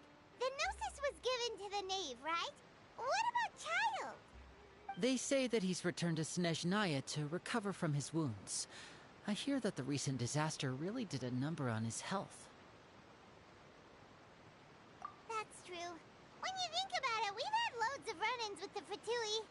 To think we'd be allied with them this time. So shocked by such a simple switching of sides?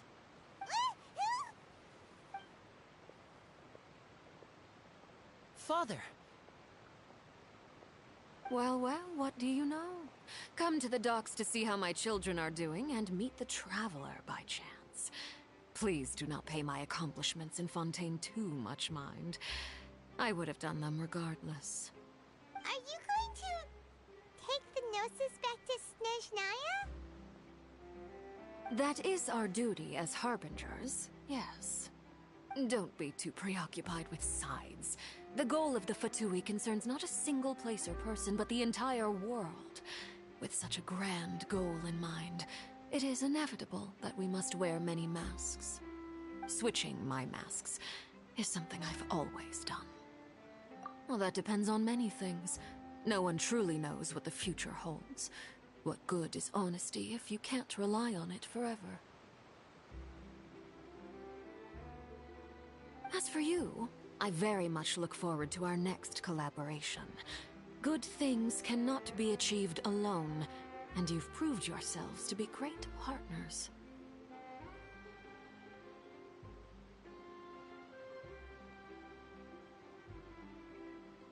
A vision? All right. I'll remember to return it. Thank you for keeping it safe for him this entire time. And that's a wrap for me. Huh? You're... Greetings, Miss Journalist. Hello. If I'm not mistaken, there are diplomatic channels I'll need to report to take a photo of you. That is correct. So forgive me, but I will not be able to serve as a subject in your article. However, feel free to write as much as you'd like about our dear magicians and our upcoming rookie talent. I will. The sea breeze is quite pleasant. I shall continue my walk while the weather remains so agreeable. Farewell. Farewell, Father. Oh, she has such an intimidating presence. I didn't even dare to take a picture. Thankfully, I've already wrapped up all my pre-scheduled interviews. Thank you all. This'll be more than enough for me to write about, I'm sure. Don't be too nervous. Why don't you take a magic pocket before you go? Here, Traveler, Paimon, you take one too. To move things about? That's right. Funny. I was giving out magic pockets when we first met too. And what do you know? I'm doing the exact same thing right now. So many things have happened, but the pockets are still the pockets. I guess this must be life. We will all follow our own paths, and serendipity will lead you to your fated friends. All right then. We'll be handing out pockets in some other districts later, so we'll get going now. Have a good day, you two. Well, guess we sent Charlotte off. Shall we go see how Neverlette's doing? As long as he's not so busy that he doesn't have time to chat anyway.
The entrance to the fortress!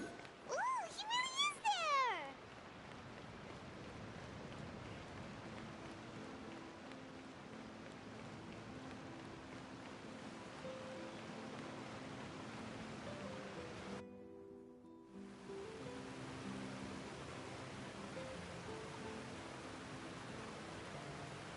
So, you really are here, Neverlet!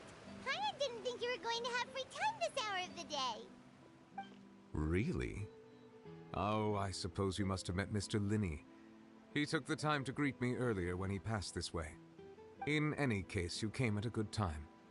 I was just considering reaching out to you to set up a meeting, so I may explain some things that I haven't had the time to before. Aw, Paimon's glad that you remembered. Thank you for keeping us on your mind, what with you being busy and all. Alright, let's have it then. How was Fontaine actually saved? The whole business is still quite the mystery to us. It is strange how words can often leave a bitter taste in the mouth when it finally comes time to say them out loud.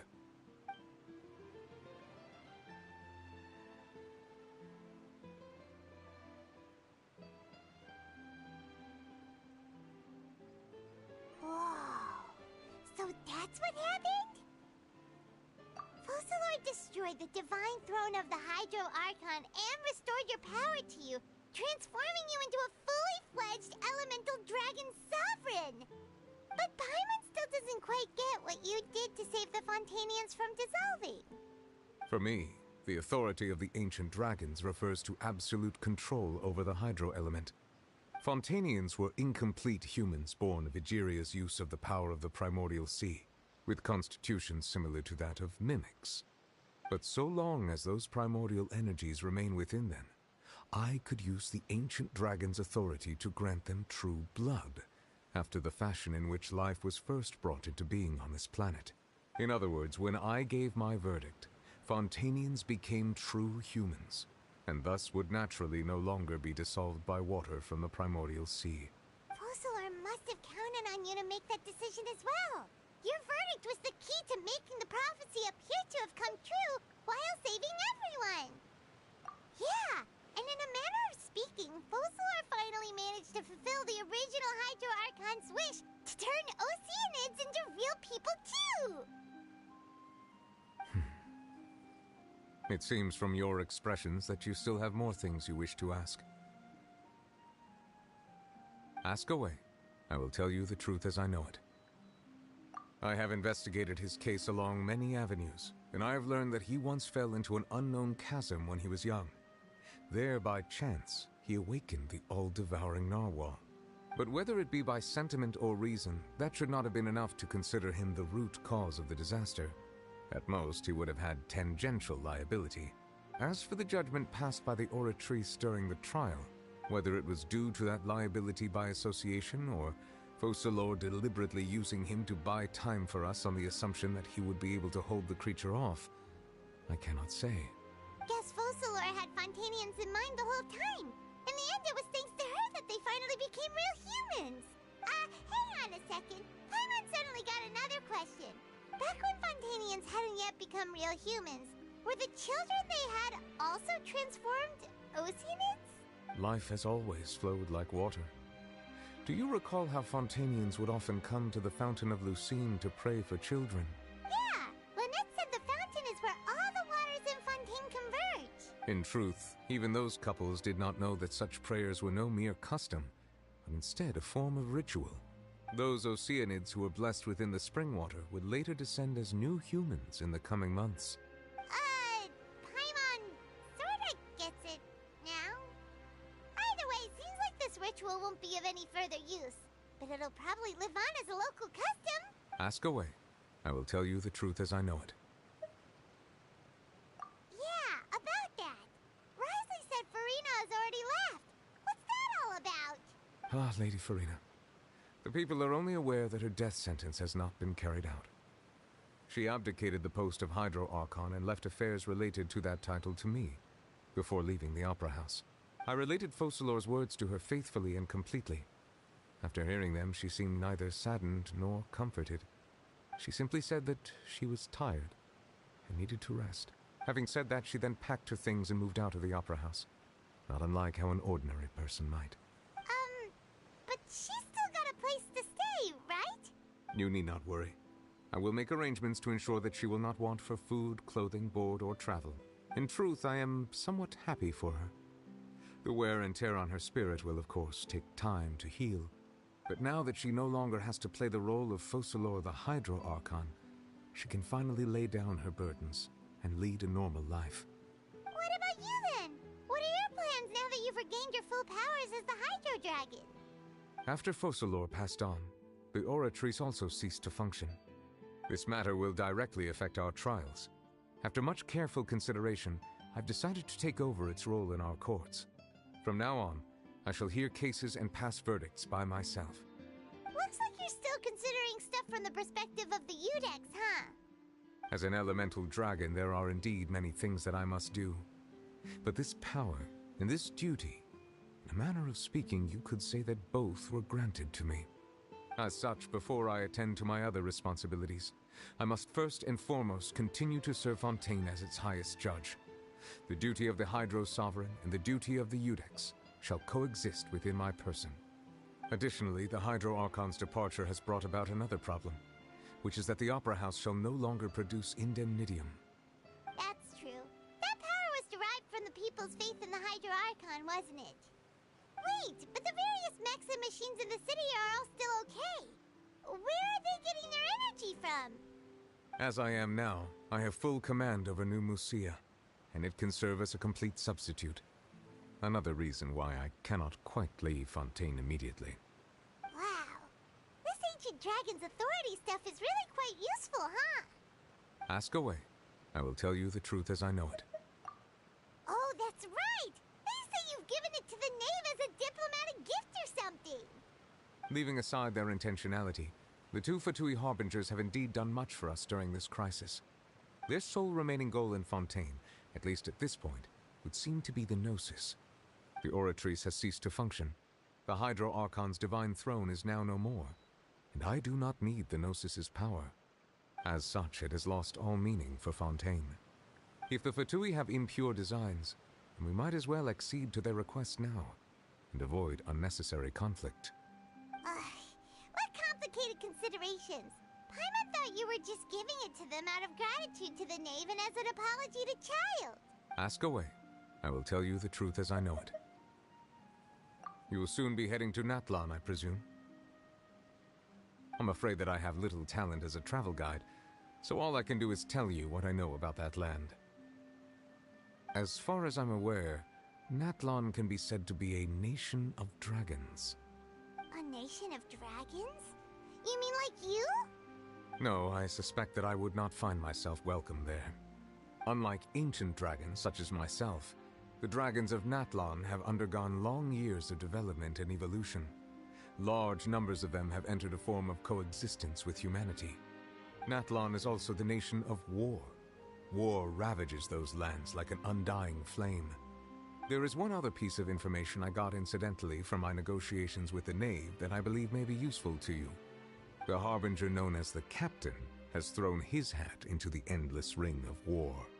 The Captain. Sounds like a real tough customer. Seriously, everywhere you look, there's a Fatui Harbinger doing their thing. I suggest that you fully prepare yourself before going to Natlan. In the meantime, Fontaine's doors will always be open to you. Ask away. I will tell you the truth as I know it. Hang on a sec. Paimon's still got a question about the Gnosis. When we spoke to Linny earlier, he mentioned that your attitude towards giving away the Gnosis had clearly changed. We guessed that there might be some reason for it that only you were aware of. No wonder the House of the Hearth is the Fatui's intelligence division. They are certainly sharp. So regarding this specific issue, I was just getting ready to share something with you. What is it? In truth, I exchanged some further words with that lady named Skirk after sending you two back to the surface. It went something like this.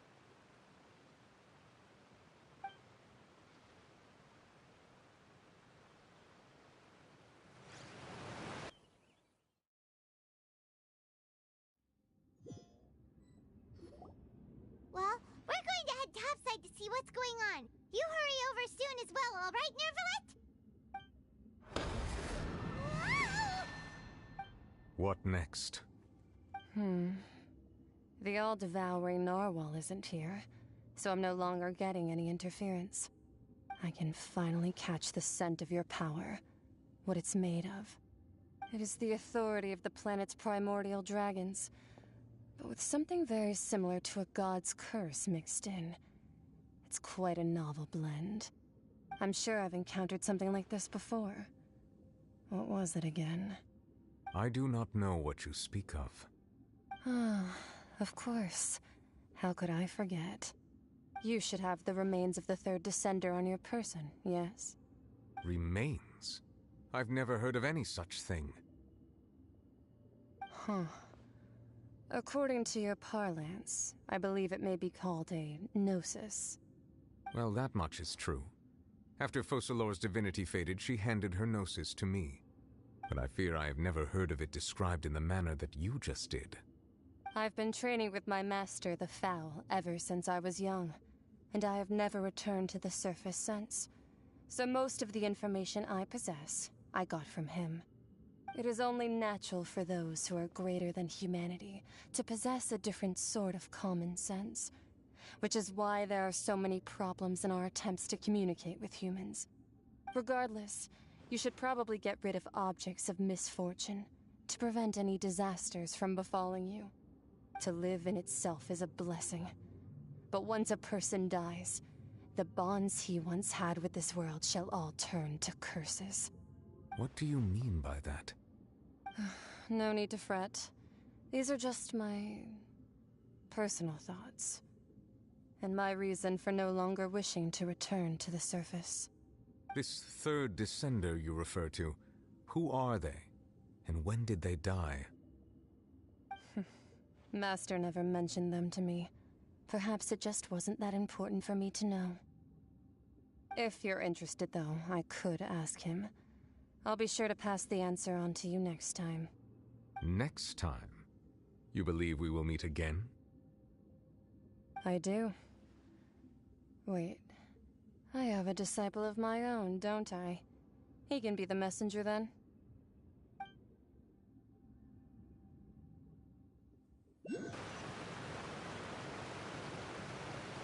That's what she told me. Whether it would prove useful or not, I wanted to pass that information on to you. The remains of the third descender? So that's what the no-sees actually are. Paimon just thought they looked like chess pieces. How could they be a person's remains? All the same, assuming that there was no misunderstanding or special metaphor at play, that is what she meant to say. And she said that it would bring misfortune and that you should check it, which is why you gave it to the Fatui. If she speaks the truth, then I would simply be putting Fontaine at unnecessary risk by keeping it here.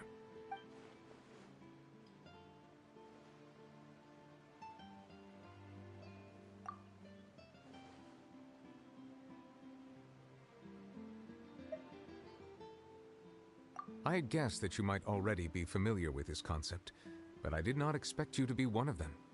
That means that the Gnosis, which are exceedingly element-compatible and can even enhance elemental abilities, do indeed come from the third descender. I wonder, does your body also possess similar properties? Like being able to use elemental powers without a vision. That does sort of count as special compatibility, right? No, let's not think about this stuff comparing the Traveler to the dead third descender and all. That's what you say, but this topic still feels like bad luck. Once Child recovers, let's get some more answers out of him. Or go look for his master and get the answers that way. I too believe it unwise to make too many blind guesses when information is lacking. The same is true of being at court. All right. Whatever the case, it seems like the crisis here in Fontaine's over for now. Yes. All of Focalor's efforts were for this moment as well. But she sacrificed herself in the end as a god, and she suffered through all those years as a human. Was that really what she wanted? I suppose that would be the mystery of a god's will. I suspect not. But once in a while, I too would guess that if wishes were like the clouds in the sky, they will one day return to the earth as raindrops. Life flows like water, and rain is the final answer. The water levels may sometimes tilt one way or another, but the rain falls fairly upon all. And what, ultimately, is the difference between the rains that fall upon all of us?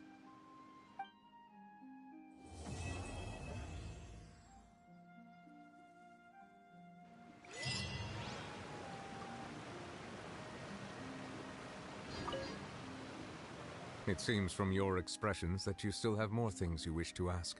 Ask away. I will tell you the truth as I know it. I suggest that you fully prepare yourself before going to Natlan. In the meantime, Fontaine's doors will always be open to you.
amazing!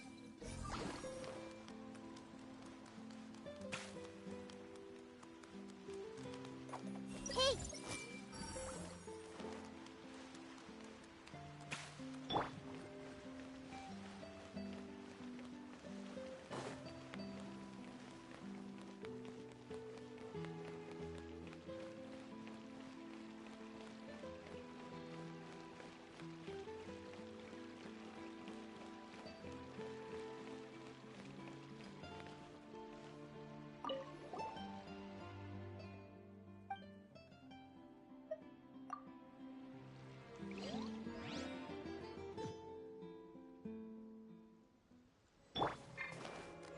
Temple of Wisdom!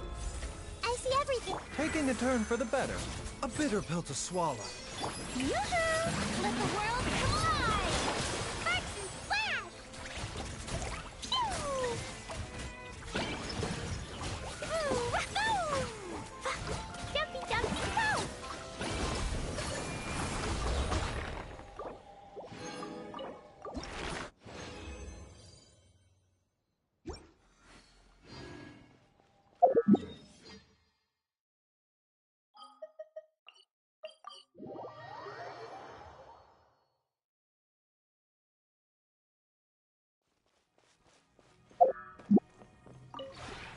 This realm is...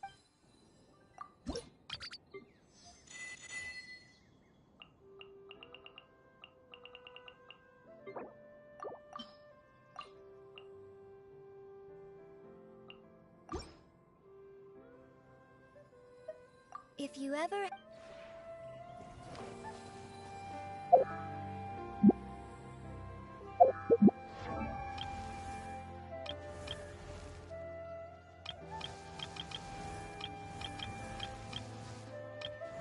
Totoko? Totoko, where are you?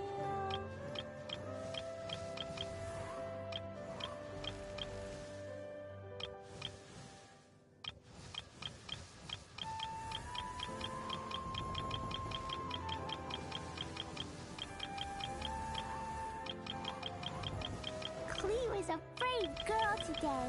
I found a really weird-looking lizard.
This realm...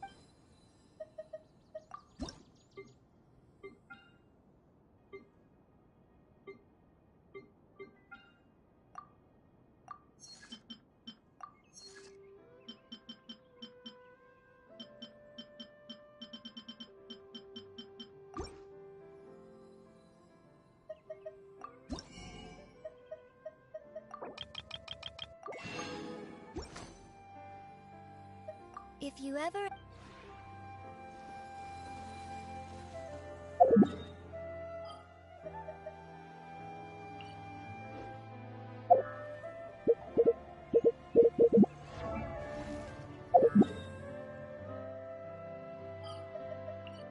These bombs, so heavy.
doctor was showering me with drugs.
La la la. Another test subject. The Temple of Suffocate! Wisdom. Seems like an emergency. A bitter... Let my name echo in song! Pick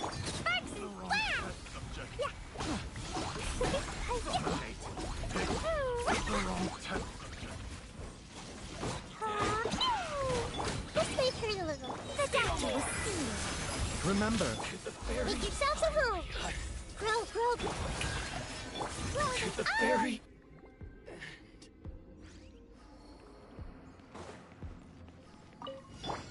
Let's get down to business. Let's light it! Here's Becca!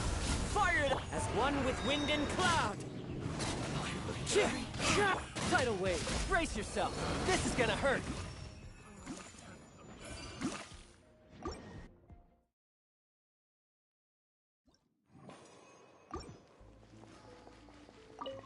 mind the sight of it. Hey! Time to shine! Ah! A bitter pill to swallow. This is nothing. Seems like an emergency. Share my knowledge! Dumpy dumpy toe!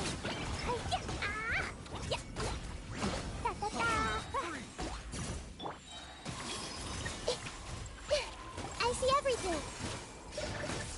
The doctor was... The Temple of Wisdom! Let my name echo in song! Strike a pop! Blazing delight! The wrong test subject. I got careless.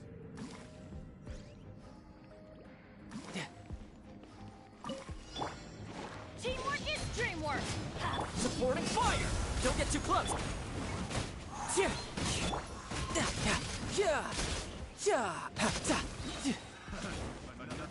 Shouldn't let your guard down. I'm going in! Fire it up! Here's Becca! Into the wind.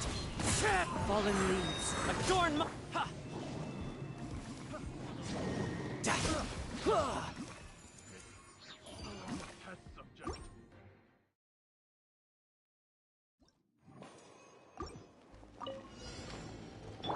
Everyone hold hands! Mind the side effect. Stop that! Remember, health comes first. Share my knowledge! Boing, boing, boom!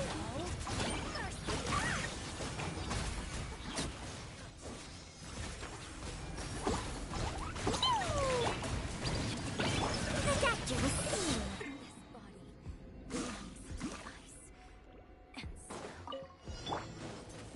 Teamwork is just... Check this out! One with nature. Brace yourself. This is gonna hurt.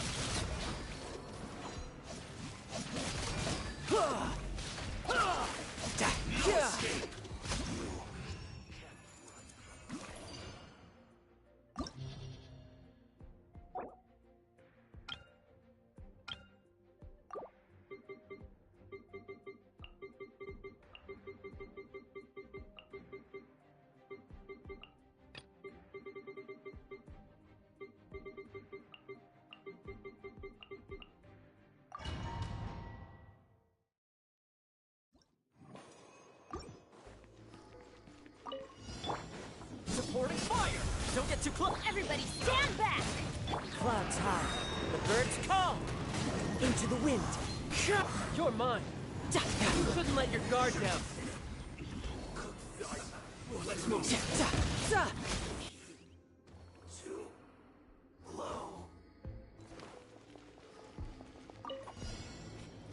Hey! The Temple of Wisdom! Taking a turn for the better. A bitter pill to... Let the world collide! Blow them all up! Jumpy, jumpy, go! La la la!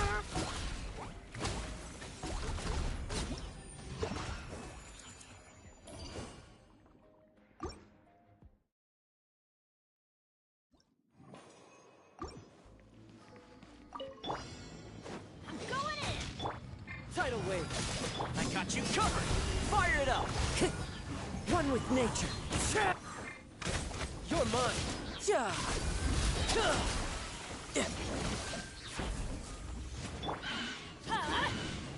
Check this out! The wind knows me. Fallen leaves, adorn my night! Let's light it up! Fire it up! Here's backup! Everybody stand back! Tidal wave! Yeah, brace yourself! This is gonna hurt!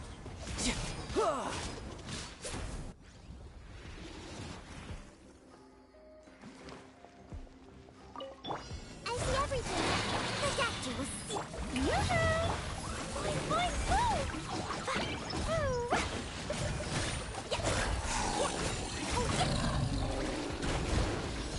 Jumpy, jumpy, go! Hey! Sharing my knowledge! Seems like an emergency.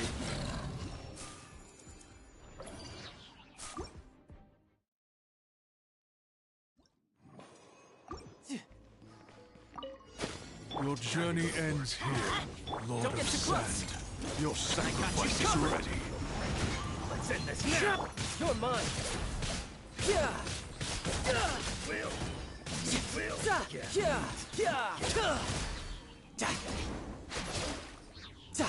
Pound it to the ground!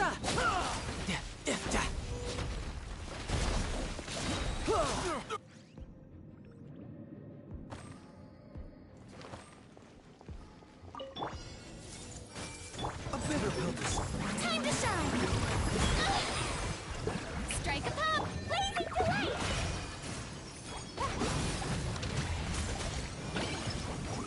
Boing, boing! Committed to memory!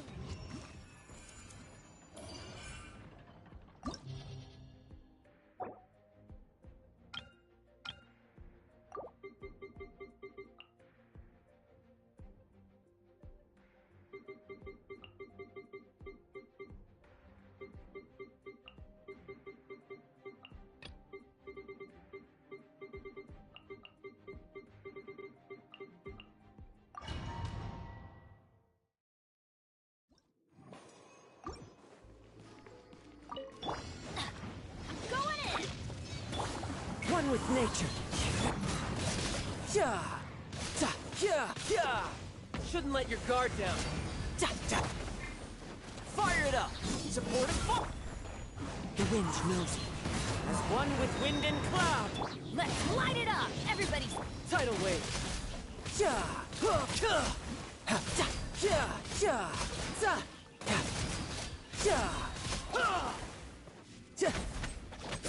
Riptide!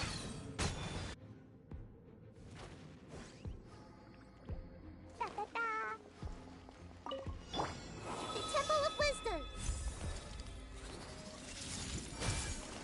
Mind the side effects. Taking a turn. Let the world collide! Sparks and splash!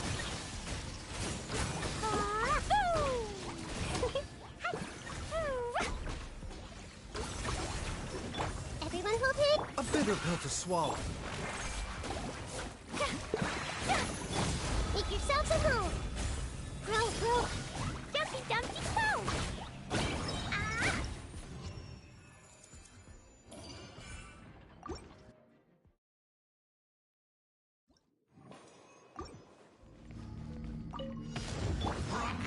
Here's backup!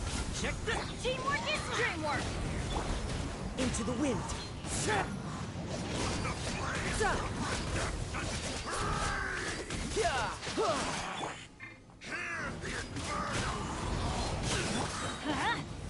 Fire it up!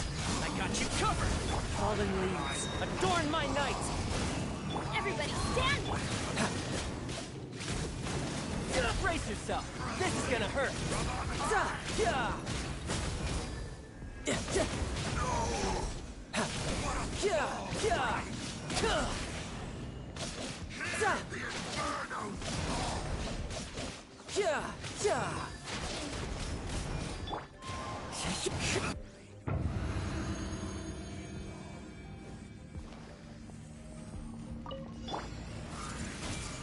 Seems like an emergency.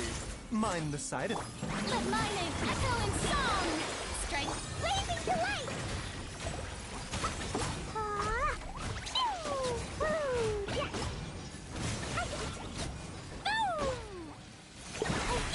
Ends here, Lord of I see Sand. everything.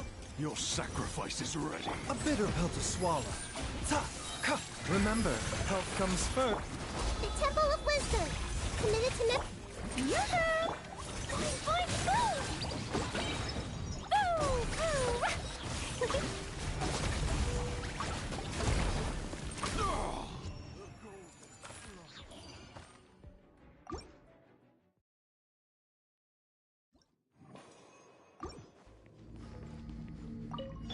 Adventure time! Supporting fire! One with nature. Prior in consideration.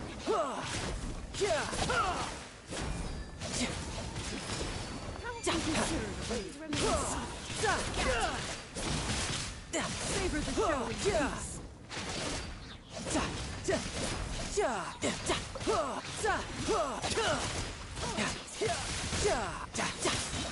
Shouldn't let your guard down. Teamwork is trick. The wind knows me. Here's backup! Tidal wave!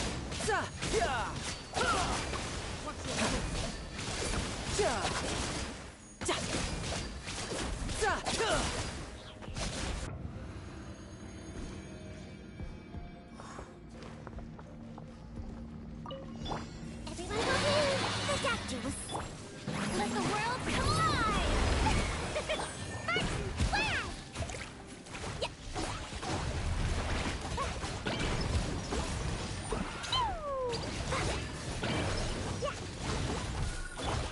Share my knowledge. This way, Colonel. Mind the side effect. Seems like an emergency. Strike a pop!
Let's light it! Supporting fire!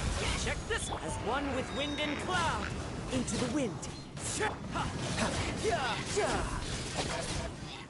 Brace yourself!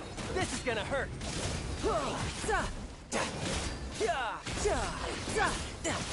Teamwork is dreamwork! Here's backup! Don't get too close! One with nature! You're mine!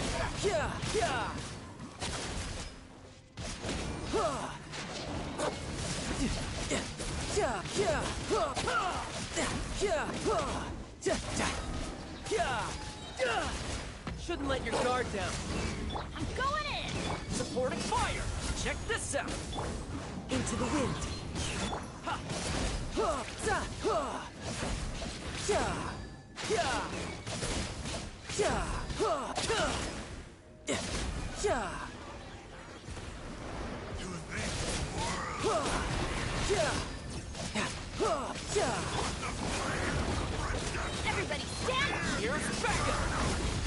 Falling leaves, adorn my night! The wind knows it.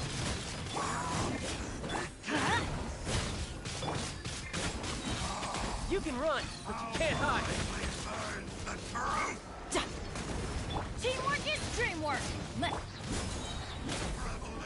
I got you covered! Into the wind. Tidal wave. And attack.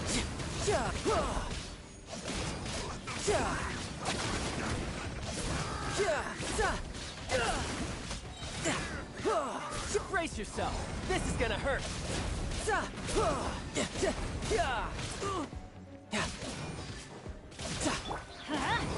Don't get too close. Here's backup. Everybody stand! One with nature. You're mine.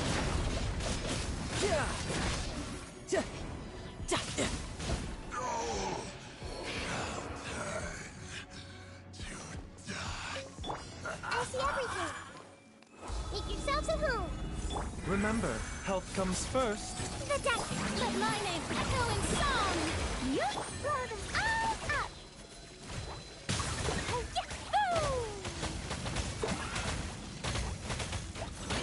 Hi.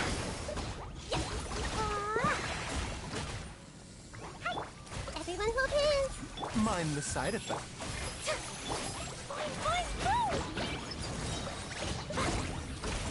The Temple of Wisdom. Taking a turn for the better. A bitter pelter. Time to shine. Mercy Slash.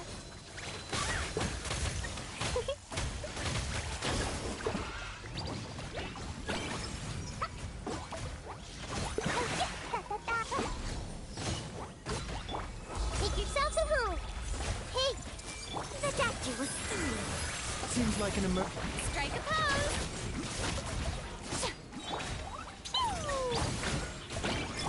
Let my name echo in song! a bitter pelter swap. Blazing delight!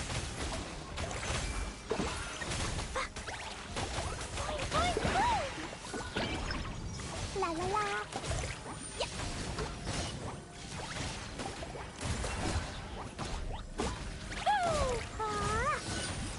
Committed to memory.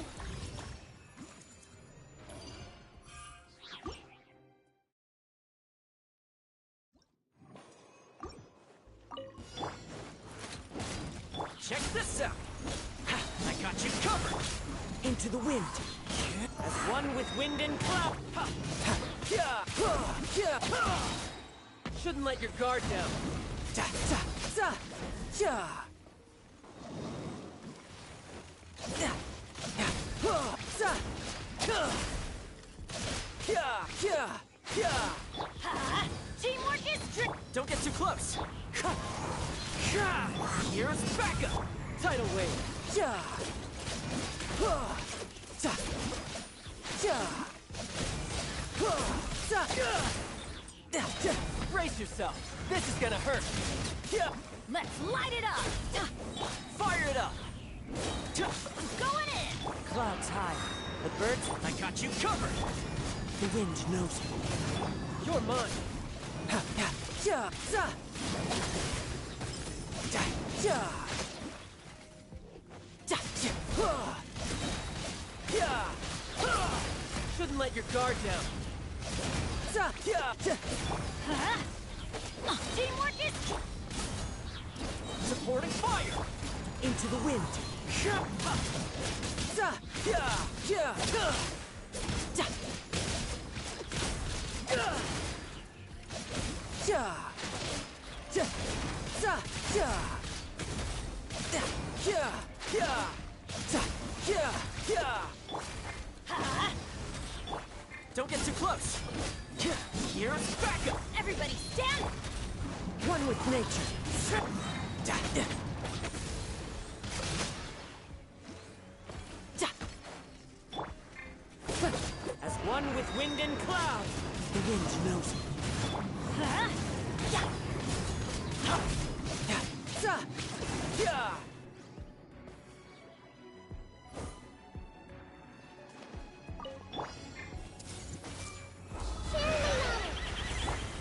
Remember, health comes first. Shower me with the Donkey Donkey Toe! Blow them all up!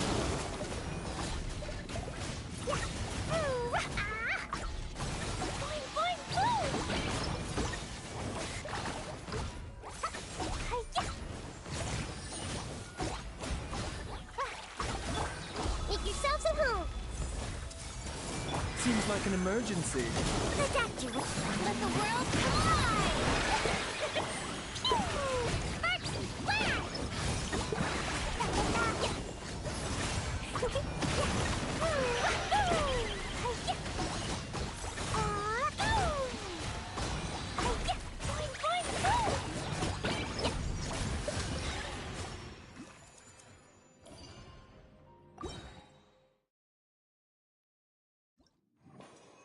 No time to lose.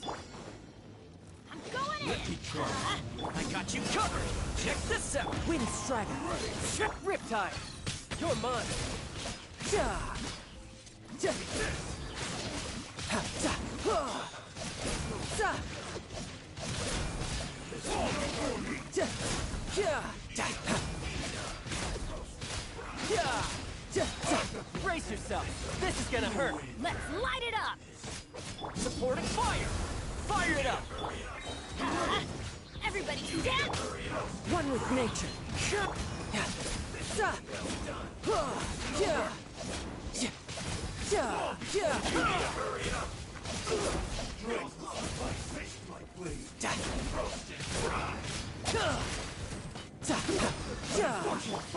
Into the wind!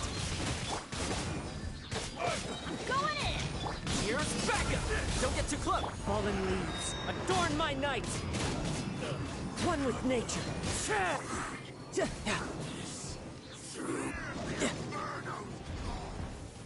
Let's light it up! The wind knows me. Teamwork is trick! Supporting fire! Fire it up! One with nature! Shouldn't let your guard down.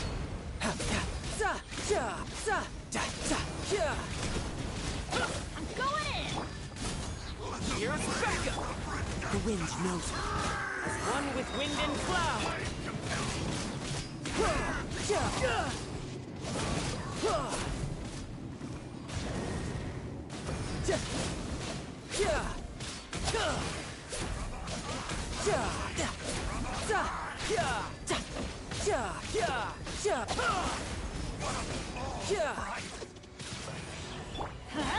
Teamwork is trick! I got you covered! Ow, ow, ow! Check this out! One with nature!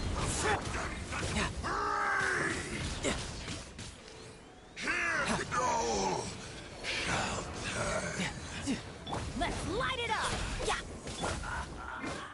Don't get too close! Supporting fire! Everybody stand! Into the wind! Brace yourself! This is gonna hurt!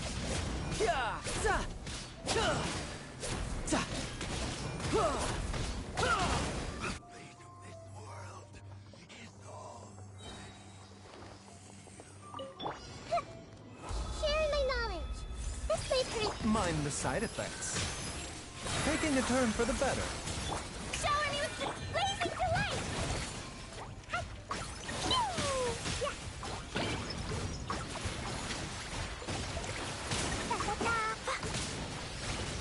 Grow, grow, grow!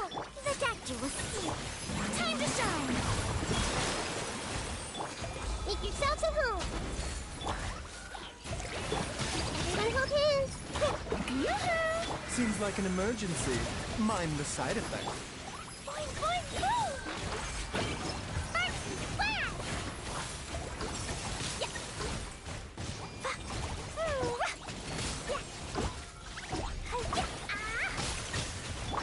The Temple of Wisdom. Committed to A bitter pill to swallow.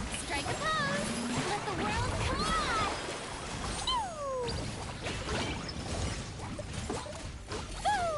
Taking a turn for the better. The doctor was. I see everything.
Add Astra.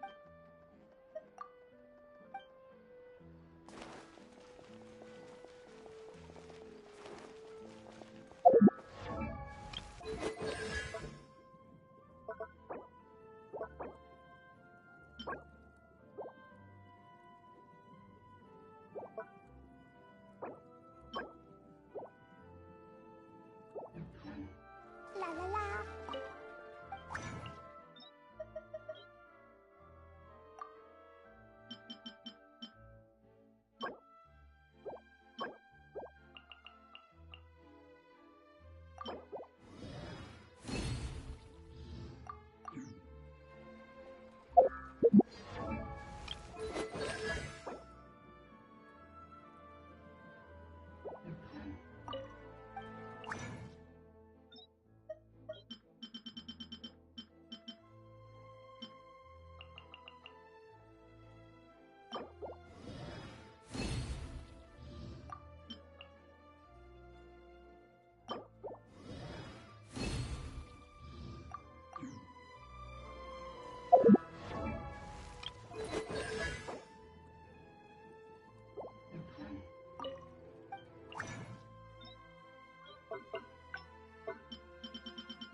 Why are you just standing there with your mouth gaping?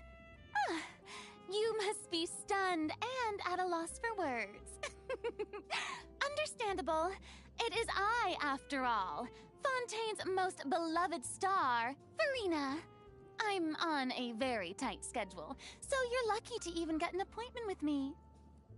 Wow, this would be the perfect location for shooting a film. The sun feels almost as hot as those studio lights I'm in front of all the time. Good thing there can only be one sun. Listen, there is a disturbing growling in the wind. That's the sound of a long-forgotten sea monster having a nightmare. Huh? Why is it having a nightmare? I don't know. Because fear has to manifest itself somehow? What a wild and desolate sight. Allow me to grant you the blessing of water.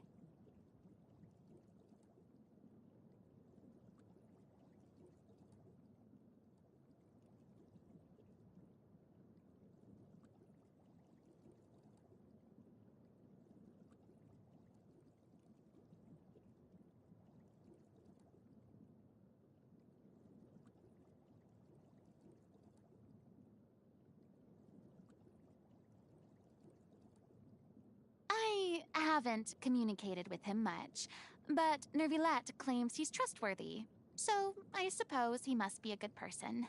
Oh, come to think of it, I've received some tea from Risley before, and it was exquisite. Simply put, I detest most of those creative dishes. I have tasted many wonderful dishes throughout the years which did nothing but leave me with some moments that I never want to look back on. Happy birthday! Here, please take this ticket as your gift. It's a VIP seat to see Happy Day. Just don't forget to show up to the performance. What's Happy Day? Well, I wanted to keep it a surprise, but it's an opera that I've rehearsed personally. It's about a big group of people that gather together to celebrate a certain, very important person. You understand now, right? Just don't forget to come. I'm really not accustomed to using a vision. Oh, why don't you teach me? I nearly forgot. You've never used a vision either. The strength gained through my own hard work is truly fulfilling. Thanks for your support. That's more like it. As expected, my dazzling side comes through in any situation. I didn't know you cared so much about me. Does that mean that you still need my power? But given the way I am now, there's a chance I won't be able to give you everything you need. All you really care about is me? In that case, then let us act out our future journey together.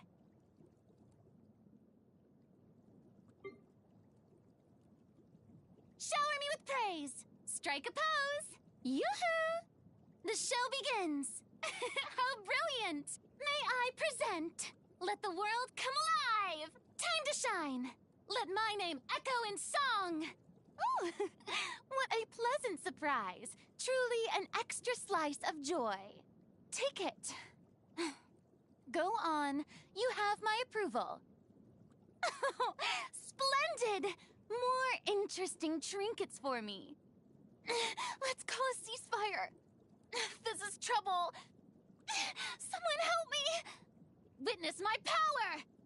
My turn to take the spotlight! Am I free? I still couldn't do it. Don't look at me like this. How dare you! Stop that! I knew you'd miss me. I have high hopes for this journey. Witness my magnificence!